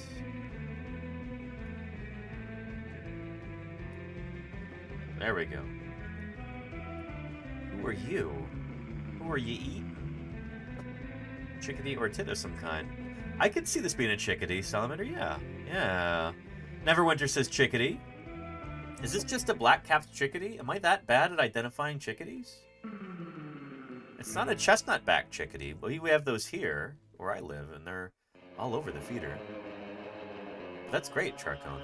It's funny how birds will not usually feed their young seeds or anything like that, or vegetative matter. They know that they need like a more protein-rich kind of meal when they're growing. So they'll go out and they'll find insects and other arthropods and invertebrates for them. Yeah. A Carolina chickadee or perhaps black-capped. We live on the hybridization line. Interesting, Charcone. Do they hybridize? Carolina chickadees and black-capped chickadees? Huh.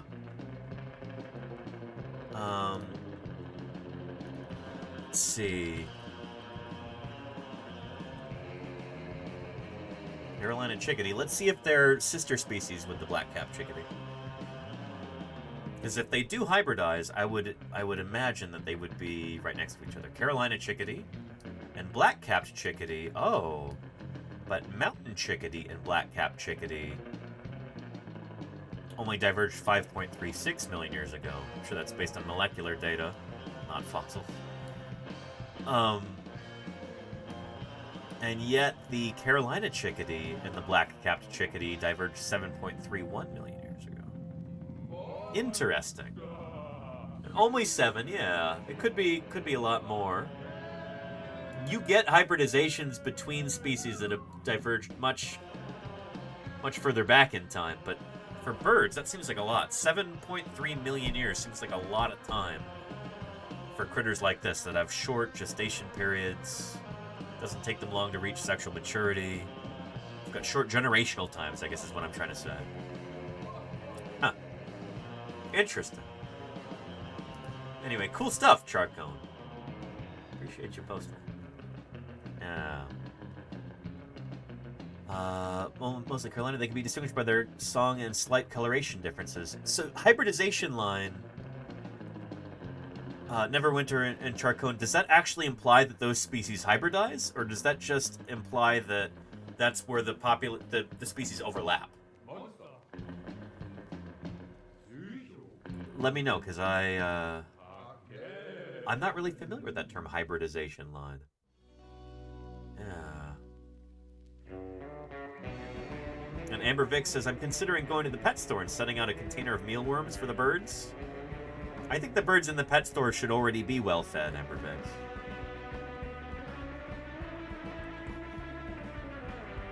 No, that is sweet of you to do for the wild. I know you mean the wild birds. And they actually do hybridize, at least when I get from a quick Google. So interesting, Charcone. Huh. And Mirth wants to know, do birds hybridize faster than other species? You mean, do they speciate faster? Like, do they become new species faster than other species?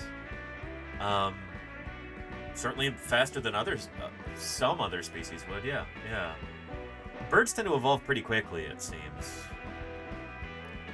And I wonder if that has something to do with their genome size. I was thinking about this morning. And next time I do a chat with Balint, I want to ask him about this. Yeah. And thank you, Claire Burr. I appreciate that. Several new emoji to the server. Appreciate that, Claire. Good stuff. And Golganek, Turtus migratorius. Actually, we just stay here all year. A somewhat scruffy youth. Golganek, this is lovely. A young American robin. Just hanging out. So funny looking when they're young. It's got the goofy quality about them. That's a great shot, Golganek. Nicely done. Yeah. Good stuff. Good stuff. And Alexander Morrison says, got a great white egret stalking my friend's yard in search of prey. After 5 minutes of standing by some bromeliads, this predator's attention switches to a juvenile anole lizard on the grass nearby. The egret nabs the lizard, earning itself a small snack. Oh boy. Lizard carnage. I would have gotten more footage, but the bird was spooked by some dogs just after the last frame. Music by Brian A. Wow.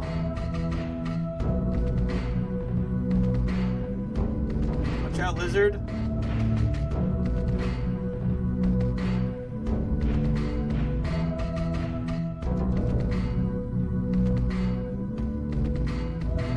Oh boy. Oh no, little lizard. R.I.P. that lizard. Your sacrifice was not in vain. Thank you for supplying a meal to this bird and a phenomenal Thursday BIRDSday video. Holy cow. It's a theropod dinosaur eating a lizard. Good stuff. Holy cow. That is excellent, Alexander Morrison. That is excellent. Yeah. Wow.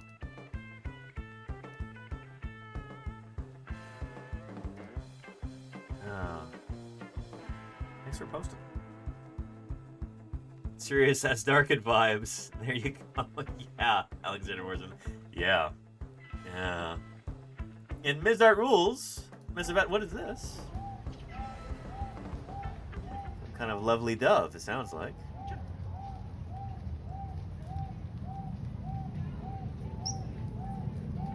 Huh. Very consistent with its call.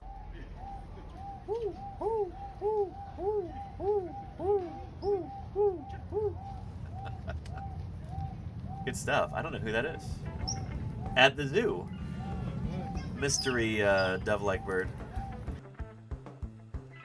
Amelia B's got a group of Canada geese at shoreline. Canada geese. Look at all those goslings. Look at how many new goose recruits. Not recruits. New gooselings, goslings. Lovely. Man, they do so well in urban environments.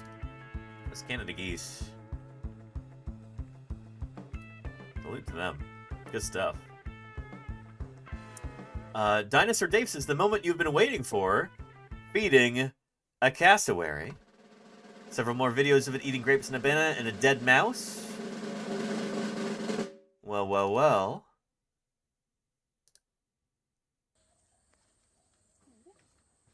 Very cool. Oh, that is neat. Holy moly. My favorite extant bird. Cassowarius cassowarius, the southern cassowary. Yeah. Lovely. Let's take a look at the next one. Oh, okay. It was very short.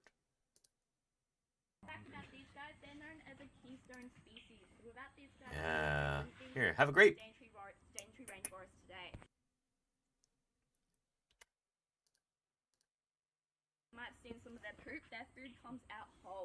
You got to feed a cassowary? That's so cool, Dinosaur Dave. That is so cool. Oh, man. Actually gives heaps of nutrition and fertilization to the seed, allowing saplings to grow really fast. That is awesome. I am jealous. I've never gotten to feed a cassowary before. Thermal regulation, where they bring all the blood up. That is super, super cool.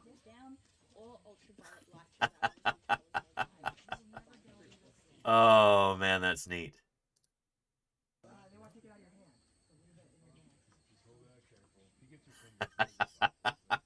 Ah!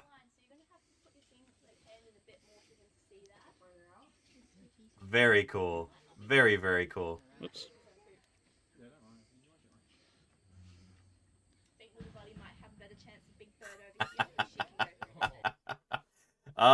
What a dream come true. Murph, that is super, super...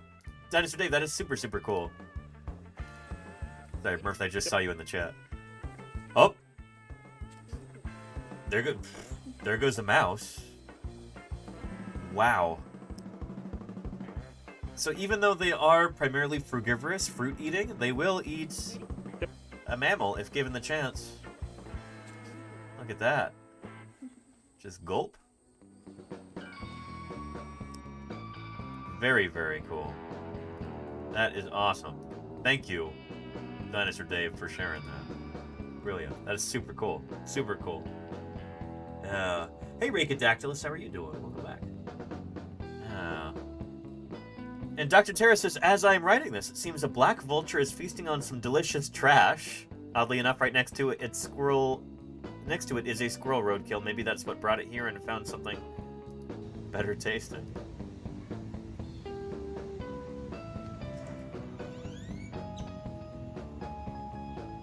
Oh yeah, there's the vulture there. And hang on a second. Uh-oh, brace for impact. False alarm. Dorkalotl, how are you doing? Dorkalotl just changed things with those 5 gift subs. Thank you, Dorkalotl, for those 5 gift subs. I really appreciate that. Getting us a little bit closer to our goal. Thank you, Dorkalotl. I really appreciate it. That means a lot. It's 5 people in the chat who won't have to worry at all about ads for the next 30 days. I will have been out in Wyoming digging dinosaurs for like 24 days before they have to watch a single ad on this channel. Thank you, Dorkalotl. Cannot wait to leave for the field. And Reese, keep it clean there. Clean and free of ads for 5 lucky people. Thank you, Reese, for those 5 gifts. Reese U is washing away the ads for 5 lucky mammals. Thank you, Reese, for your generosity there. I really appreciate that. Thank you. Look, now we're more than halfway to our goal. Excellent. Appreciate you, Reese. And you, Dorkalotl, thank you so much. Excellent. We're close to a hype train here. Excellent. Let's take another look at this vulture hanging out here in the trash. If you're feeling a bit cheated, try blaming the dinosaurs. Lenina, thank you for the 100 bits. Appreciate that. And that'll do it. Yeah.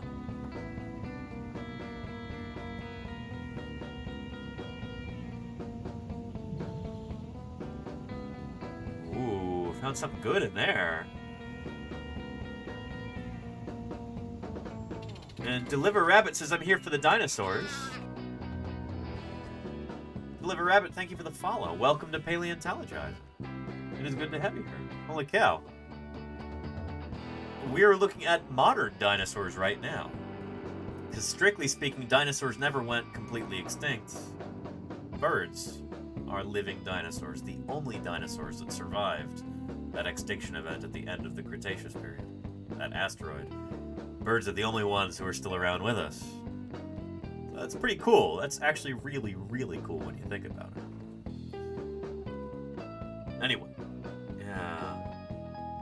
Iconic Song, how are you doing? Hello. Well, yeah, this is a clever bird.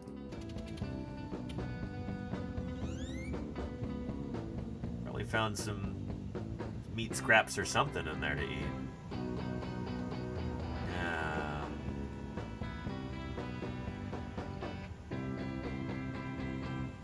And Lenina, I'm glad. It's funny to me, endearing that you could pick out the sound of a grackle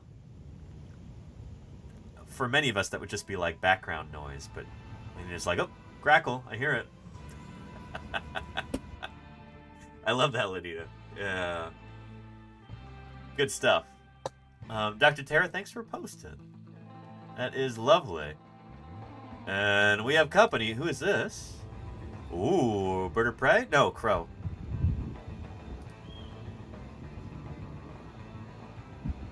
Ah. Theropod showdown. That's some good camera work. Oh. Crow's like, you should have put the trash in some bins.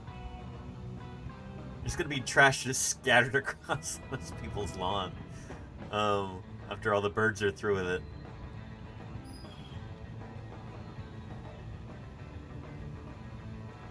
Nice. Good stuff. Good stuff. And status update, it went back to eat the roadkill. Good for you. Good for you. Black Vulture. That squirrel's sacrifice was not in vain.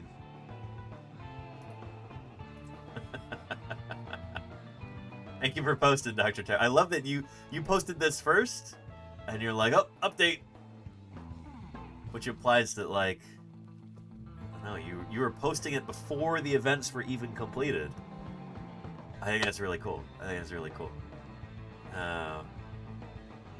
Hey, Transit Biker, ahoy to you too. How you doing? Welcome back. Gravity says, a very noisy mockingbird. There were 2 of them, but the other one was moving a lot.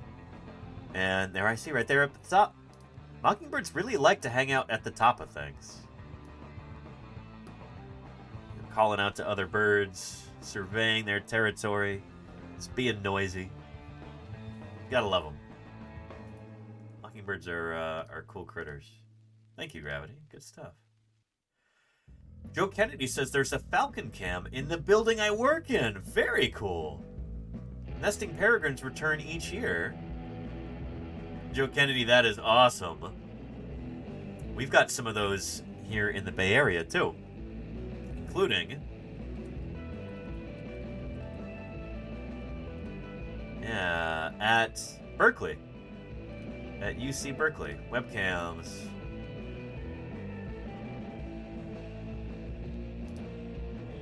And there we go. Man, the babies are getting their adult plumage starting in. Do we still have 4 of them there? Annie and her mate Archie had 4 baby peregrines this year. Much 500 bits goes a long way towards supporting science. I'll tweet here on Twitch.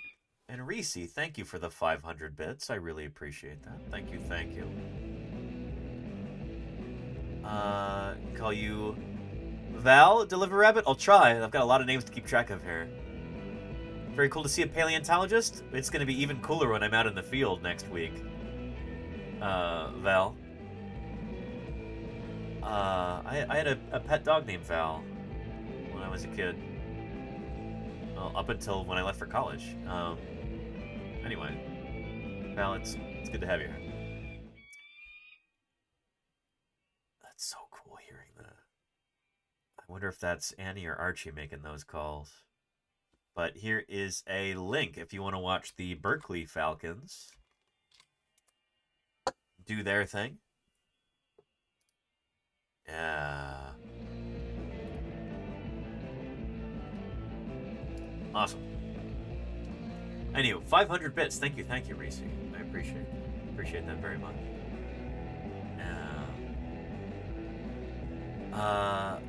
Is that what some young theropods looked like, but with some scales? Maybe, Murph. Yeah. I'm not sure. Anyway, pretty cool. Joe Kennedy. Pretty cool, Kennedy. Thank you for posting. I like even sitting down. This falcon just looks sleek and streamlined. Oh man. Yeah. Steely Dan's got more Blue Jays for us. These guys were having a rather spirited argument and did not seem to mind me eavesdropping over their dinosaur drama. Well.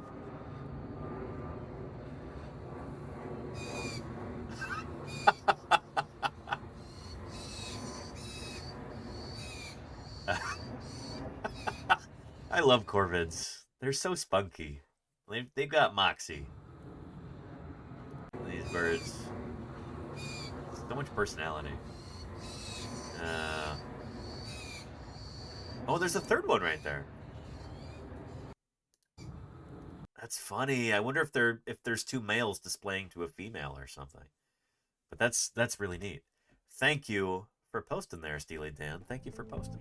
That's excellent. Oh yeah, or maybe those are juveniles wanting to get fed by a parent. That's probably the more likely one there, Golganek. Yeah. Yeah.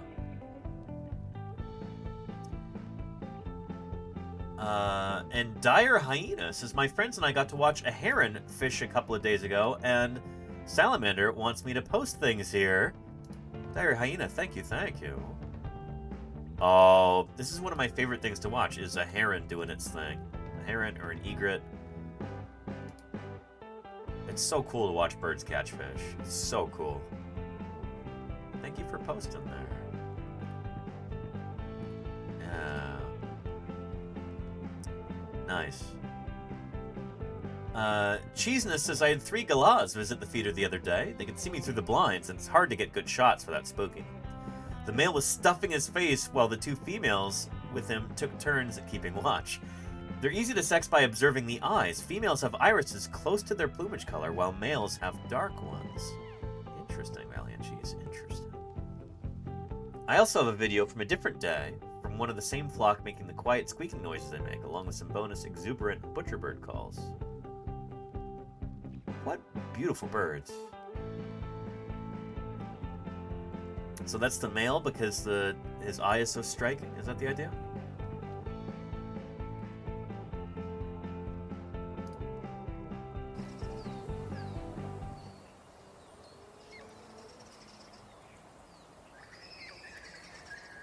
Very cool. Yeah.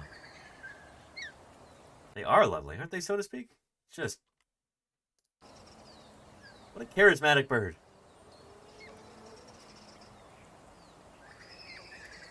Oh, they're so neat. They're so neat. Yeah. And thank you, Claire. I appreciate that.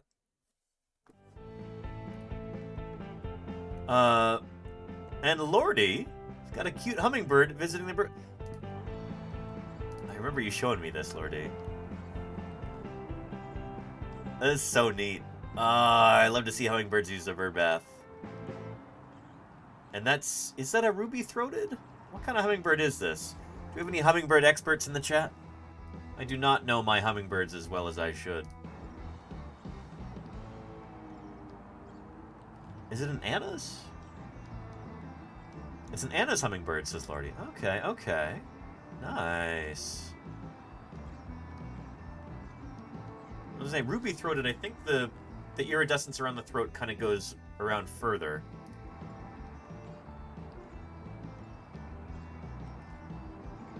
The world's smallest adult dinosaurs. Very cool. Hummingbirds are such neat animals. And this must have been when it was pretty hot out, because it's like, you're not going to be dipping your torso in water as a bird. You know, going out of your way to do that, unless you're trying to cool off. So that's really awesome that you're able to provide birds with a very necessary bit of infrastructure there. Lordy, that's super cool. That makes me really happy. Yeah, awesome. Yeah, and if you want to see live hummingbirds doing their thing on Twitch, check out Luis de Leon. Hummingbird live streams. Very cool. Thank you for posting, Lordy. Good stuff. Yeah. And Mayor Space has got another little shorebird at Lake Jessup. Who is this? Some kind of plover?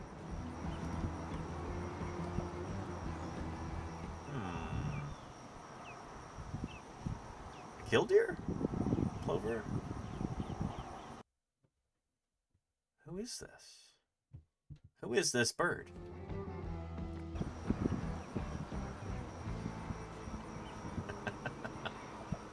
Semi-palmated plover. Thank you, Neverwinter.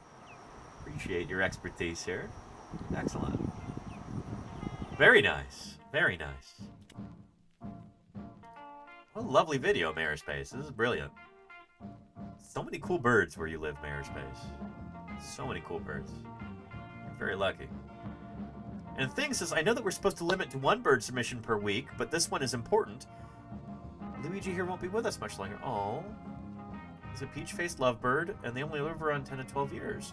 I rescued Luigi 11 years ago, meaning he's somewhere between 19 and 25 years old. Holy cow. As you can see, he has loved watching the streams with me. I was hoping we could celebrate with him one last time and give him a paleo salute. Absolutely, Thing. Oh. My goodness. Well, the biggest paleo salute to this venerable theropod here. Luigi.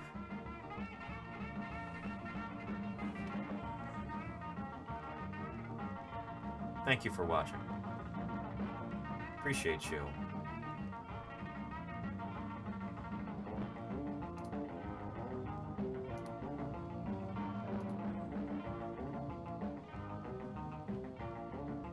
It's reassuring to know that you've got a good life.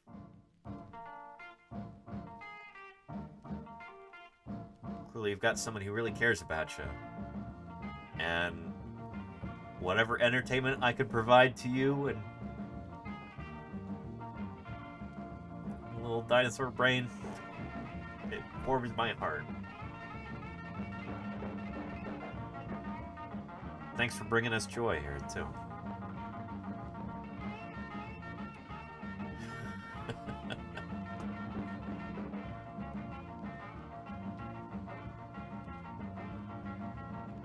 Appreciate you, Luigi. Much love.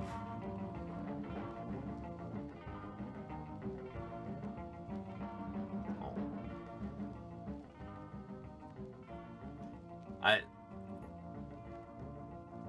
I gotta say, I'm proud not just to have 300 mammals watching right now, but at least 1 dinosaur watching as well. That's, I'm honored. So thank you. And thank you, Luigi. Brought a lot of people a lot of joy with your antics.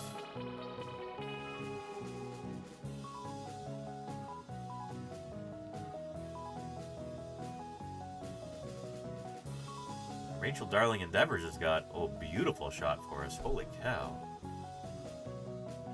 Rachel says, yesterday I broke up my Canon Rebel T6i and set out outside to take some nature photos of the beautiful spring flowers that are in bloom.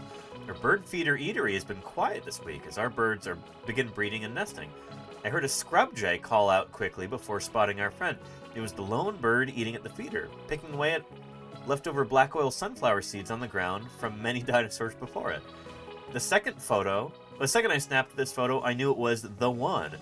Please enjoy this beautiful photo of one of my new favorite birds. It's astounding to see these creatures living in their natural habitat to further assist them through their journey by providing them food. And look at this photo here. That is exquisite. Look at that. Gorgeous. Yeah. Scrub jays. Beautiful, beautiful birds. They've got some personality. California scrub jay, yeah. Philocoma californica. I appreciate the info here. You've got some talent there, Rachel. Thank you for posting. Appreciate you.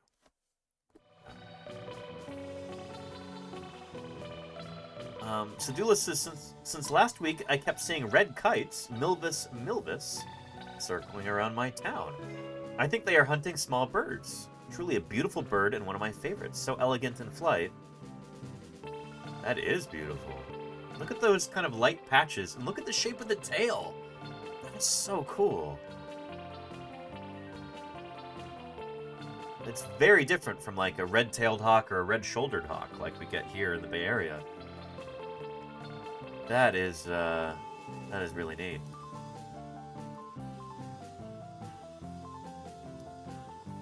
Yeah, look at that. Lovely. Well, that forked tail, isn't that cool, Neil? Kind of reminds me of a swallow, but not quite as forked.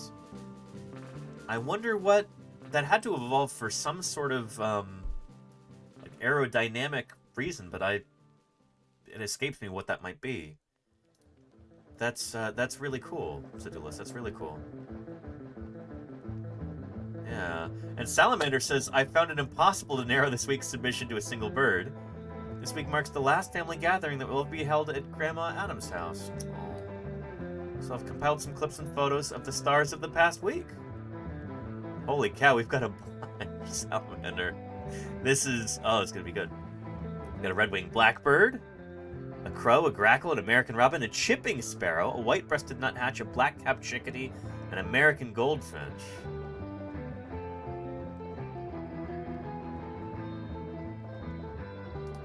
There is our... Who is this again? Red-winged blackbird? Red-winged blackbird at a feeder? I've never seen them visit a feeder before. But yeah, that's a red-winged blackbird. Huh.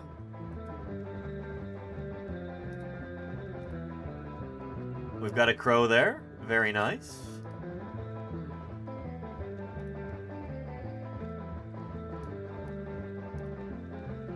Did you say this was a grackle or a brewer's blackbird? Who is this? A grackle. Very nice. Maybe a boat-tailed grackle? Yeah. Very cool. We've got... Oh. Is that our chickadee? Right here? Huh. Ooh. What is this? Canada goose? Great blue heron in flight? Yeah, I was looking at it backwards. I'm like, oh, look at the long neck. No, those are the legs behind it. Yeah. Great blue herons in flight. Herons they fly in a weird way. They're cool to watch. Almost pterosaur-like. And that must be our chipping sparrow there.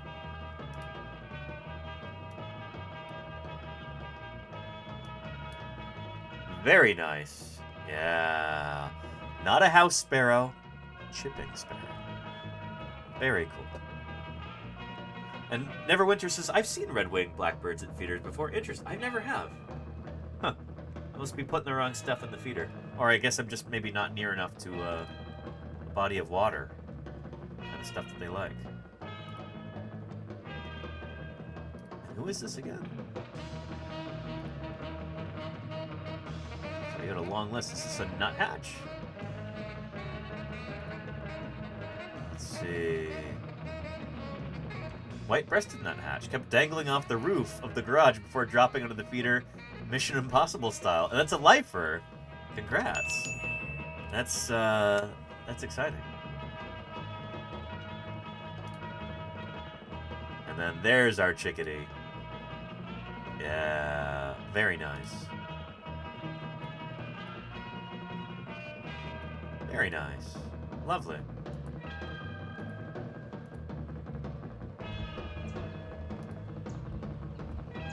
And our goldfinch. Lovely. Very goldfinch. That's a male right there. Nice. Very nice. Good stuff, Salamander. Good stuff. Yeah. Come on. Thursday, BIRDSday here. Oh, open.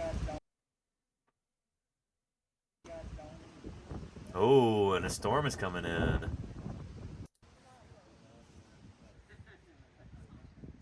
Those are starlings? They look like starlings the way they're walking around, but they could be grackles. Ireland, what do you think?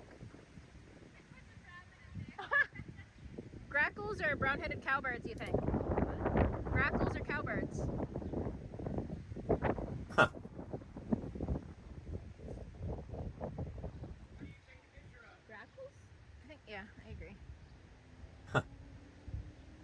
That's cool. You've got fellow birders around, Salamander. That's neat. There's a robin there. All kinds of birds. And they're getting some rain too, it looks like.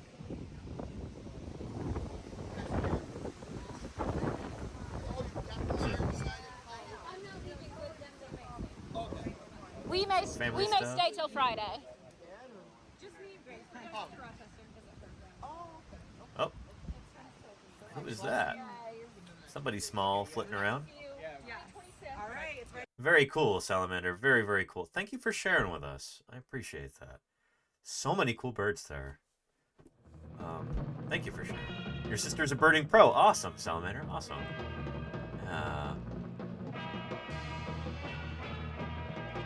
Very nice. And Mike Shiny's got some American robin babies. This picture is from the 19th, and the video is today. I'm amazed at how much they've grown in just 4 days. Oh yeah, they grow fast. So Ontogeny. that, yeah, some pretty dramatic ontogeny, you know? Nice. Very nice. So, little babies on the 19th, and then today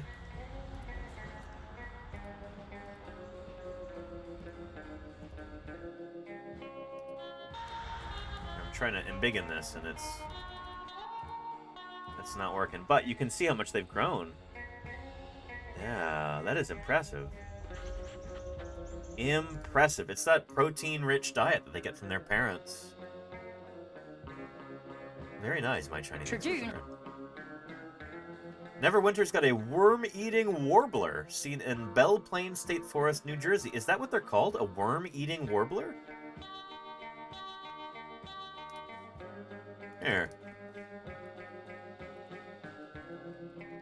Worm-eating...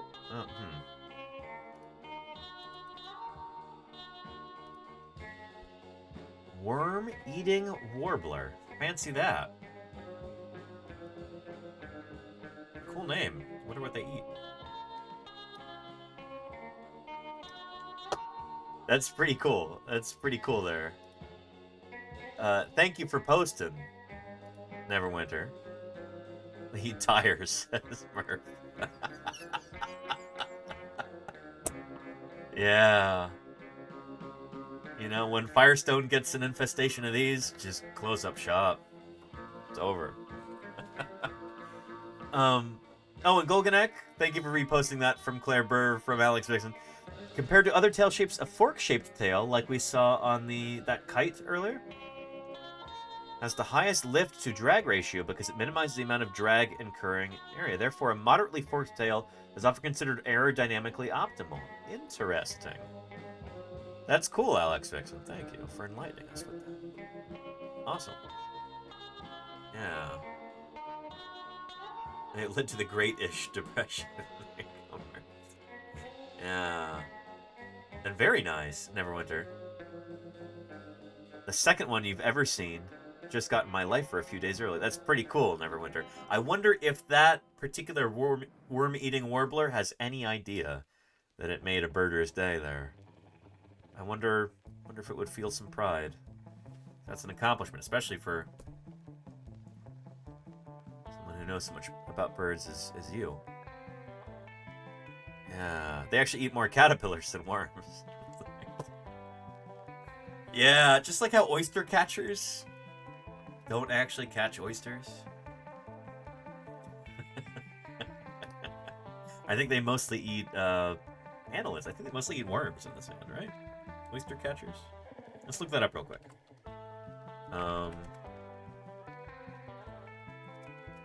Black oyster catcher. There we go. Hematopus bachmani. So, what do they actually eat?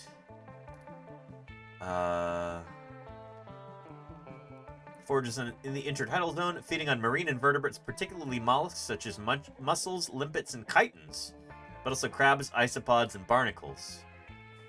Not oysters, however. That's funny. Black oyster catcher. Beautiful bird. Anyway, thank you for sharing with us, Neverwinter. A worm-eating warbler who mostly eats caterpillars. And there you go, Charlie's Dragon. Yeah. Yeah. And Truckhorn has got a little sparrow made a nest in a plant at your job. Look at that. Look at those beautiful little eggs. That nest almost looks fake. It's so pretty. Look at that.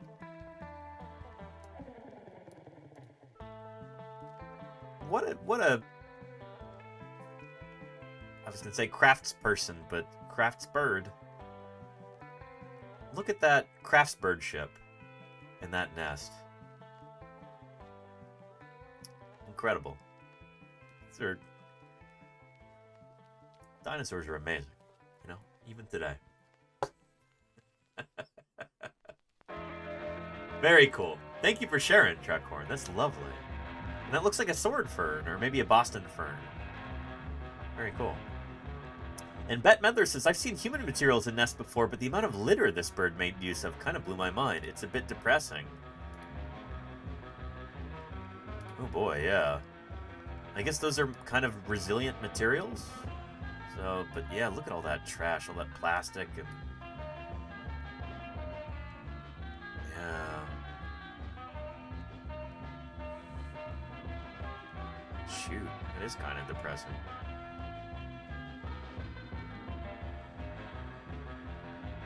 At least somebody's picking up the trash, and it's somebody who like lives there full time. People tromping through there, throwing garbage on the ground. Or, more likely, throwing garbage into the back of their pickup truck and then the garbage blows out on the highway. We're reading a study somewhere that suggested that the majority of litter in a given area in the United States is just stuff that people threw into the back of a pickup truck. And you're like, oh, out of sight, out of mind. It'll disappear somehow because it just flies out while you're driving along at highway speed. Anyway. Don't get me started on litter bugs. How they should all be fed to crocodiles. Yogurt Garrel's got a small yellow warbler and a big great blue heron. Living dinosaur. Mona Zoo, thank you for the follow. Welcome to Paleontologizing. It's good to have you here. Cool name. Good to have you here. Yogurt Girl's got a small yellow warbler and a big great blue heron. A big great blue heron. Great big blue heron? Big great blue heron. On a windy sunset walk last night. Awesome, Yogurt Girl. If anybody wants to see live birding streams, go check out Yogurt Girl's channel. Give her a follow. She does these streams. She goes outside and streams birds, bird walks. It's always a good time. Check out Yogurt Girl. That is beautiful. Yellow warbler. I've never seen one of these before. Do not think we have these in the Bay Area. Very cool, Yogurt Girl. Very cool. More a fussy animal person, but I do have some quails and button quail. Oh, very cool, Monasu. Well, well, well. And do you mean more a furry animal person? Are you more of a mammal person? Was that a typo? I see how furry could become fussy. Through autocorrect. Hatch them from eggs. Very cool, Monasu. Very, very cool. Yeah. Here's our great blue heron from Yogurt Girl. And that is a great blue heron. You have a concussion and a rough day? I'm sorry, Monasu. I hope you feel better soon. I hope you've had adequate medical attention. Yeah. Rodents, marsupials, anything like? Nice. Yeah. I can't say I'm a mammal person myself, apart from the fact that I am a mammal, and most of my best friends are mammals. I live with 5 other mammals, at least. I think I heard a rat in the vent the other day too, so maybe I live with at least 6 mammals. But I'm a dinosaur paleontologist, so dinosaurs are what I study, what I publish on, what I dig up during the summers, and what I talk about here on Twitch. That includes birds too. Birds are living dinosaurs, as I'm sure you know. Anyway, it's good to have you here, Monasu. It's good to have you here. Let's continue. And he raises baby chipmunks. That's awesome. Very cool. Thank you again, Yogurt Garrel. Can we get another shout out for Yogurt Garrel, by the way? She deserves it. Go follow her. Her streams are chill and fun, and go follow her for live birdwatching streams. Feral Yoshi's got some swans. Are these trumpeter swans? They're big ones. Well, swans generally are large, especially when they're grown. The Feral Yoshi, very nice. And Vix says he's very quiet. Volume up. A recording of birds I heard chirping at 2:30 a.m. Hopefully it's audible. It is. Night birds. 2:30 a.m. Are those birds just very early, or are they very late? Maybe some combination of the two. Nice, Vix. Appreciate that. Huh. And DePeepro, aka Zwerf, says, from the 22nd of April, a great cormorant perched on a lamppost. Netherlands in the background. Very cool. Great cormorant. We have double-crested cormorants and Brandt's cormorants where I live. We do not have great Let's cormorants. protect our fossils, because if they're removed, America loses them forever. And Mona Zoo, thank you for the Prime sub. Hey, I really appreciate that. Thank you, thank you. Appreciate the support. Enjoy not having to watch any ads the next 30 days. Good stuff. I'll be out digging dinosaurs within a week, so your Prime will get you a lot of dinosaur dig view time ad free. Thank you, Monosu. Yeah. You could use the travel money? I can. Thank you. Appreciate it. And Gamble's quail male on my land. Well, that is beautiful.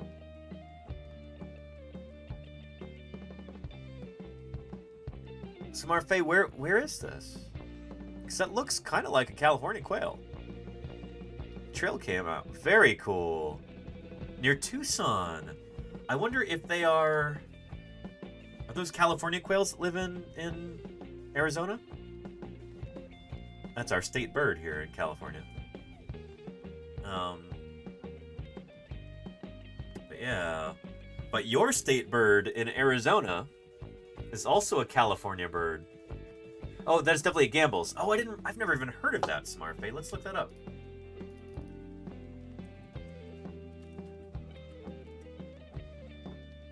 Gamble's quail.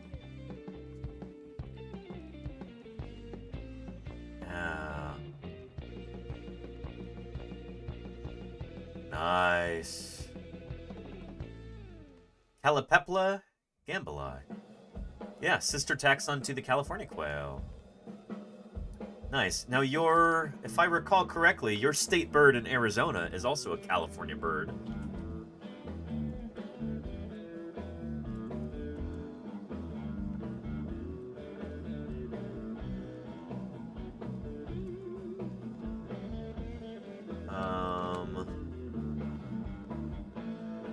There we go. Is it the Greater Roadrunner?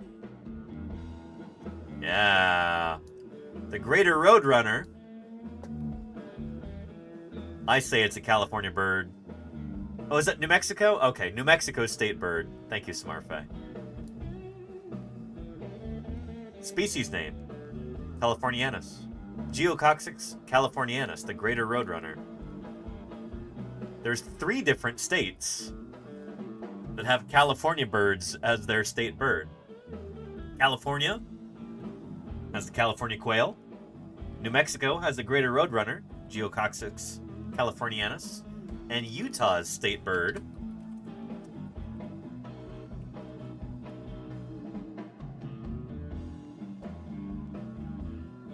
is the California gull.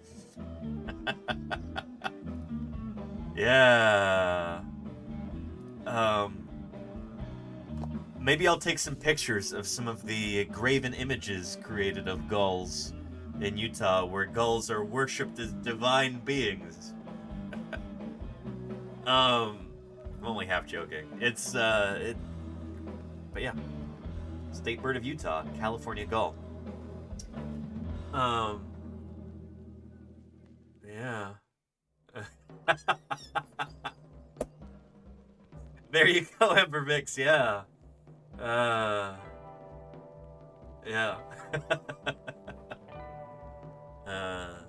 I would sing that, but I don't want to embarrass myself singing a... Is that a Katy Perry song?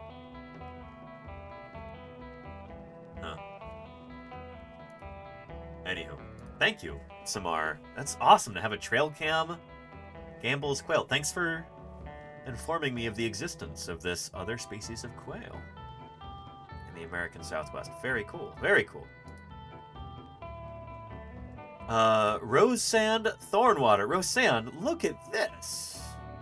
Ardeid bird here. This heron or egret relative. Who is this? Surely a member of Ardeidae, right? Herons and egrets and their kin. Standing on one leg there. Just, you know, just being cool. Look at the, I love the kind of unkeptness here. But yeah, this big shaggy bird is hanging out by the water. You know? Just standing on one leg. It kind of looks like it should be smoking a cigarette or playing with a butterfly knife or something.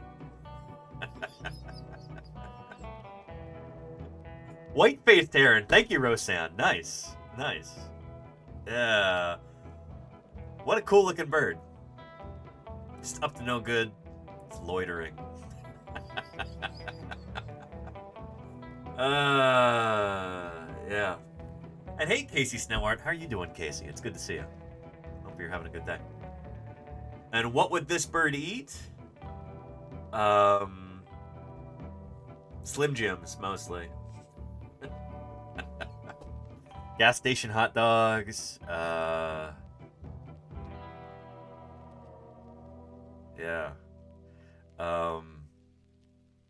Chewing tobacco.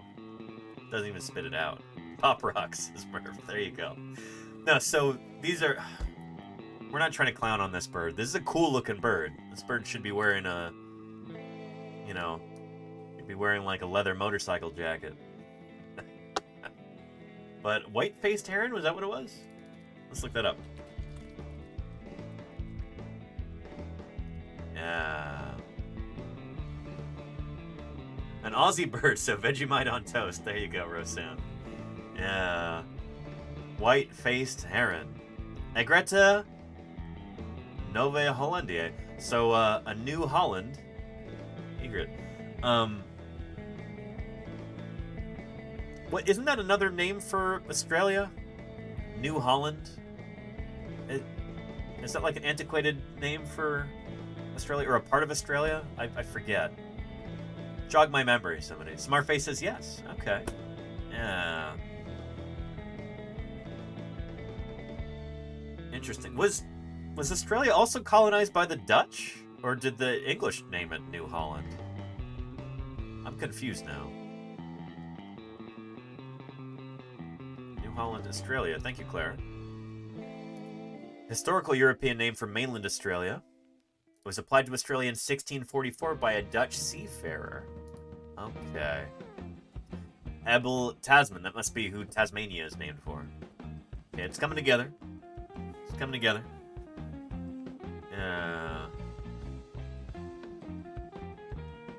Huh. Anyway, cool stuff. Thank you, Roseanne. What a lovely bird. Doing some grooming there. Some preening, I should say. Yeah. Oh, almost looking shy. Lovely, Roseanne. Thanks for posting. Yeah. And, Zealand was a Dutch province, hence New Zealand. That makes a lot of sense, Subpar Umpire. Okay, I've heard of Zealand before. Yeah. Yeah. Layer Trop says it's 3 photographs, but still only 1 picture. That counts, right? It does, Layer Trop. That takes extra effort. I appreciate that. I recently went to take photos of the buildings in town, and as soon as I stepped out my front door, this New Zealand pigeon, Keberu, Hemiphaga Novazealandae. That means New Zealand. We were just talking about this. It's awesome. Novazealandae came flying along. I had just to try snapshots. There's a second one in the tree already. You can make out its tail. This one was trying to land near it, but quickly gave up. I really need to get audio on them flying because, wow, there's 5-second video on YouTube under the title Keberu Takeoff Sound. If you're interested, I will look that up. We've got an amazing 70-million-year-old dinosaur egg. Red Zed. Perfectly preserved. Cool. Here's to more field days. I appreciate that, Red Zed. Thank you so much for the Prime. 20 months of support you've given to this community. I appreciate it, Red Zed. Thank you, thank you. Excellent. Yeah. And Bono Kazooie says technically all chicken nuggets are dinosaur nuggets. It's true. As long as they're made of chicken. Chickens are dinosaurs. Look at that. Lovely photos here. Ooh. In flight. Gorgeous. Beautiful. Let's look up. What was it? Keberu sound? Keberu takeoff sound. Keberu takeoff sound.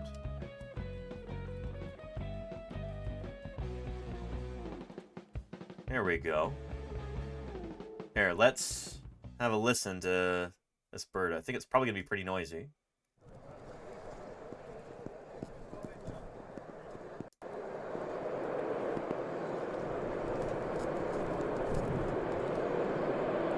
Holy cow.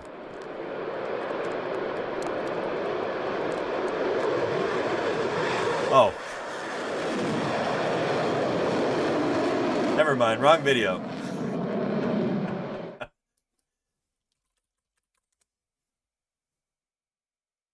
There we go.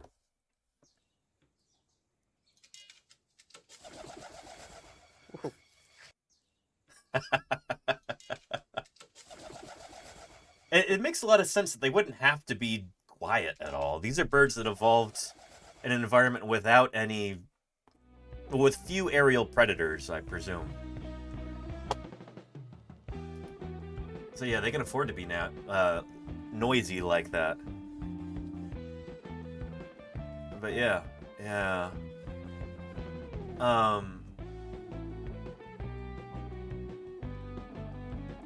Good stuff. Sounds just like our pigeon says, work. Really?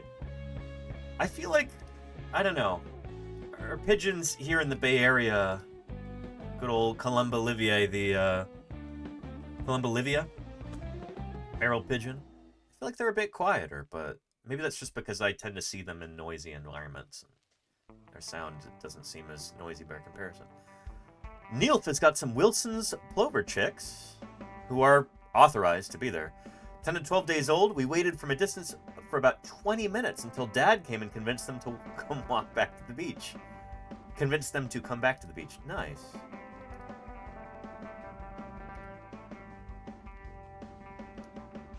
They are so cute. Holy cow.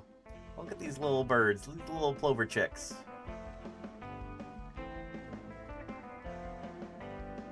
That's so funny. They're so leggy. This one in particular, right here, you know what this reminds me of?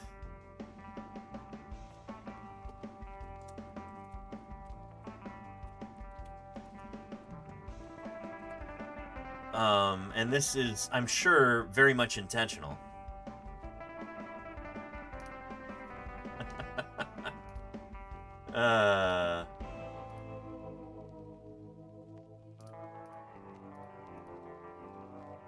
All right.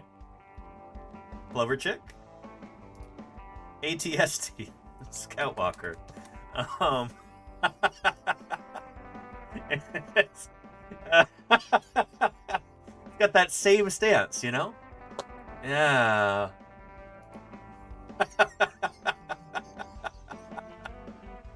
That's remarkable. I wonder if who designed the AT? Was it? Do you think it was Joe Johnston? I know he designed the AT-AT walkers,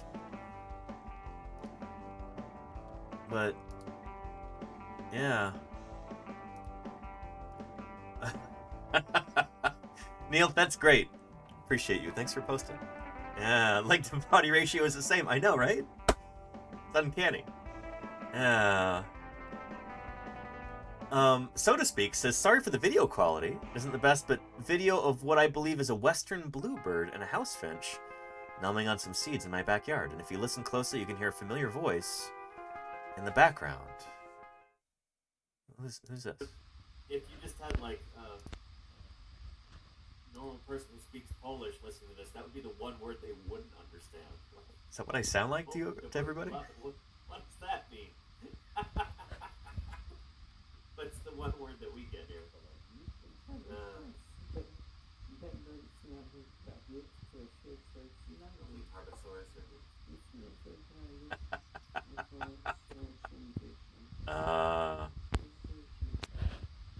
So to speak, this is...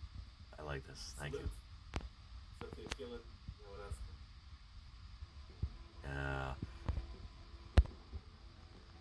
And Reka Dax, it sounds like I have a stuffy nose when I hear it. She's been honored with a number of different critters named after her over the years. But that's okay. So to speak, thank you. Good stuff. I'm flattered. Oh, man. And Casey Snort says, the birds hear the voice of the Birdman. Had to gap. The Birdman, not of Alcatraz this time. Yeah. Yeah. And Alex Vixen confirms Joe Johnston did design the AT-ST, aka Chicken Walker. Yeah. I've met Joe Johnston.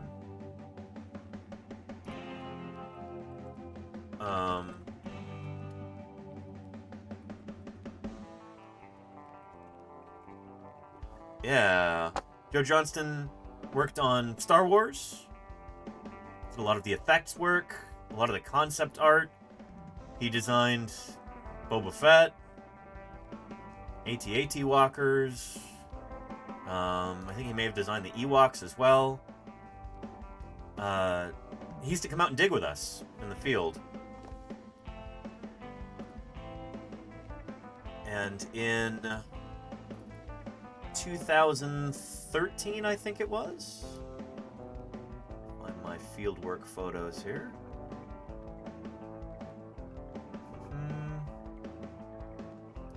There we go. Let's see. Summer 2013. He came out and joined. It's kind of a long story, but was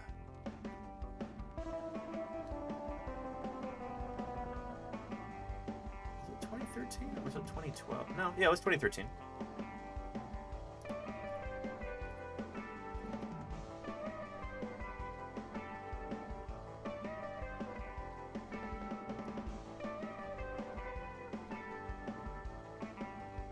There we go. Ridiculous.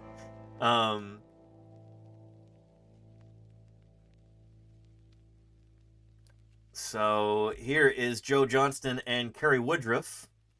Carrie Woodruff, sauropod paleontologist. And Joe is helping to set up a cardboard castle that I made for a... We didn't have fireworks for 4th of July that year because the fire risk was way too high in Montana. So instead, Carrie brought out a big catapult that I think he had built, and we were launching watermelons at this cardboard castle, this crummy cardboard castle. And here, Joe Johnston, like living legend, designer of AT-ATs and AT-STs, Boba Fett, and etc. You know, like major Hollywood guy, but really down-to-earth guy. I like Joe a lot. Here he is, like, helping rearrange this so it's within range of the catapult so we could launch watermelons at it. Surreal. And there you go, Casey Snort, yeah. But yeah. Yeah. Good guy, Joe Johnson. Got a lot of respect for him. Anyway. And, Zwerf has got more birds of prey for us. Holy cow. 2 marsh harriers were dancing behind a group of trees as seen from the road I was on. I'm not even going to attempt to pronounce these Dutch names because I don't want to embarrass myself. One only occasionally fully emerged from the trees, so I couldn't really make out whether they're having a mating dance or hunting, but I did manage to snap these shots. These are great, Zwerf. Very cool. Harriers are such neat birds. I love how they can kind of like hover in place, a lot like the jump jet. But cool stuff. Very cool. Very cool. And shoot, am I thinking of harriers or am I thinking of kestrels that hover in midair? It's harriers, right? Neverwinter would know. Some of you, other people in chat are going to know. Is it harriers that hover? Kestrels hover, says Alex Vixen. Kestrels can with a strong headwind.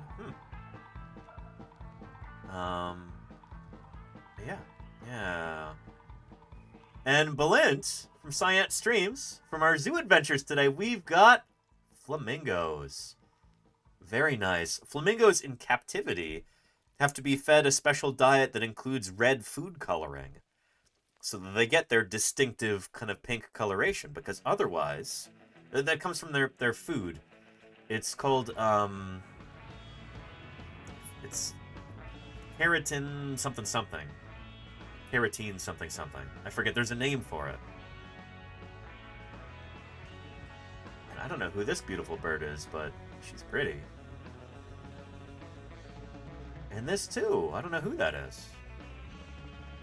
Yeah.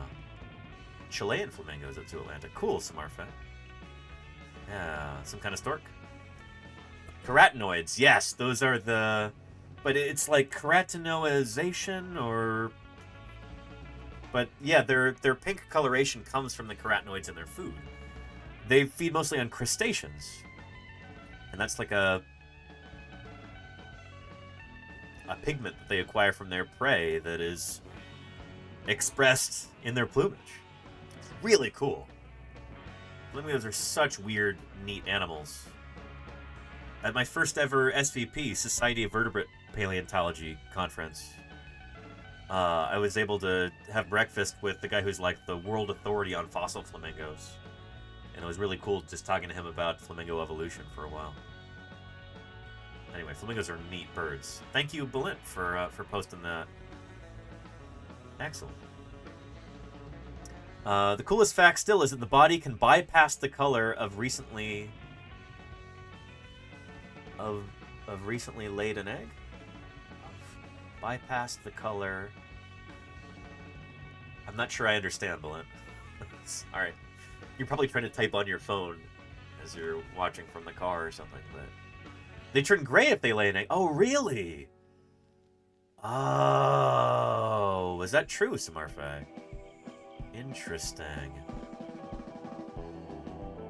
If the flamingo recently laid an egg, then it's not going to turn pink, even if it eats. Wild. I wonder if there's such a transfer of nutrients or material to the egg and the embryo that they get kind of exhausted. The coloration just flushed out of them. That's strange. I need to read about that.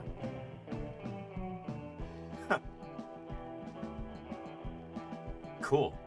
Very cool. As to prevent rebreeding. Truly cool. Thank you for letting us share. Absolutely, Science Streams. Thank you for sharing. Flamingos are really, really neat critters. They're so awesome.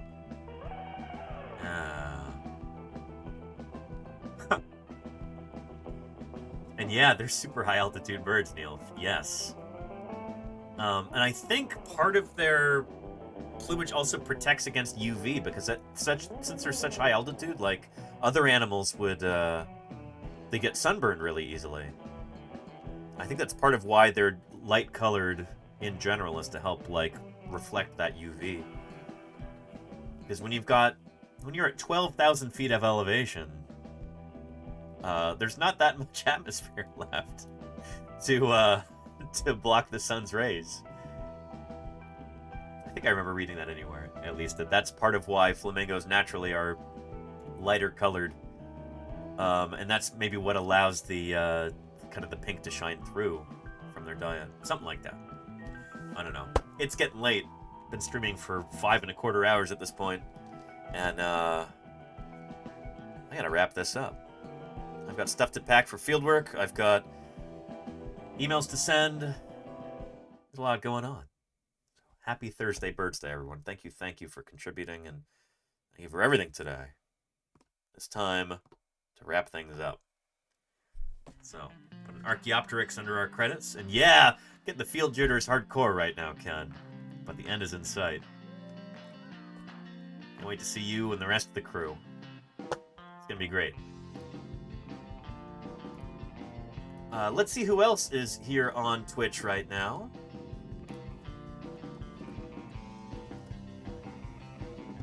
Maybe we can go say hello to some birds? Oh, you know what? Nerduino is on right now. Let's go right into Nerduino. See what's up with him. Nerduino, former NASA scientist. He does science outreach here on Twitch. He was on our scientists panel at TwitchCon in Las Vegas back in October. He's really cool. You're going to like him a lot. Thank you, everybody, for everything today. Raiders and followers, subscribers and gifters, cheerers, moderators, lurkers and chatters, question askers, and viewers both mammalian and dinosaurian, in at least one case. Thinking about you, Luigi. Thank you, everybody, for a fun stream today. Hope you had a good time. And I will see you, not tomorrow, not live on stream anyway. Check out the YouTube page if you're jonesing for some more paleontologizing, but I'm going to be leaving for the field in a few days, and I hope to see you soon from the road. You take care, everybody. Let's go check out Nerduino. I'll see you there.